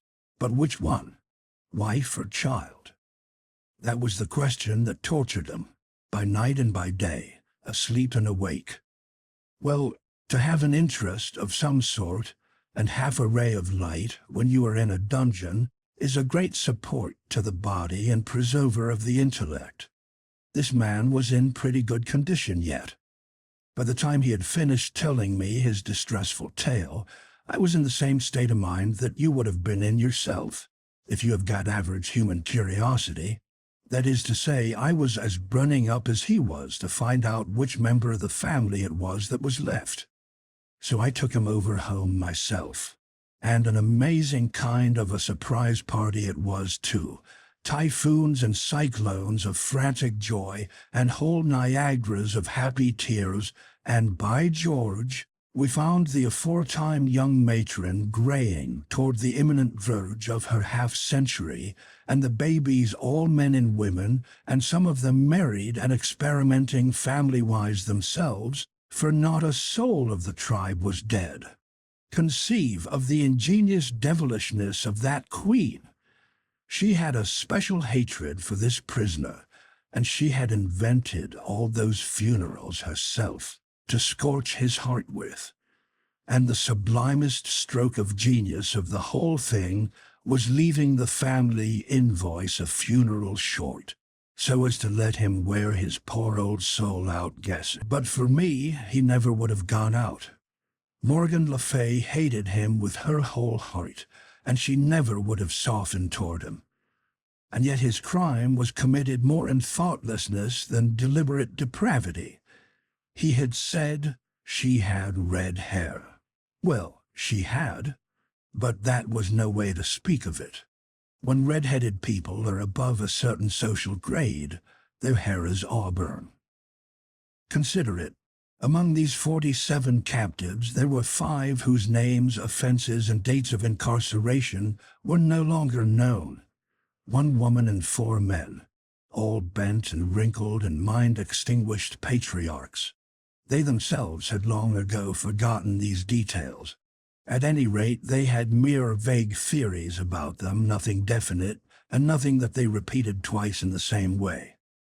The succession of priests whose office it had been to pray daily with the captives and remind them that God had put them there for some wise purpose or other, and teach them that patience, humbleness, and submission to oppression was what he loved to see in parties of a subordinate rank, had traditions about these poor old human ruins, but nothing more. These traditions went but little way, for they concerned the length of the incarceration only, and not the names of the offenses. And even by the help of tradition, the only thing that could be proven was that none of the five had seen daylight for 35 years. How much longer this privation has lasted was not guessable. The king and the queen knew nothing about these poor creatures except that they were heirlooms, assets inherited along with the throne from the former firm. Nothing of their history had been transmitted with their persons, and so the inheriting owners had considered them of no value, and had felt no interest in them. I said to the queen, "Then why in the world didn't you set them free?" The question was a puzzler. She didn't know why she hadn't. The thing had never come up in her mind.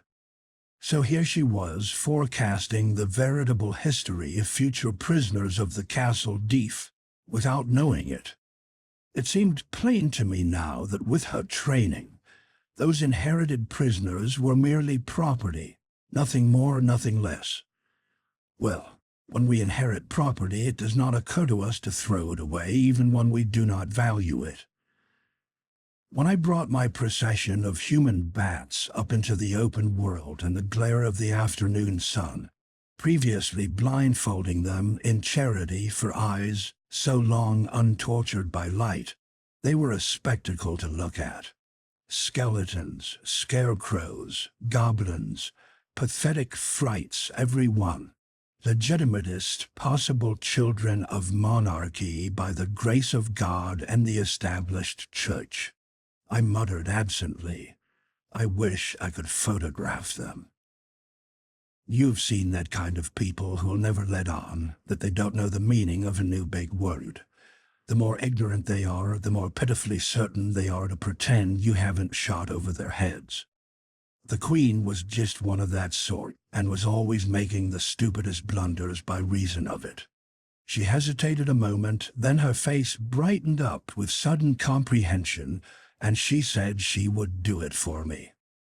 I thought to myself, well, what can she know about photography? But it was a poor time to be thinking. When I looked around, she was moving on the procession with an axe. Well, she was certainly a curious one, was Morgan Le Fay. I have seen a good many kinds of women in my time, but she laid over them all for variety. And how sharply characteristic of her this episode was.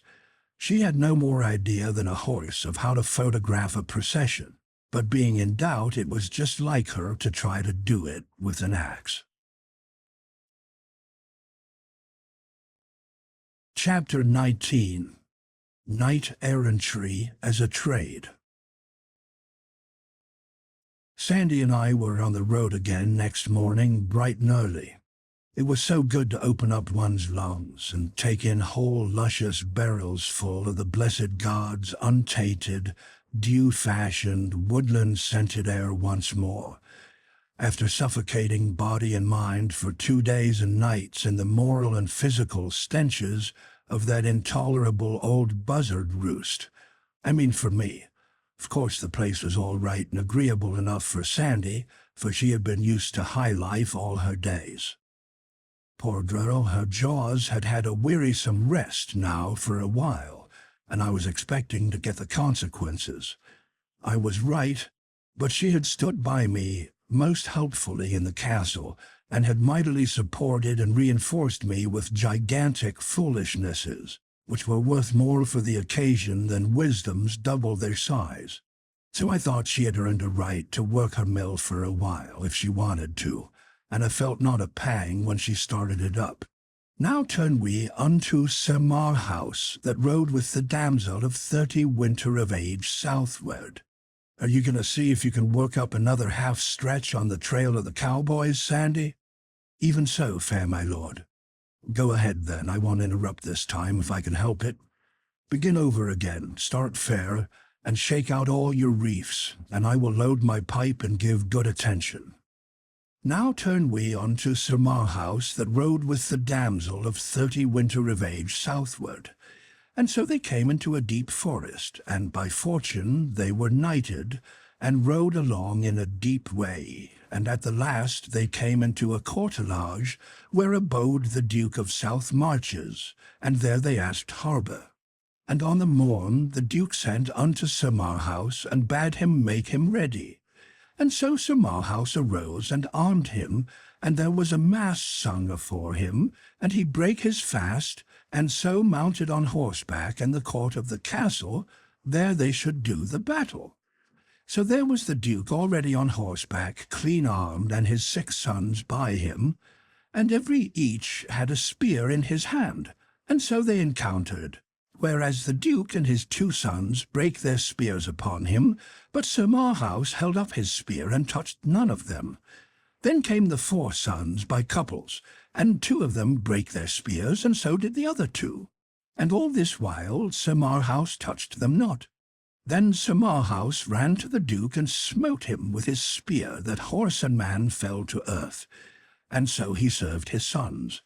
And then Sir Marhaus alight down, and bade the Duke yield him, or else he would slay him. And then some of his sons recovered, and would have set upon Sir Marhaus. Then Sir Marhaus said to the Duke, Cease thy sons, or else I will do the uttermost to you all. When the Duke saw he might not escape the death, he cried to his sons, and charged them to yield them to Sir Marhaus. And they kneeled all down, and put the pommels of their swords to the knight, and so he received them.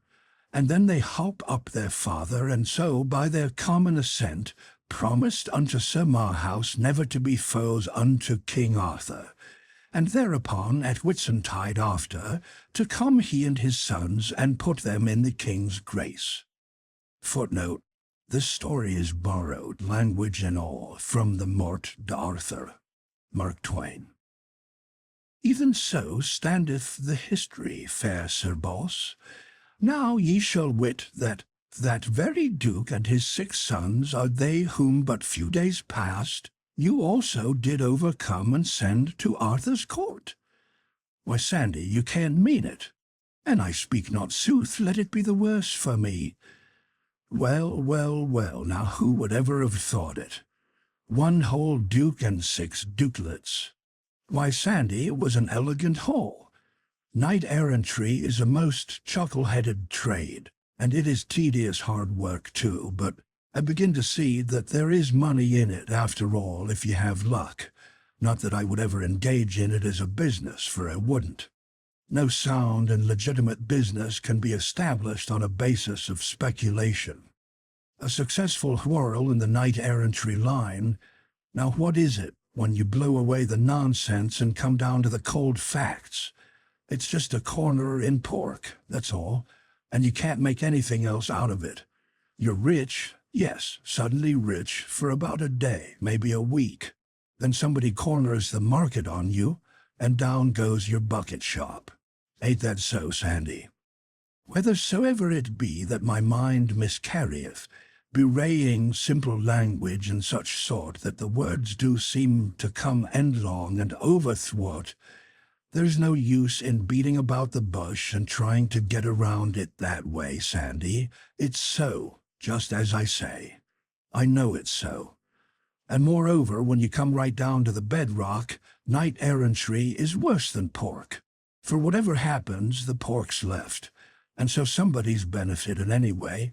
But when the market breaks in a knight-errantry whirl, and every knight in the pool passes in his checks, what have you got for assets?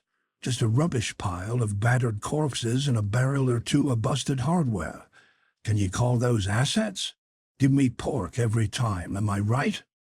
Ah, Peradventure my head being distraught by the manifold matters whereunto the confusions of these but late adventured hacks and fortunings, whereby not I alone nor you alone, but every each of us, meseemeth— No, it's not your head, Sandy. Your head's all right, as far as it goes, but you don't know business. That's where the trouble is. It unfits you to argue about business, and you're wrong to be always trying. However, that aside, it was a good haul anyway, and will breed a handsome crop of reputation in Arthur's court. And speaking of the cowboys, what a curious country this is for women and men that never get old. Now, there's Morgan Le Fay, as fresh and young as a Vassar pullet, to all appearances, and here is this old Duke of the South Marches still slashing away with sword and lance at his time of life, after raising such a family as he has raised. As I understand it, Sir Gawain killed 7 of his sons, and still he had 6 left for Sir Marhaus and me to take into camp. And then there was that damsel of 60 winter of age still excursioning around in her frosty bloom. How old are you, Sandy? It was the first time I ever struck a still place in her. The mill had shut down for repairs, or something. Chapter 20. The Ogre's Castle. Between 6 and 9, we made 10 miles, which was plenty for a horse carrying triple, man, woman, and armor. Then we stopped for a long nooning under some trees by a limpid brook. Right so came by and by a night riding, and as he drew near he made dolorous moan, and by the words of it I perceived that he was cursing and swearing. Yet nevertheless was I glad of his coming, for that I saw he bore a bulletin board whereon in letters all of shining gold was writ, "Use Peterson's prophylactic toothbrush, all the go." I was glad of his coming, for even by this token I knew him for a knight of mine. It was Sir Madoc de la Montaigne, a burly great fellow whose chief distinction was that he had come within an ace of sending Sir Lancelot down over his horsetail once. He was never long in a stranger's presence without finding some pretext or other to let out that great fact. But there was another fact of nearly the same size which he never pushed upon anybody unasked, and yet never withheld when asked. That was, that the reason he didn't quite succeed was that he was interrupted and sent down over horsetail himself. This innocent, vast lubber did not see any particular difference between the two facts.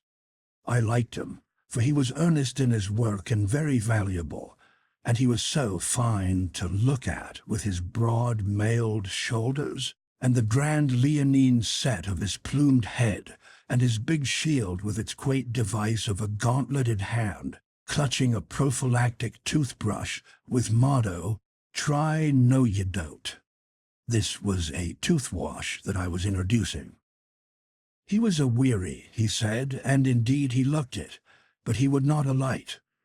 He said he was after the stove polish man, and with this he broke out cursing and swearing anew.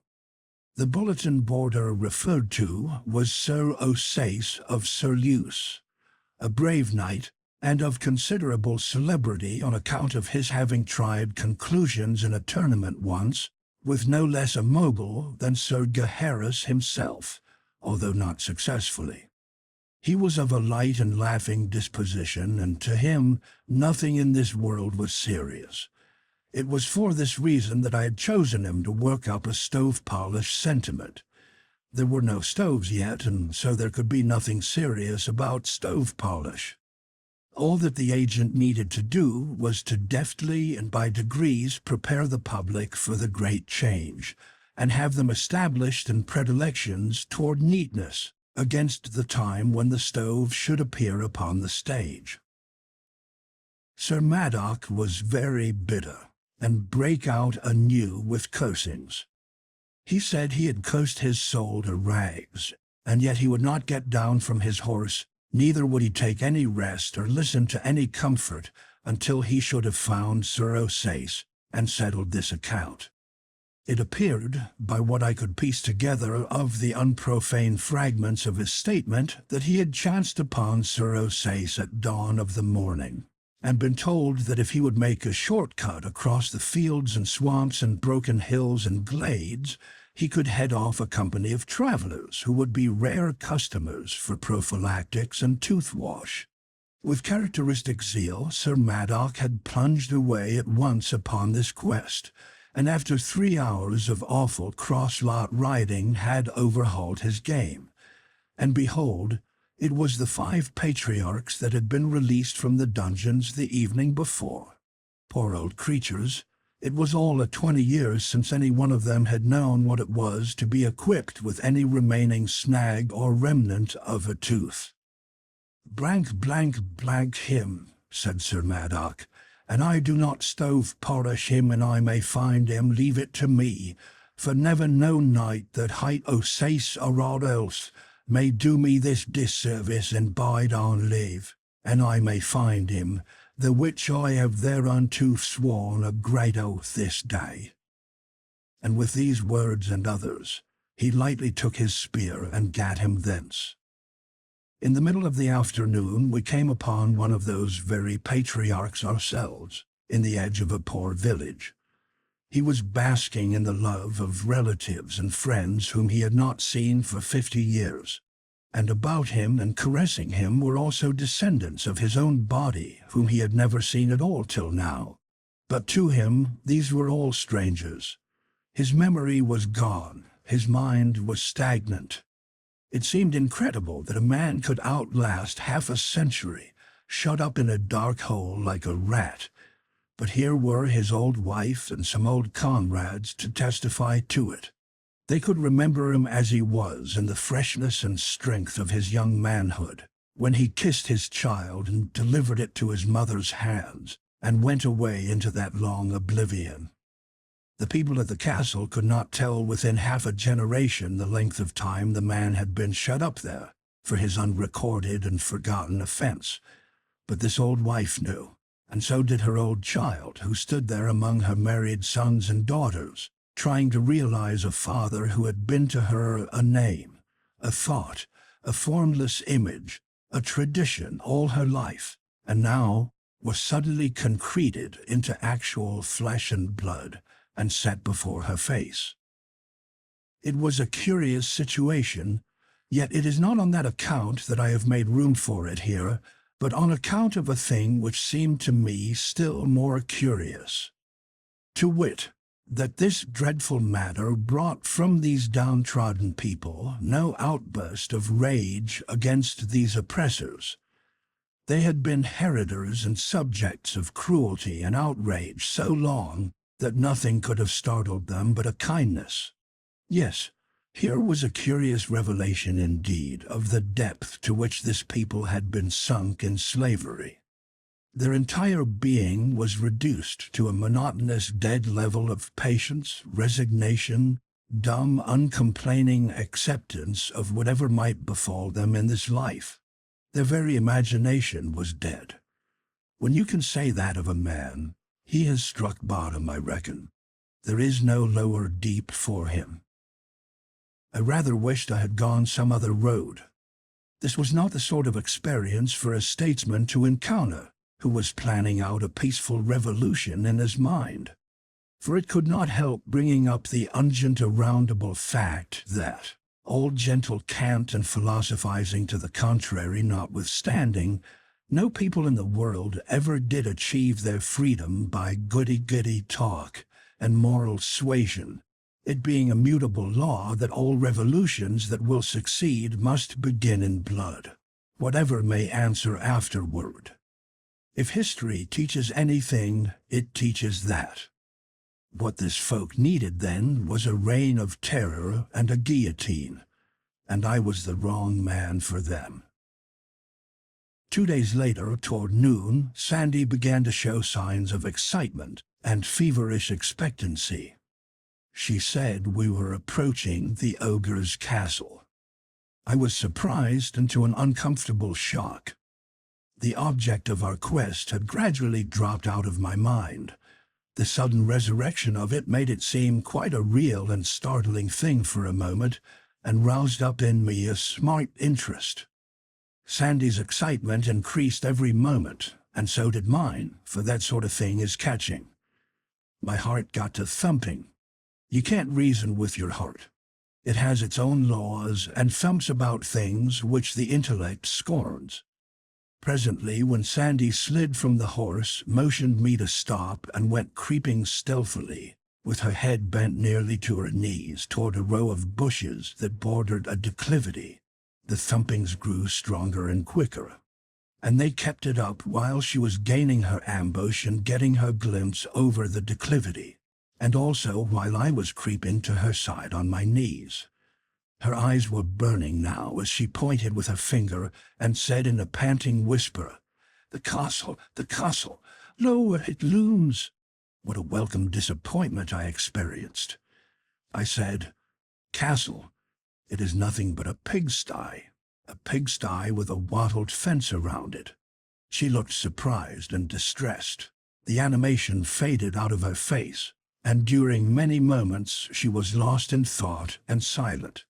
Then, "It was not enchanted aforetime," she said in a musing fashion as if to herself.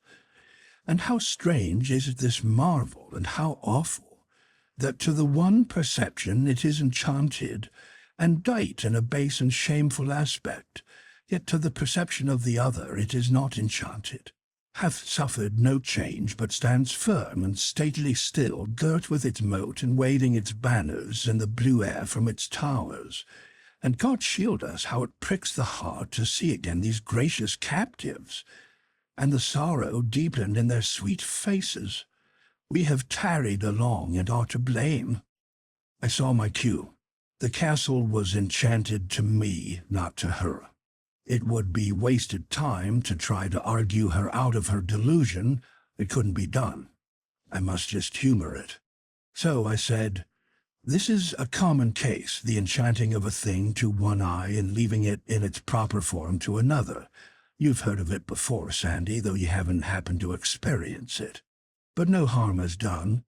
In fact, it is lucky the way it is.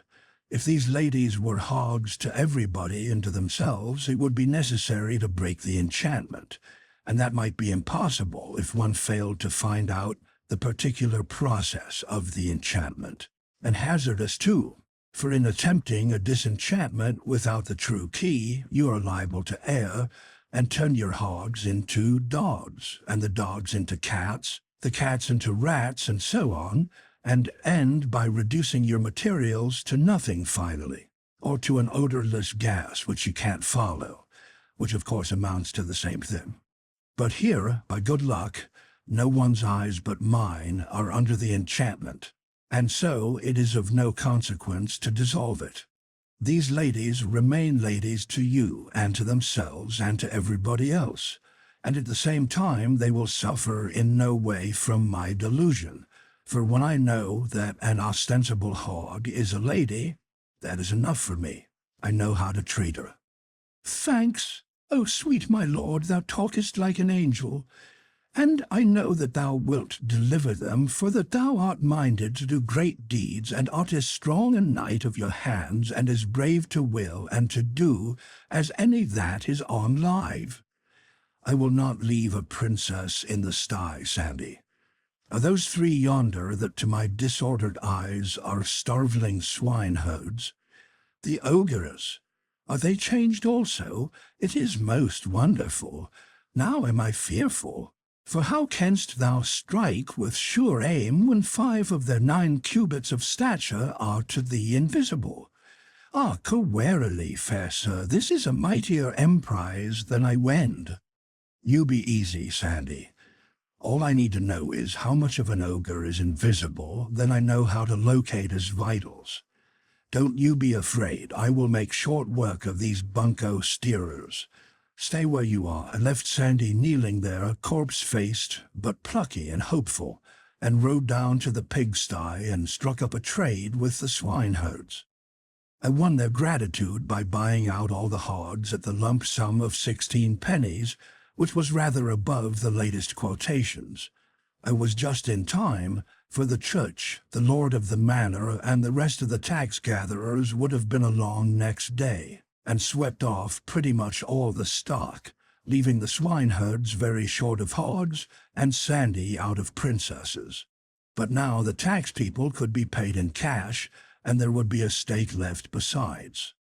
One of the men had 10 children, and he said that last year when a priest came and of his 10 pigs took the fattest one for tithes, the wife burst out upon him and offered him a child and said, "Thou beast without bowels of mercy, why leave me my child, yet rob me of the wherewithal to feed it?" How curious. The same thing had happened in the Wales of my day under the same old established church, which was supposed by many to have changed its nature when it changed its disguise. I sent the 3 men away and then opened the sty gate and beckoned Sandy to come, which she did, and not leisurely, but with the rush of a prairie fire. And when I saw her fling herself upon those hogs, with tears of joy running down her cheeks, and strain them to her heart, and kiss them and caress them, and call them reverently by grand princely names, I was ashamed of her, ashamed of the human race. We had to drive those hogs home 10 miles, and no ladies were ever more fickle-minded or contrary. They would stay in no road, no path. They broke out through the brush on all sides and flowed away in all directions, over rocks and hills and the roughest places they could find. And they must not be struck or roughly accosted. Sandy could not bear to see them treated in ways unbecoming to their rank. The troublesomest old sow of the lot had to be called my lady, and your highness like the rest. It is annoying and difficult to scour around after hogs in armor. There was one small countess with an iron ring in her snout and hardly any hair on her back that was the devil for perversity. She gave me a race of an hour over all sorts of country, and then we were right where we had started from, having made not a rod of real progress. I seized her at last by the tail and brought her along squealing. When I overtook Sandy, she was horrified and said it was in the last degree indelicate to drag a countess by her train. We got the hogs home just at dark, most of them. The Princess Neurovens de Morganore was missing, and 2 of her ladies-in-waiting, namely Miss Angela Bohun and the Demoiselle Elaine Courtemains, the former of these 2 being a young black sow with a white star in her forehead, and the latter a brown one with thin legs and a slight limp in the forward shank on the starboard side. A couple of the tryingest blisters to drive that I ever saw. Also among the missing were several mere baronesses, and I wanted them to stay missing.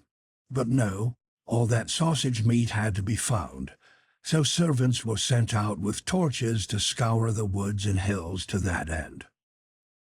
Of course, the whole drove was housed in the house, and great guns, well, I never saw anything like it, nor ever heard anything like it, and never smelt anything like it.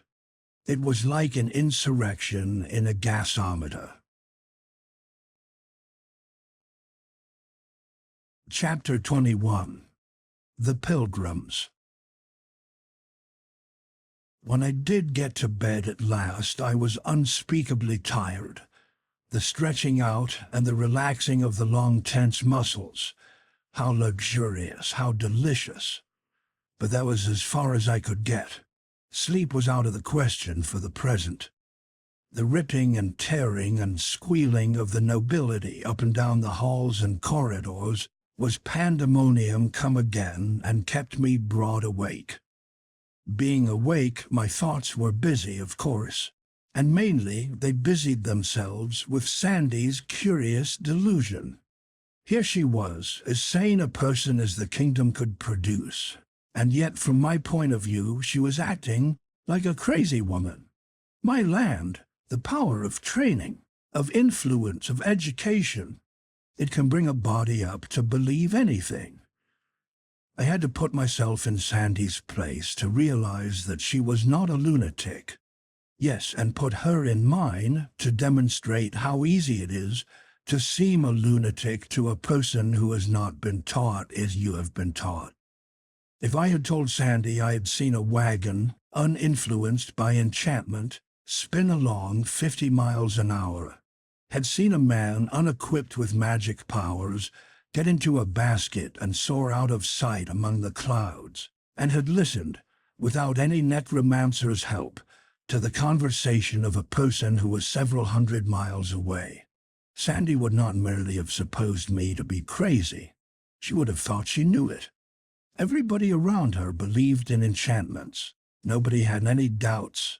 To doubt that a castle could be turned into a sty and its occupants into hogs would have been the same as my doubting among Connecticut people the actuality of the telephone and its wonders, and in both cases would be absolute proof of a diseased mind, an unsettled reason. Yes, Sandy was sane. That must be admitted. If I also would be sane, to Sandy, I must keep my superstitions about unenchanted and unmiraculous locomotives, balloons, and telephones to myself. Also, I believed that the world was not flat and hadn't pillars under it to support it, nor a canopy over it to turn off a universe of water that occupied all space above. But as I was the only person in the kingdom afflicted with such impious and criminal opinions, I recognized that it would be good wisdom to keep quiet about this matter too, if I did not wish to be suddenly shunned and forsaken by everybody as a madman. The next morning Sandy assembled the swine in the dining room and gave them their breakfast, waiting upon them personally and manifesting in every way the deep reverence which the natives of her island, ancient and modern, have always felt for rank. Let its outward casket and the mental and moral contents be what they may. I could have eaten with the hogs if I had had both approaching my lofty official rank, but I hadn't, and so accepted the unavoidable slight and made no complaint. Sandy and I had our breakfast at the second table. The family were not at home. I said, "How many are in the family, Sandy, and where do they keep themselves?" "Family?" "Yes." "Which family, good my lord?" "Why, this family, your own family." "Sooth to say, I understand you not. I have no family." "No family? Why, Sandy, isn't this your home?" "Now how indeed might that be? I have no home." "Well, then, whose house is this?" "Ah, wit you well, I would tell you an I knew myself." "Come, you don't even know these people? Then who invited us here?" "None invited us, we but came, that is all." "Why, woman, this is a most extraordinary performance. The effrontery of it is beyond admiration. We blandly march into a man's house and cram it full of the only really valuable nobility the sun has yet discovered in the earth, and then it turns out that we don't even know the man's name. How did you ever venture to take this extravagant liberty? I supposed, of course, it was your home. What will the man say?" "What will he say? Forsooth, what can he say but give thanks?" "Thanks for what?" Her face was filled with a puzzled surprise. "Verily, thou troublest mine understanding with strange words. Do ye dream that one of his estate is like to have the honour twice in his life, to entertain company such as we have brought to grace his house withal? Well, no, when you come to that, no, it's an even bet that this is the first time he has had a treat like this. Then let him be thankful, and manifest the same by grateful speech and due humility. He were a dog else, and the heir and ancestor of dogs." To my mind, the situation was uncomfortable. It might become more so. It might be a good idea to muster the hogs and move on. So I said, "The day is wasting, Sandy. It is time to get the nobility together and be moving." "Wherefore, fair sir and boss?" "We want to take them to their home, don't we?" "La, but list to him. They be of all the regions of the earth. Each must hie to her own home. Wend you, we might do all these journeys in one so brief life as he hath appointed that created life, and thereto death likewise with help of Adam, who by sin done through persuasion of his helpmeet, she being wrought upon and bewrayed by the beguilements of the great enemy of man, that serpent hight Satan, aforetime consecrated and set apart unto that evil work by overmastering spite, and envy begotten in his heart, through fell ambitions that did blight and mildew in nature, erst so white and pure, whenso it hove with the shining multitudes, its brethren born in glade and shade of that fair heaven wherein all such as native be to that rich estate. Great Scott, my lord? Well, you know we haven't got time for this sort of thing, don't you see? We could distribute these people around the earth in less time than it's going to take you to explain that we can't. We mustn't talk now, we must act. You want to be careful. You mustn't let your mill get the start of you that way at a time like this. To business now. And sharp's the word.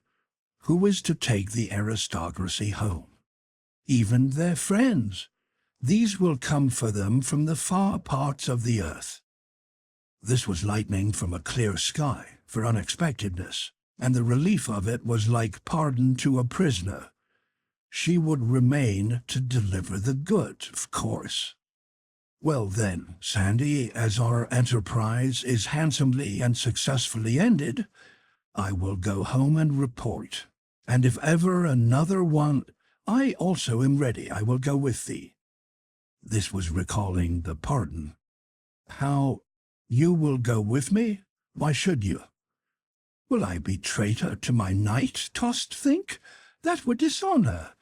I may not part from thee until in knightly encounter in the field some overmatching champion shall fairly win and fairly wear me.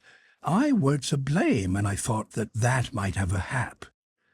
Elected for the long term, I sighed to myself. I may as well make the best of it. So then I spoke up and said, "All right, let us make a start." While she was gone to cry her farewells over the pork, I gave that whole peerage away to the servants, and I asked them to take a duster and dust around a little, where the nobilities had mainly lodged and promenaded.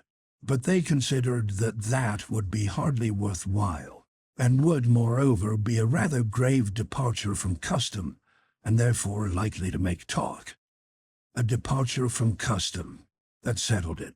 It was a nation capable of committing any crime but that. The servants said they would follow the fashion, a fashion grown sacred through immemorial observance. They would scatter fresh rushes in all the rooms and halls, and then the evidence of the aristocratic visitation would be no longer visible. It was a kind of satire on nature. It was the scientific method, the geologic method. It deposited the history of the family in a stratified record, and the antiquary could dig through it and tell by the remains of each period what changes of diet the family had introduced successively for 100 years. The first thing we struck that day was a procession of pilgrims. It was not going our way, but we joined it, nevertheless, for it was hourly being borne in upon me now that if I would govern this country wisely, I must be posted in the details of its life, and not at second hand, but by personal observation and scrutiny. This company of pilgrims resembled Chaucer's in this, that it had in it a sample of about all the upper occupations and professions the country could show, and a corresponding variety of costume. There were young men and old men, young women and old women, lively folk and grave folk. They rode upon mules and horses, and there was not a side saddle on the party, for this specialty was to remain unknown in England for 900 years yet. It was a pleasant, friendly, sociable herd, pious, happy, merry, and full of unconscious coarseness and innocent indecencies. What they regarded as the merry tale went the continual round and caused no more embarrassment than it would have caused in the best English society 12 centuries later.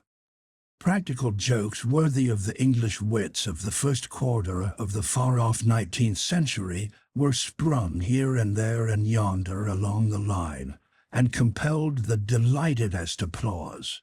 And sometimes when a bright remark was made at one end of the procession and started on its travels toward the other, you could note its progress all the way by the sparkling spray of laughter it threw off from its bows as it plowed along, and also by the blushes of the mules in its wake. Sandy knew the goal and purpose of this pilgrimage, and she posted me. She said, "They journey to the Valley of Holiness for to be blessed of the godly hermits and drink of the miraculous waters and be cleansed from sin." Where is this watering place? It lieth a 2-day journey hence, by the borders of the land that hight the Cuckoo Kingdom. Tell me about it. Is it a celebrated place? Oh, of a truth, yes. There be none more so. Of old time there lived there an abbot and his monks. The like were none in the world more holy than these, for they gave themselves to study of pious books, and spoke not the one to the other, or indeed to any, and ate decayed herbs and naught thereto, and slept hard, and prayed much, and washed never. Also they wore the same garment until it fell from their bodies through age and decay. Right so came they to be known of all the world by reason of these holy austerities, and visited by rich and poor and reverenced. Proceed. But always there was lack of water there, whereas upon a time the holy abbot prayed, and for answer a great stream of clear water burst forth by miracle in a desert place. Now were the fickle monks tempted of the fiend, and they wrought with their abbot unceasingly by beggings and beseechings that he would construct a bath. And when he was become aweary and might not resist more, he said, "Have ye your will then?" and granted that they asked. Now mark thou what 'tis to forsake the ways of purity, the which he loveth, and wanton with such as be worldly and an offence. These monks did enter into the bath, and come thence washed as white as snow. And lo, in that moment his sign appeared, a miraculous rebuke. For his insulted waters ceased to flow and utterly vanished away. They fared mildly, Sandy, considering how that kind of crime is regarded in this country. Belike, but it was their first sin, and they had been of perfect life for long, and differing in naught from the angels. Prayers, tears, torturings of the flesh, all was vain to beguile that water to flow again. Even processions, even burnt offerings, even votive candles to the Virgin, did fail every each of them, and all in the land did marvel. How odd to find that even this industry has its financial panics, and at times sees its assignats and greenbacks languish to zero, and everything come to a standstill. Go on, Sandy. And so upon a time, after year and day, the good abbot made humble surrender and destroyed the bath. And behold, his anger was in that moment appeased, and the waters gushed richly forth again, and even unto this day they have not ceased to flow in that generous measure. Then I take it nobody has washed since. He that would essay it could have his halter free, yes, and swiftly would he need it too. The community has prospered since, even from that very day. The fame of the miracle went abroad into all lands, From every land came monks to join. They came even as the fishes come in shoals. And the monastery added building to building, and yet others to these, and so spread wide its arms and took them in. And nuns came also, and more again, and yet more, and built over against the monastery on the yon side of the vale, and added building to building, until mighty was that nunnery. And these were friendly unto those, and they joined their loving labours together, and together they built a fair great foundling asylum midway of the valley between. You spoke of some hermits, Sandy. These have gathered there from the ends of the earth. A hermit thriveth best where there be multitudes of pilgrims. Ye shall not find no hermit of no sort wanting. If any shall mention a hermit of a kind, he thinketh new and not to be found, but in some far strange land, let him but scratch among the holes and caves and swamps that line that valley of holiness, and whatsoever be his breed, it skills not. He shall find a sample of it there. I closed up alongside of a burly fellow with a fat, good-humored face, purposing to make myself agreeable and pick up some further crumbs of fact. But I had hardly more than scraped acquaintance with him when he began eagerly and awkwardly to lead up, in the immemorial way, to that same old anecdote, the one Sir Dinadan told me, what time I got into trouble with Sir Sagramore and was challenged of him on account of it. I excused myself and dropped to the rear of the procession, sad at heart, willing to go hence from this troubled life, this vale of tears, this brief day of broken rest, of cloud and storm, of weary struggle and monotonous defeat, and yet shrinking from the change, as remembering how long eternity is, and how many have wended thither who know that anecdote. Early in the afternoon we overtook another procession of pilgrims, but in this one was no merriment, no jokes, no laughter, no playful ways, nor any happy giddiness, whether of youth or age. Yet both were here, both age and youth, grey old men and women, strong men and women of middle age, young husbands, young wives, little boys and girls, and 3 babies at the breast. Even the children were smileless.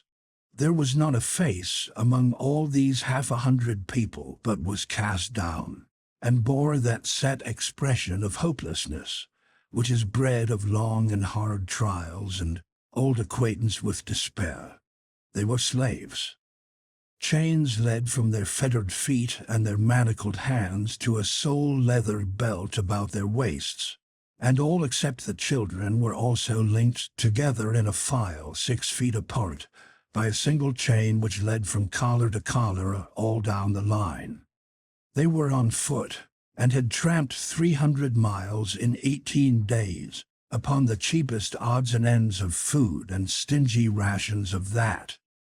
They had slept in these chains every night, bundled together like swine. They had upon their bodies some poor rags, but they could not be said to be clothed. Their irons had chafed the skin from their ankles and made sores which were ulcerated and wormy. Their naked feet were torn, and none walked without a limp. Originally there had been 100 of these unfortunates, but about half had been sold on the trip.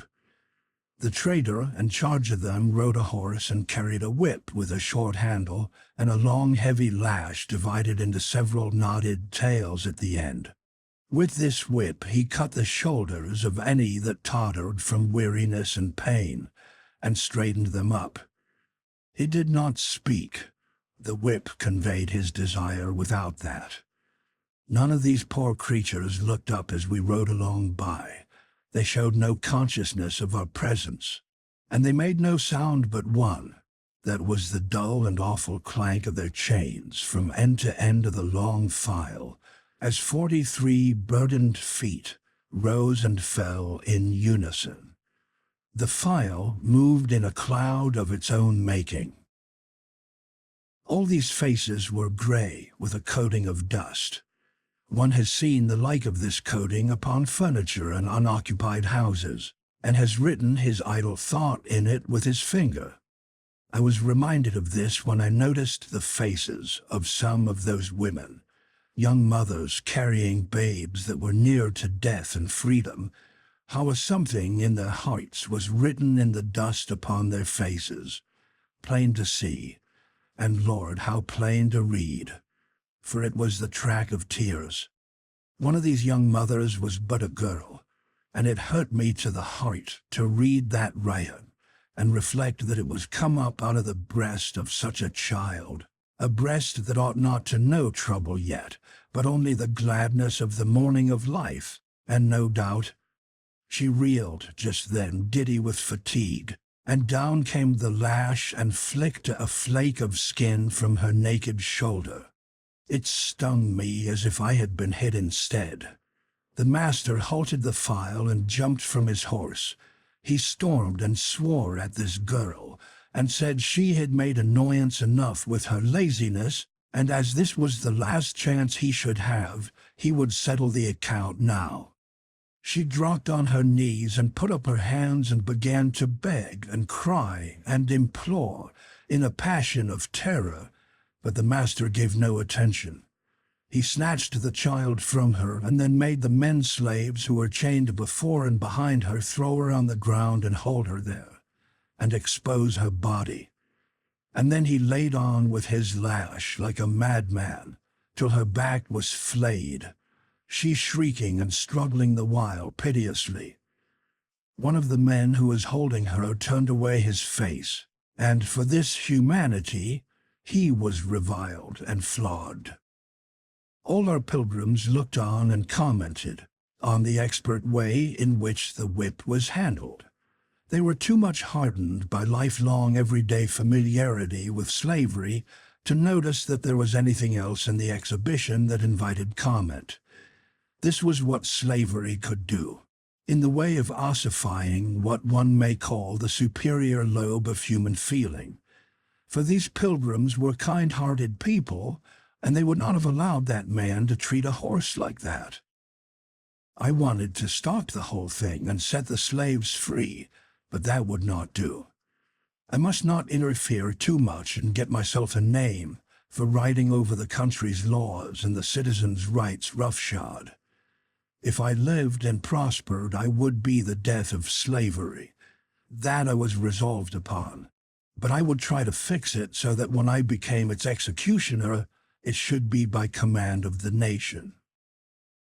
Just here was the wayside shop of a smith, and now arrived a landed proprietor who had bought this girl a few miles back, deliverable here where her irons could be taken off. They were removed. Then there was a squabble between the gentleman and the dealer as to which should pay the blacksmith. The moment the girl was delivered from her irons, she flung herself, all tears and frantic sobbings, into the arms of the slave who had turned away his face when she was whipped. He strained her to his breast and smothered her face and the child's with kisses, and washed them with the rain of his tears. I suspected. I inquired. Yes, I was right. It was husband and wife. They had to be torn apart by force. The girl had to be dragged away, and she struggled and fought and shrieked like one gone mad, till a turn of the road hid her from sight. And even after that, we could still make out the fading plate of those receding shrieks. And the husband and father, with his wife and child gone, never to be seen by him again in life. Well, the look of him, one might not bear it all, and so I turned away. But I knew I should never get his picture out of my mind again, and there it is to this day, to wring my heartstrings whenever I think of it. We put up at the inn in a village just at nightfall, and when I rose next morning and looked abroad, I was where a knight came riding in the golden glory of the new days, and recognized him for knight of mine, Sir Hosanna le Curé Hardy. He was in the gentleman's furnishing line, and his missionarying specialty was plug hats. He was clothed all in steel in the beautifulest armor of the time, up to where his helmet ought to have been, but he hadn't any helmet. He wore a shiny stovepipe hat, and was ridiculous a spectacle as one might want to see. It was another of my surreptitious schemes for extinguishing knighthood by making it grotesque and absurd. Sir Ozana's saddle was hung about with leather hat boxes, and every time he overcame a wandering knight, he swore him into my service and fitted him with a plug and made him wear it. I dressed and ran down to welcome Sir Ozana and get his news. "How was trade?" I asked. "Ye will note that I have but these 4 left. Yet were they 16 when as I got me from Camelot." "Why, you have certainly done nobly, Sir Ozana. Where have you been foraging of late?" "I am but now come from the Valley of Holiness, please you, sir. I imported for that place myself. Is there anything stirring in the monkery more than common?" "By the mass, ye may not question it. Give him good feed, boy, and stint it not. And now valuest thy crown. So get ye lightly to the stable, and do even as I bid. Sir, it is parlous news I bring, and be these pilgrims? Then ye may not do better, good folk, than gather and hear the tale I have to tell, sith it concerneth you, for as much as ye go to find that ye will not find, and seek that ye will seek in vain. My life being hostage for my word, and my word and message being these, namely, that a hap has happened whereof the like has not been seen no more, but once this 200 years, which was the first and last time that said misfortune strake the Holy Valley, in that form by commandment of the Most High, whereto by reasons just and causes thereunto contributing, wherein the matter, the miraculous fount hath ceased to flow." This shout burst from 20 pilgrims' mouths at once. "Ye say well, good people, I was verging to it even when ye spake. Has somebody been washing again? Nay, it is suspected, but none believe it. It is thought to be some other sin, but none wit what. How are they feeling about the calamity? None may describe it in words. The fount is these 9 days dry. The prayers that did begin then, and the lamentations, and sackcloth, and ashes, and the holy processions, none of these have ceased nor night nor day. And so the monks and the nuns and the foundlings be all exhausted, and do hang up prayers writ upon parchment, sith that no strength is left in man to lift up voice. And at last they sent for thee, Sir Boss, to try magic and enchantment. And if you could not come, then was the messenger to fetch Merlin, and he is there these 3 days now, and saith he will fetch that water, though he burst the globe and wreck its kingdoms to accomplish it. And right bravely doth he work his magic, and call upon his hellions, to hie them hither and help, but not a whiff of moisture hath he started yet, even so much as might qualify as mist upon a copper mirror. And ye count not the barrel of sweat he sweateth betwixt sun and sun over the dire labours of his task. And if ye—" Breakfast was ready. As soon as it was over, I showed to Sir Ozana these words which I had written on the inside of his hat. Chemical Department, Laboratory Extension, Section G, PXXP, send 2 of first size, 2 of number 3, and 6 of number 4, together with the proper complimentary details, and 2 of my trained assistants. And I said, "Now get you to Camelot as fast as you can fly, brave knight, and show the writing to Clarence, and tell him to have these required matters in the Valley of Holiness with all possible dispatch." "I will well, Sir Boss." And he was off. Chapter 22. The Holy Fountain. The pilgrims were human beings. Otherwise, they would have acted differently. They had come a long and difficult journey, and now when the journey was nearly finished and they learned that the main thing they had come for had ceased to exist, they didn't do as horses or cats or angleworms would probably have done, turn back and get at something profitable. No, anxious as they had before been to see the miraculous fountain, they were as much as 40 times as anxious now to see the place where it had used to be. There is no accounting for human beings. We made good time, and a couple of hours before sunset we stood upon the high confines of the Valley of Holiness, and our eyes swept it from end to end and noted its features, that is, its large features. These were the three masses of buildings. They were distant and isolated temporalities shrunken to toy constructions in the lonely waste of what seemed a desert, and was. Such a scene is always mournful, it is so impressively still, and looks so steeped in death. But there was a sound here which interrupted the stillness only to add to its mournfulness. This was the faint, far sound of tolling bells, which floated fitfully to us on the passing breeze, and so faintly, so softly, that we hardly knew whether we heard it with our ears or with our spirits.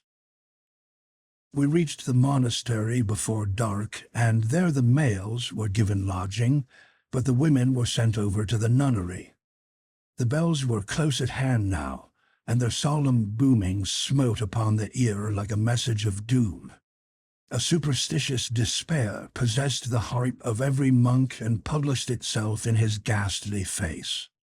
Everywhere these black-robed, soft-sandaled, tallow-visaged spectres appeared, flitted about and disappeared, noiseless as the creatures of a troubled dream, and as uncanny.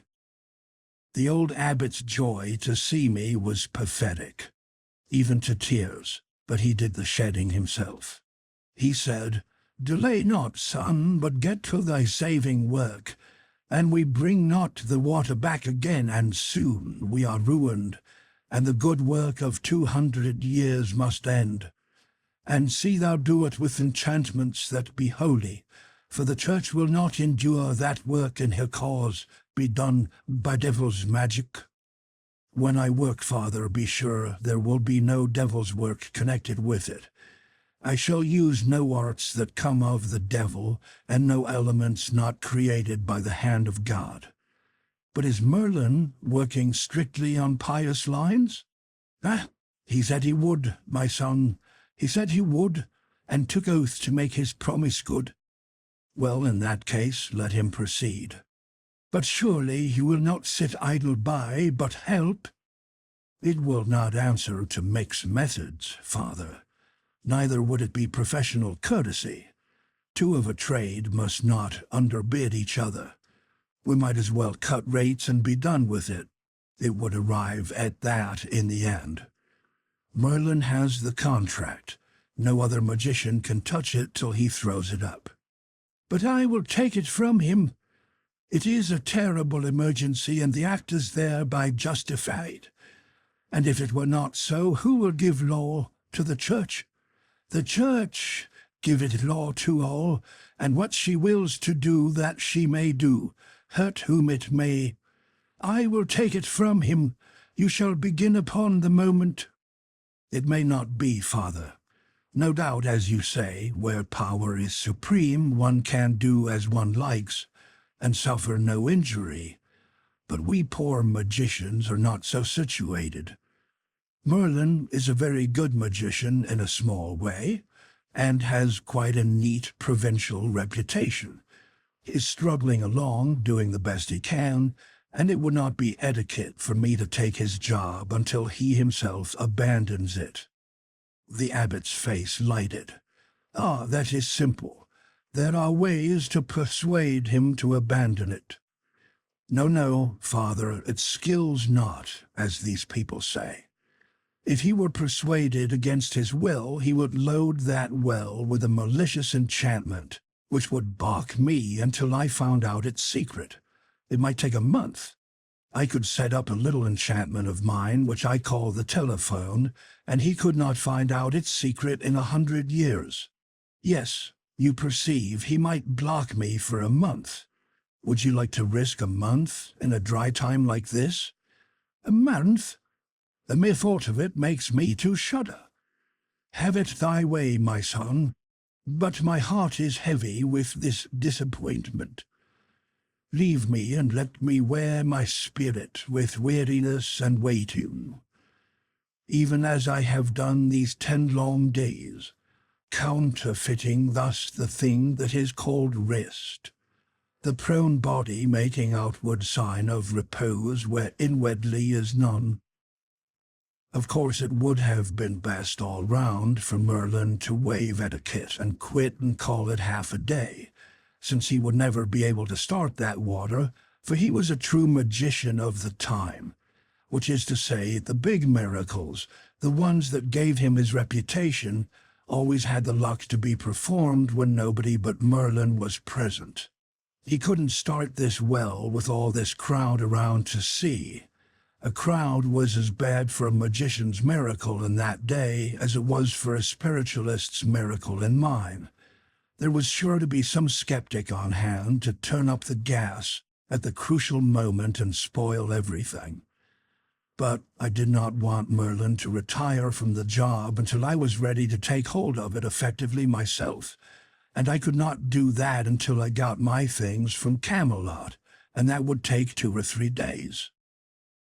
My presence gave the monks hope and cheered them up a good deal, insomuch that they ate a square meal that night for the first time in 10 days. As soon as their stomachs had been properly reinforced with food, their spirits began to rise fast. When the mead began to go round, they rose faster. By the time everybody was half seas over, the holy community was in good shape to make a night of it. So we stayed by the board and put it through on that line. Matters got to be very jolly. Good old questionable stories were told that made the tears run down and cavernous mouths stand wide, and the round bellies shake with laughter, and questionable songs were bellowed out in a mighty chorus that drowned the boom of the tolling bells. At last I ventured a story myself, and vast was the success of it. Not right off, of course, for the native of those islands does not, as a rule, dissolve upon the early applications of a humorous thing. But the 5th time I told it, they began to crack in places. The 8th time I told it, they began to crumble. At the 12th repetition, they fell apart in chunks, and at the 15th, they disintegrated. And I got a broom and swept them up. This language is figurative. Those islanders, well, they are slow pay at first, in the matter of return for your investment of effort. But in the end, they make the pay of all other nations poor and small by contrast.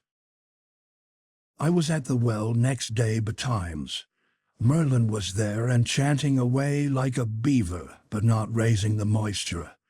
He was not in a pleasant humor, and every time I hinted that perhaps this contract was a shade too hefty for a novice, he unlimbered his tongue and cursed like a bishop. French bishop of the Regency days, I mean. Matters were about as I expected to find them. The fountain was an ordinary well. It had been dug in the ordinary way and stoned up in the ordinary way. There was no miracle about it.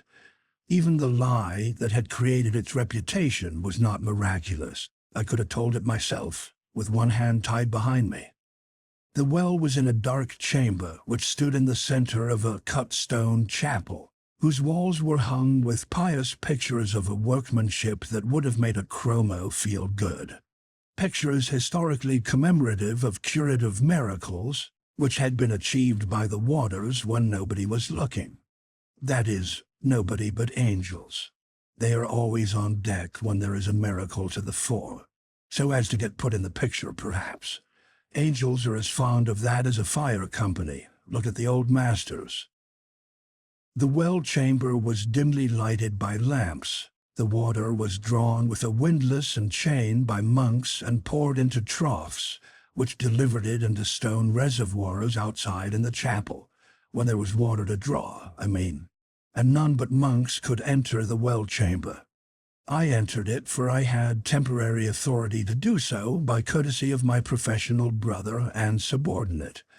But he hadn't entered it himself. He did everything by incantations. He never worked his intellect. If he had stepped in there and used his eyes instead of his disordered mind, he could have cured the well by natural means, and then turned it into a miracle in the customary way. But no, he was an old numbskull, a magician who believed in his own magic. And no magician can thrive who is handicapped with a superstition like that. I had an idea that the well had sprung a leak, that some of the wall stones near the bottom had fallen and exposed fissures that allowed the water to escape. I measured the chain, 98 feet. Then I called in a couple of monks, locked the door, took a candle, and made them lower me in the bucket. When the chain was all paid out, the candle confirmed my suspicion. A considerable section of the wall was gone, exposing a good big fissure. I almost regretted that my theory about the well's trouble was correct, because I had another one that had a showy point or two about it for a miracle. I remembered that in America, many centuries later, when an oil well ceased to flow, they used to blast it out with a dynamite torpedo. If I should find this well dry and no explanation of it, I could astonish these people most nobly by having a person of no especial value drop a dynamite bomb into it. It was my idea to appoint Merlin. However, it was plain that there was no occasion for the bomb. One cannot have everything the way he would like it.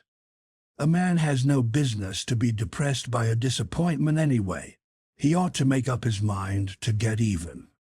That is what I did. I said to myself, I am in no hurry, I can wait. That bomb will come good yet. And it did, too. When I was above ground again, I turned out the monks and let down a fish line. The well was 150 feet deep, and there was 41 feet of water in it. I called in a monk and asked, "How deep is the well?" "That, sir, I wit not, having never been told." "How does the water usually stand in it?" "Near to the top these 2 centuries, as the testimony goeth, brought down to us through our predecessors." It was true, as to recent times at least, for there was witness to it, and better witness than a monk. Only about 20 or 30 feet of the chain showed where in use. The rest of it was unworn and rusty. What had happened when the well gave out that other time? Without doubt, some practical person had come along and mended the leak, and then had come up and told the abbot he had discovered by divination that if the sinful bath were destroyed, the well would flow again. The leak had befallen again now, and these children would have prayed and processioned and tolled their bells for heavenly succor till they all dried up and blew away. And no innocent of them all would ever have thought to drop a fish line into the well, or go down in it and find out what was really the matter. Old habit of mind is one of the toughest things to get away from in the world. It transmits itself like physical form and feature, and for a man in those days to have had an idea that his ancestors hadn't had would have brought him under suspicion of being illegitimate. I said to the monk, "It is a difficult miracle to restore water in a dry well, but we will try, if my brother Merlin fails. Brother Merlin is a very passable artist, but only in the parlor magic line, and he may not succeed. In fact, is not likely to succeed. But that should be nothing to his discredit. The man that can do this kind of miracle knows enough to keep hotel." "Hotel? I mind not to have heard of hotel. It's what you call hostel. The man that can do this miracle can keep hostel. I can do this miracle. I shall do this miracle. Yet I do not try to conceal from you that it is a miracle to tax the occult powers to the last strain. None knoweth that truth better than the brotherhood indeed. For it is of record that aforetime it was parlous difficult, and took a year. Natheless, God send you good success, and to that end we will pray. As a matter of business, it was a good idea to get the notion around that the thing was difficult. Many a small thing has been made large by the right kind of advertising. That monk was filled up with the difficulty of his enterprise. He would fill up the others. In 2 days the solicitude would be booming. On my way home at noon I met Sandy. She had been sampling the hermits. I said, "I would like to do that myself. This is Wednesday. Is there a matinee?" "A which, please you, sir?" "Matinee. Do they keep open afternoons?" "Who?" "The hermits, of course." "Keep open?" "Yes, keep open. Isn't that plain enough? Do they knock off at noon?" "Knock off? Knock off? Yes, knock off. What is the matter with knock off? I never saw such a dunderhead. Can't you understand anything at all? In plain terms, do they shut up shop, draw the game, bank the fires? Shut up shop, draw... There, never mind, let it go. You make me tired.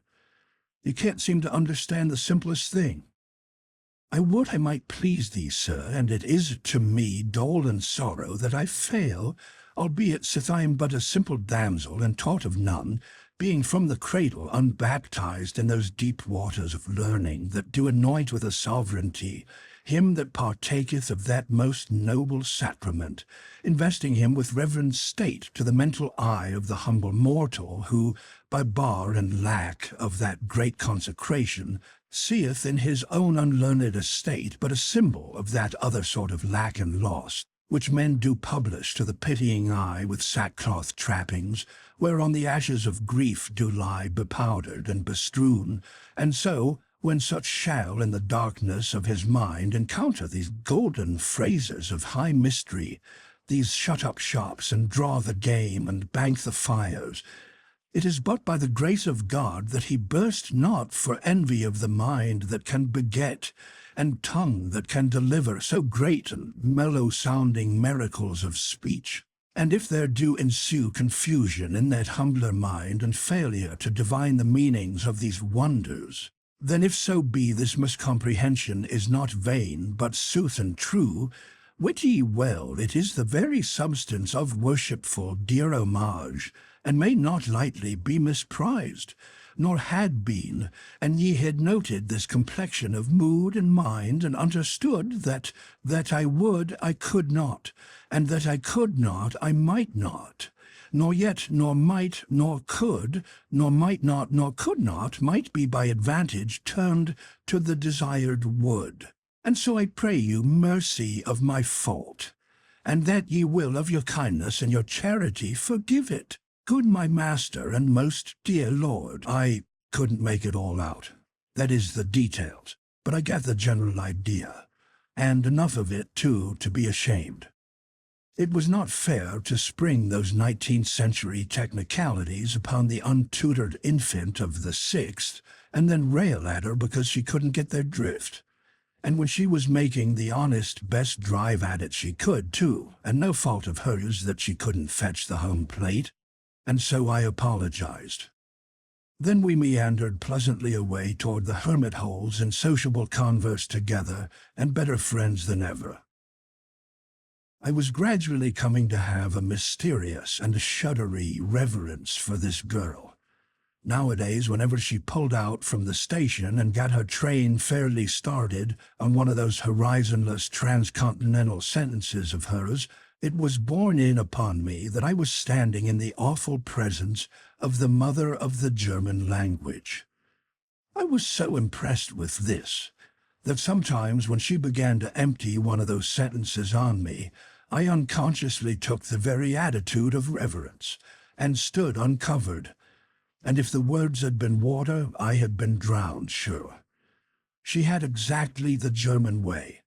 Whatever was in her mind to be delivered, whether a mere remark or a sermon or a cyclopedia or the history of a war, she would get it into a single sentence or die. Whenever the literary German dives into a sentence, that is the last you are going to see of him till he emerges on the other side of his Atlantic with his verb in his mouth. We drifted from hermit to hermit all the afternoon. It was a most strange menagerie. The chief emulation among them seemed to be to see which could manage to be the uncleanest and most prosperous with vermin. Their manner and attitudes were the last expression of complacent self-righteousness. It was one anchorite's pride to lie naked in the mud and let the insects bite him and blister him unmolested. It was another's to lean against a rock all day long, conspicuous to the admiration of the throng of pilgrims, and pray. It was another's to go naked and crawl around on all fours. It was another's to drag about with him, year in and year out, 80 pounds of iron. It was another's to never lie down when he slept, but to stand among the thorn bushes and snore when there were pilgrims around to look. A woman who had the white hair of age and no other apparel was black from crown to heel, with 47 years of holy abstinence from water. Groups of gazing pilgrims stood around all and every of these strange objects, lost in reverent wonder, and envious of the fleckless sanctity which these pious austerities had won for them from an exacting heaven. By and by, we went to see one of the supremely great ones. He was a mighty celebrity. His fame had penetrated all Christendom. The noble and the renowned journeyed from the remotest lands on the globe to pay him reverence. His stand was in the center of the widest part of the valley, and it took all that space to hold his crowds. His stand was a pillar 60 feet high, with a broad platform on the top of it. He was now doing what he had been doing every day for 20 years up there, bowing his body ceaselessly and rapidly almost to his feet. It was his way of praying. I timed him with a stopwatch, and he made 1,244 revolutions in 24 minutes and 46 seconds. It seemed a pity to have all this power going to waste. It was one of the most useful motions in mechanics, the pedal movement. So I made a note in my memorandum book, purposing someday to apply a system of elastic cords to him and run a sewing machine with it. I afterward carried out that scheme and got 5 years' good service out of him, in which time he turned out upward of 18,000 first-rate tow linen shirts, which was 10 a day. I worked him Sundays and all. He was going Sundays the same as weekdays, and it was no use to waste the power. These shirts cost me nothing but just the mere trifle for the materials. I furnished those myself, but would not have been right to make him do that. And they sold like smoke to pilgrims at $1.50 apiece, which was the price of 50 cows or a blooded racehorse in Arthurdom. They were regarded as a perfect protection against sin, and advertised as such by my knights everywhere with the pate pot and stencil plate, insomuch that there was not a cliff or a boulder or a dead wall in England but you could read on it at a mile distance, "By the only genuine Saint Stylite, patronized by the nobility, patent applied for." There was more money in the business than one knew what to do with. As it extended, I brought out a line of goods suitable for kings, and the knobby thing for duchesses and that sort, with ruffles down the forehatch, and the running gear clewed up with a feather stitch to leeward, and then hauled aft with a backstay, and triced up with a half-turn in the standing rigging forward of the weather gaskets. Yes, it was a daisy.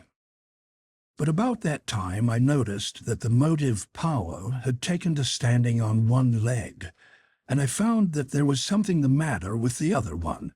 So I stocked the business and unloaded, taking Sir Bordeganus into camp financially along with certain of his friends. For the works stopped within a year, and the good saint got him to his rest. But he had earned it. I can say that for him. When I saw him that first time, however, his personal condition will not quite bear description here. You can read it in the Lives of the Saints. Footnote: all the details concerning the hermits in this chapter are from Lecky, but greatly modified. This book not being a history but only a tale, the majority of the historian's frank details were too strong for reproduction in it. Editor. Chapter 23. Restoration of the Fountain. Saturday noon I went to the well and looked on a while. Merlin was still burning smoke powders and pawing the air and muttering gibberish as hard as ever, but looking pretty downhearted, for of course he had not started even a perspiration in that well yet. Finally I said, "How does the thing promise by this time, partner?" "Behold, I am even now busied with trial of the powerfulest enchantment known to the princes of the occult arts in the lands of the East, and it fail me, naught can avail. Peace until I finish." He raised a smoke this time that darkened all the region, and must have made matters uncomfortable for the hermits, for the wind was their way, and it rolled down over their dens in a dense and billowy fog.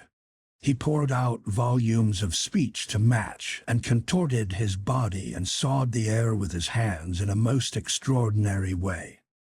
At the end of 20 minutes he dropped down panting and about exhausted. Now arrived the abbot and several hundred monks and nuns, and behind them a multitude of pilgrims and a couple of acres of foundlings, all drawn by the prodigious smoke, and all in a grand state of excitement. The abbot inquired anxiously for results. Merlin said, "If any labor of mortal might break the spell that binds these waters, this which I have but just essayed had done it. It has failed, whereby I do now know that that which I feared is a truth established.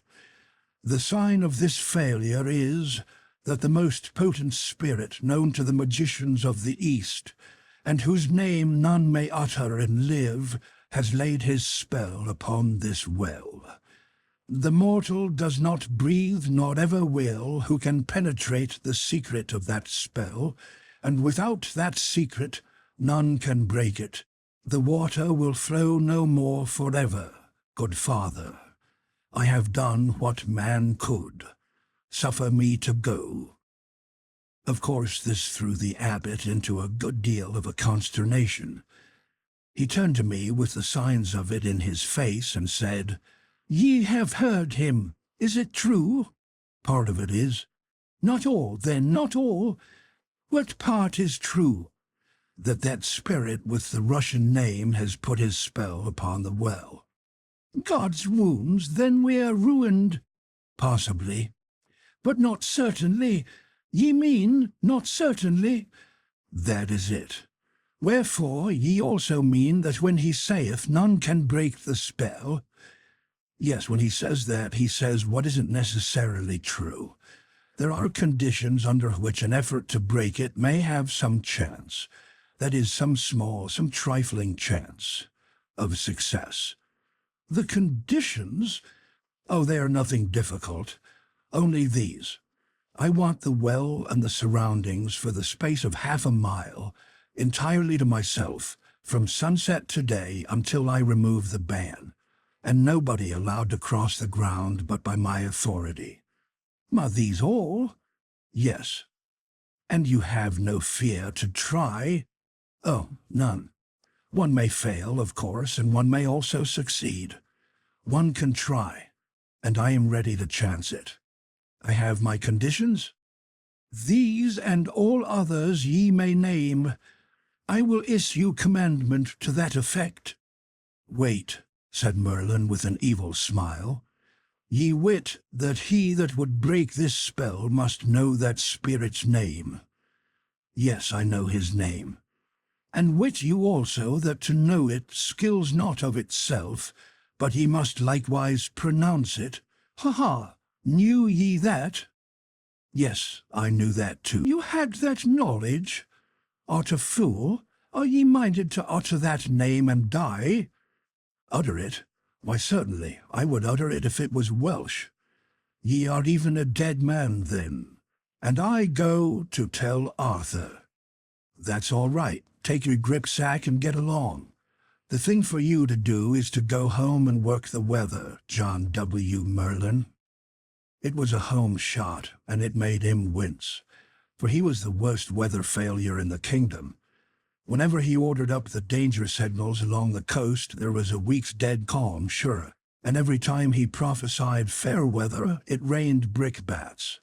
But I kept him in the Weather Bureau right along, to undermine his reputation. However, that shot raised his bile, and instead of starting home to report my death, he said he would remain and enjoy it. My two experts arrived in the evening, and pretty well fagged, for they had traveled double tides. They had pack mules along and had brought everything I needed: tools, pump, lead pipe, Greek fire, sheaves of big rockets, Roman candles, colored fire sprays, electric apparatus, and a lot of sundries. Everything necessary for the stateliest kind of a miracle. They got their supper and a nap, and about midnight we sallied out through a solitude so wholly vacant and complete that it quite overpassed the required conditions. We took possession of the well and its surroundings. My boys were experts in all sorts of things, from the stoning up of a well to the constructing of a mathematical instrument. An hour before sunrise, we had that leak mended in ship-shaped fashion, and the water began to rise. Then we stowed our fireworks in the chapel, locked up the place, and went home to bed. Before the noon mass was over, we were at the well again, for there is a deal to do yet, and I was determined to spring the miracle before midnight, for business reasons. For whereas a miracle worked for the church on a weekday is worth a good deal, it is worth 6 times as much if you get it in on a Sunday. In 9 hours the water had risen to its customary level. That is to say, it was within 23 feet of the top. We put in a little iron pump, one of the first turned out by my works near the Capitol. We bored into a stone reservoir which stood against the outer wall of the well chamber and inserted a section of lead pipe that was long enough to reach to the door of the chapel and project beyond the threshold, where the gushing water would be visible to the 250 acres of people I was intending should be present on the flat plain in front of this little holy hillock at the proper time. We knocked the head out of an empty hogshead and hoisted this hogshead to the flat roof of the chapel, where we clamped it down fast, poured in gunpowder till it lay loosely an inch deep on the bottom. Then we stood up rockets in the hogshead as thick as they could loosely stand, all the different breeds of rockets there are, and they made a portly and imposing sheaf, I can tell you. We grounded the wire of a pocket electrical battery in that powder. We placed a whole magazine of Greek fire on each corner of the roof, blue on one corner, green on another, red on another, and purple on the last, and grounded a wire in each. About 200 yards off in the flat, we built a pen of scantlings, about 4 feet high, and laid planks on it, and so made a platform. We covered it with swell tapestries borrowed for the occasion and topped it off with the abbot's own throne. When you're going to do a miracle for an ignorant race, you want to get in every detail that will count. You want to make all the properties impressive to the public eye. You want to make matters comfortable for your head guest. Then you can turn yourself loose and play your effects for all they are worth. I know the value of these things, for I know human nature. You can't throw too much style into a miracle.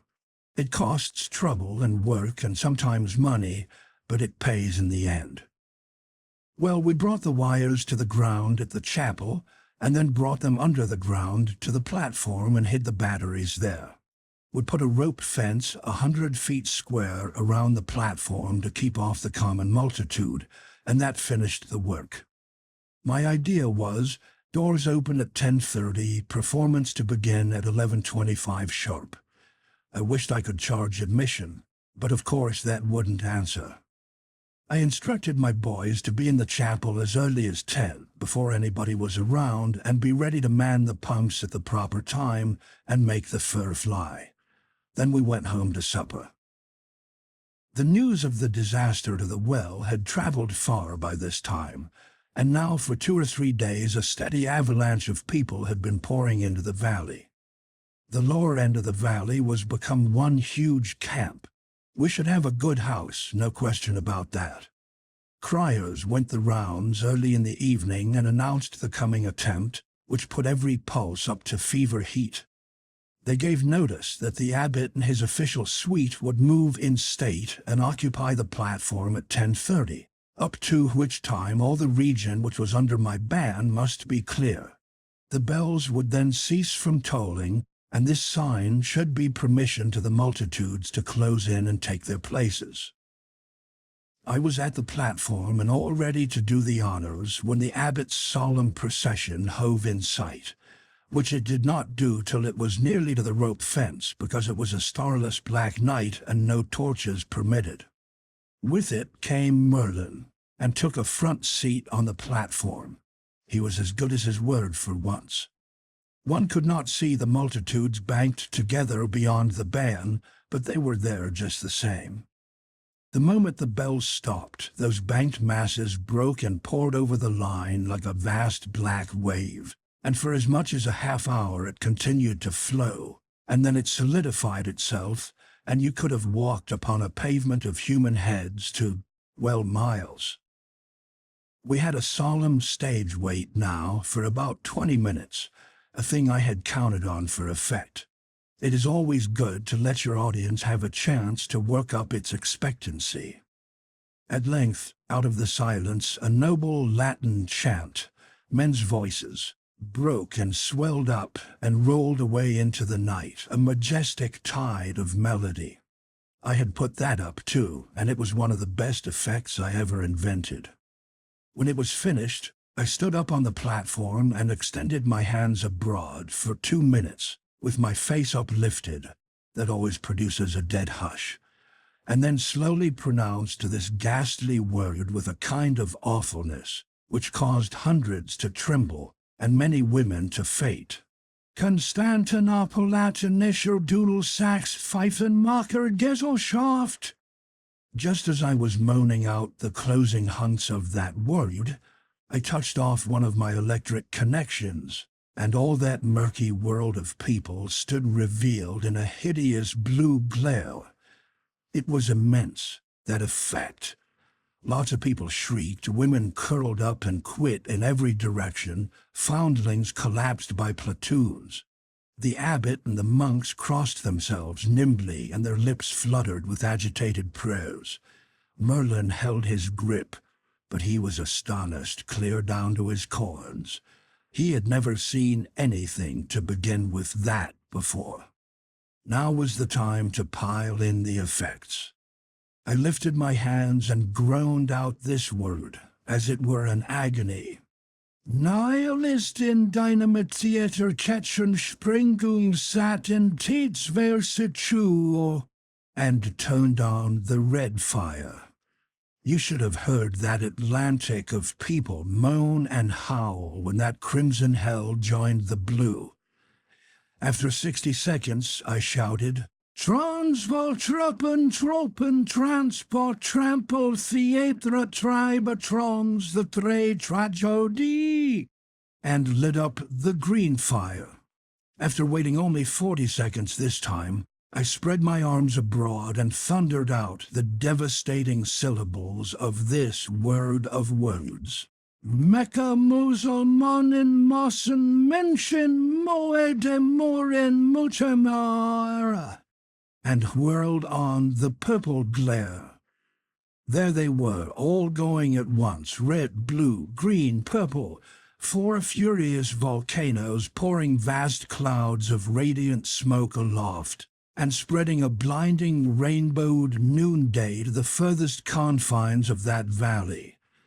In the distance one could see that fellow on the pillar standing rigid against the background of sky. His seesaw stopped for the first time in 20 years. I knew the boys were at the pump now and ready, so I said to the abbot, "The time has come, Father. I am about to pronounce the dread name and command the spell to dissolve. You want to brace up and take hold of something." Then I shouted to the people, "Behold, in another minute the spell will be broken, or no mortal can break it. If it break, all will know it, for you will see the sacred water gush from the chapel door." I stood a few moments to let the hearers have a chance to spread my announcement to those who couldn't hear, and so convey it to the furthest ranks. Then I made a grand exhibition of extra posturing and gesturing and shouted, "Lo, I command the fell spirit that possesses the holy fountain to now disgorge into the skies all the infernal fires that still remain in him, and straightway dissolve his spell and flee hence to the pit, there to lie bound 1,000 years. By his own dread name I command it. Begone ye." Then I touched off the hogshead of rockets, and a vast fountain of dazzling lances of fire vomited itself toward the zenith with a hissing rush and burst in mid-sky into a storm of flashing jewels. One mighty groan of terror started up from the massed people, then suddenly broke into a wild hosanna of joy. For there, fair and plain in the uncanny glare, they saw the freed water leaping forth. The old abbot could not speak a word, for tears and the chokings in his throat. Without utterance of any sort, he folded me in his arms and mashed me. It was more eloquent than speech. And harder to get over, too, in a country where there were really no doctors that were worth a damaged nickel. You should have seen those acres of people throw themselves down in that water and kiss it. Kiss it and pet it and fondle it and talk to it as if it were alive, and welcome it back with the dear names they gave their darlings, just as if it had been a friend who was long gone away and lost and was come home again. Yes, it was pretty to see, and made me think more of them than I had done before. I sent Merlin home on a shudder. He had caved in and gone down like a landslide when I pronounced that fearful name, and had never come to since. He never had heard that name before, neither had I, but to him it was the right one. Any jumble would have been the right one. He admitted afterward that the spirit's own mother could not have pronounced that name better than I did.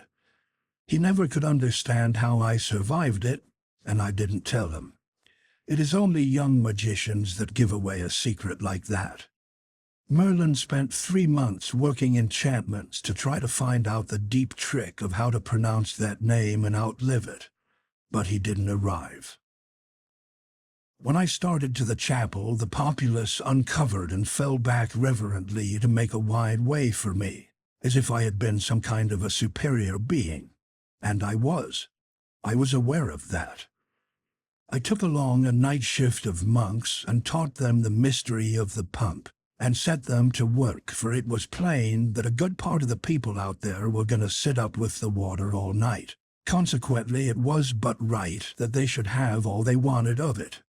To those monks, that pump was a good deal of a miracle itself, and they were full of wonder over it, and of admiration, too, of the exceeding effectiveness of its performance. It was a great night, an immense night. There was reputation in it. I could hardly get to sleep for glorying over it.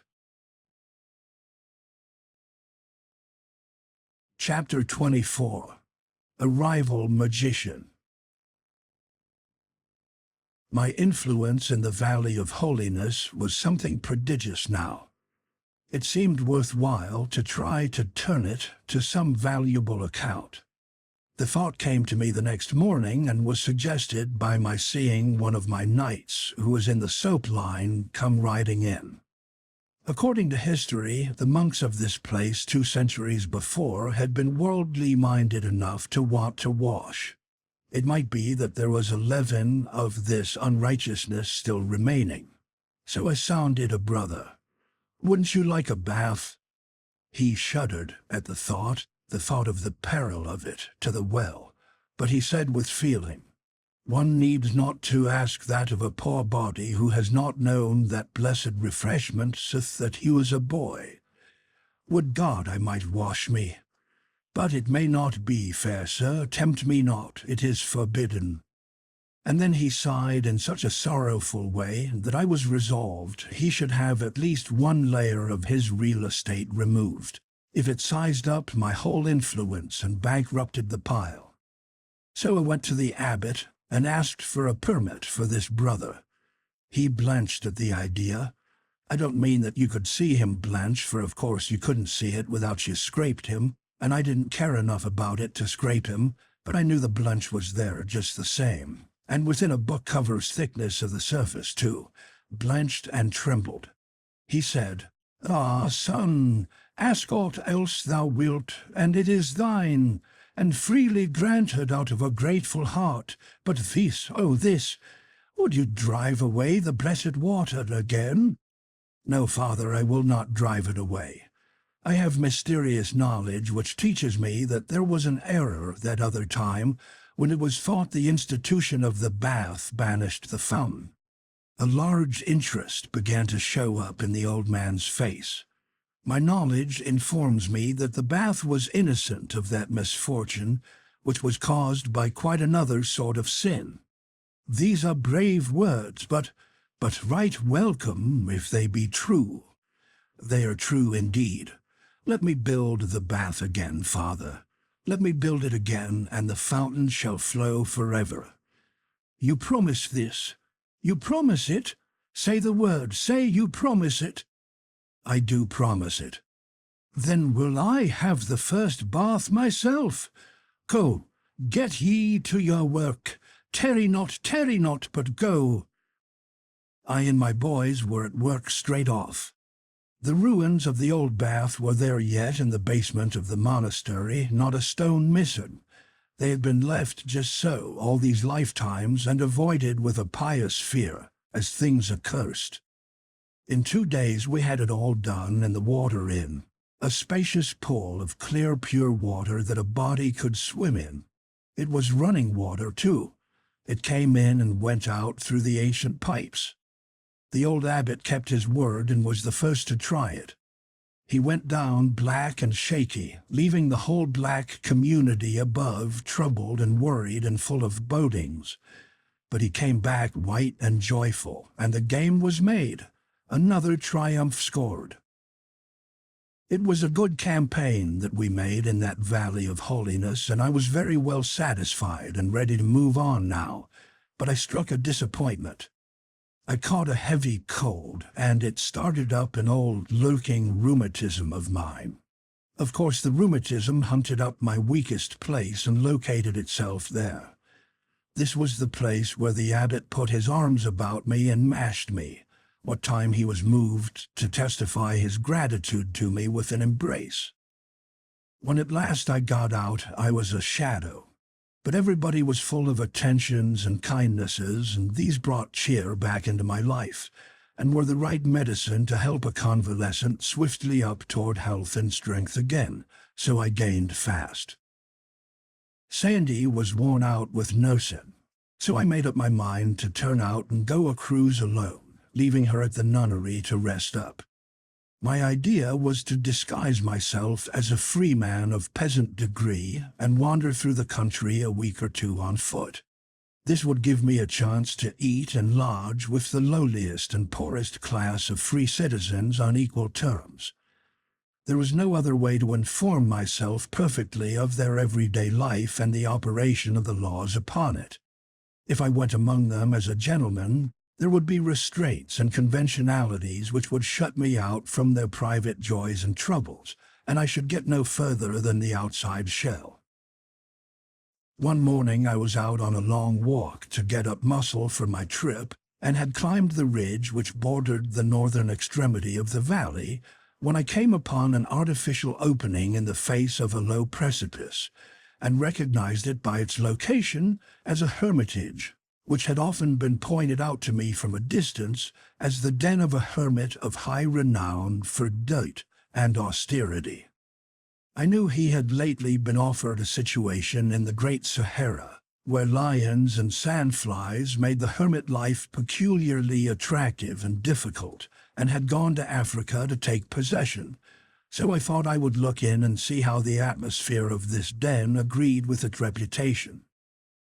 My surprise was great. The place was newly swept and scoured. Then there was another surprise. Back in the gloom of the cavern I heard the clink of a little bell, and then this exclamation. "Hello, Central, is this you, Camelot? Behold, thou mayst glad thy heart, and thou hast faith to believe the wonderful, when that it cometh in unexpected guise, and maketh itself manifest in impossible places. Here standeth in the flesh his mightiness the boss, and with thine own ears shall ye hear him speak."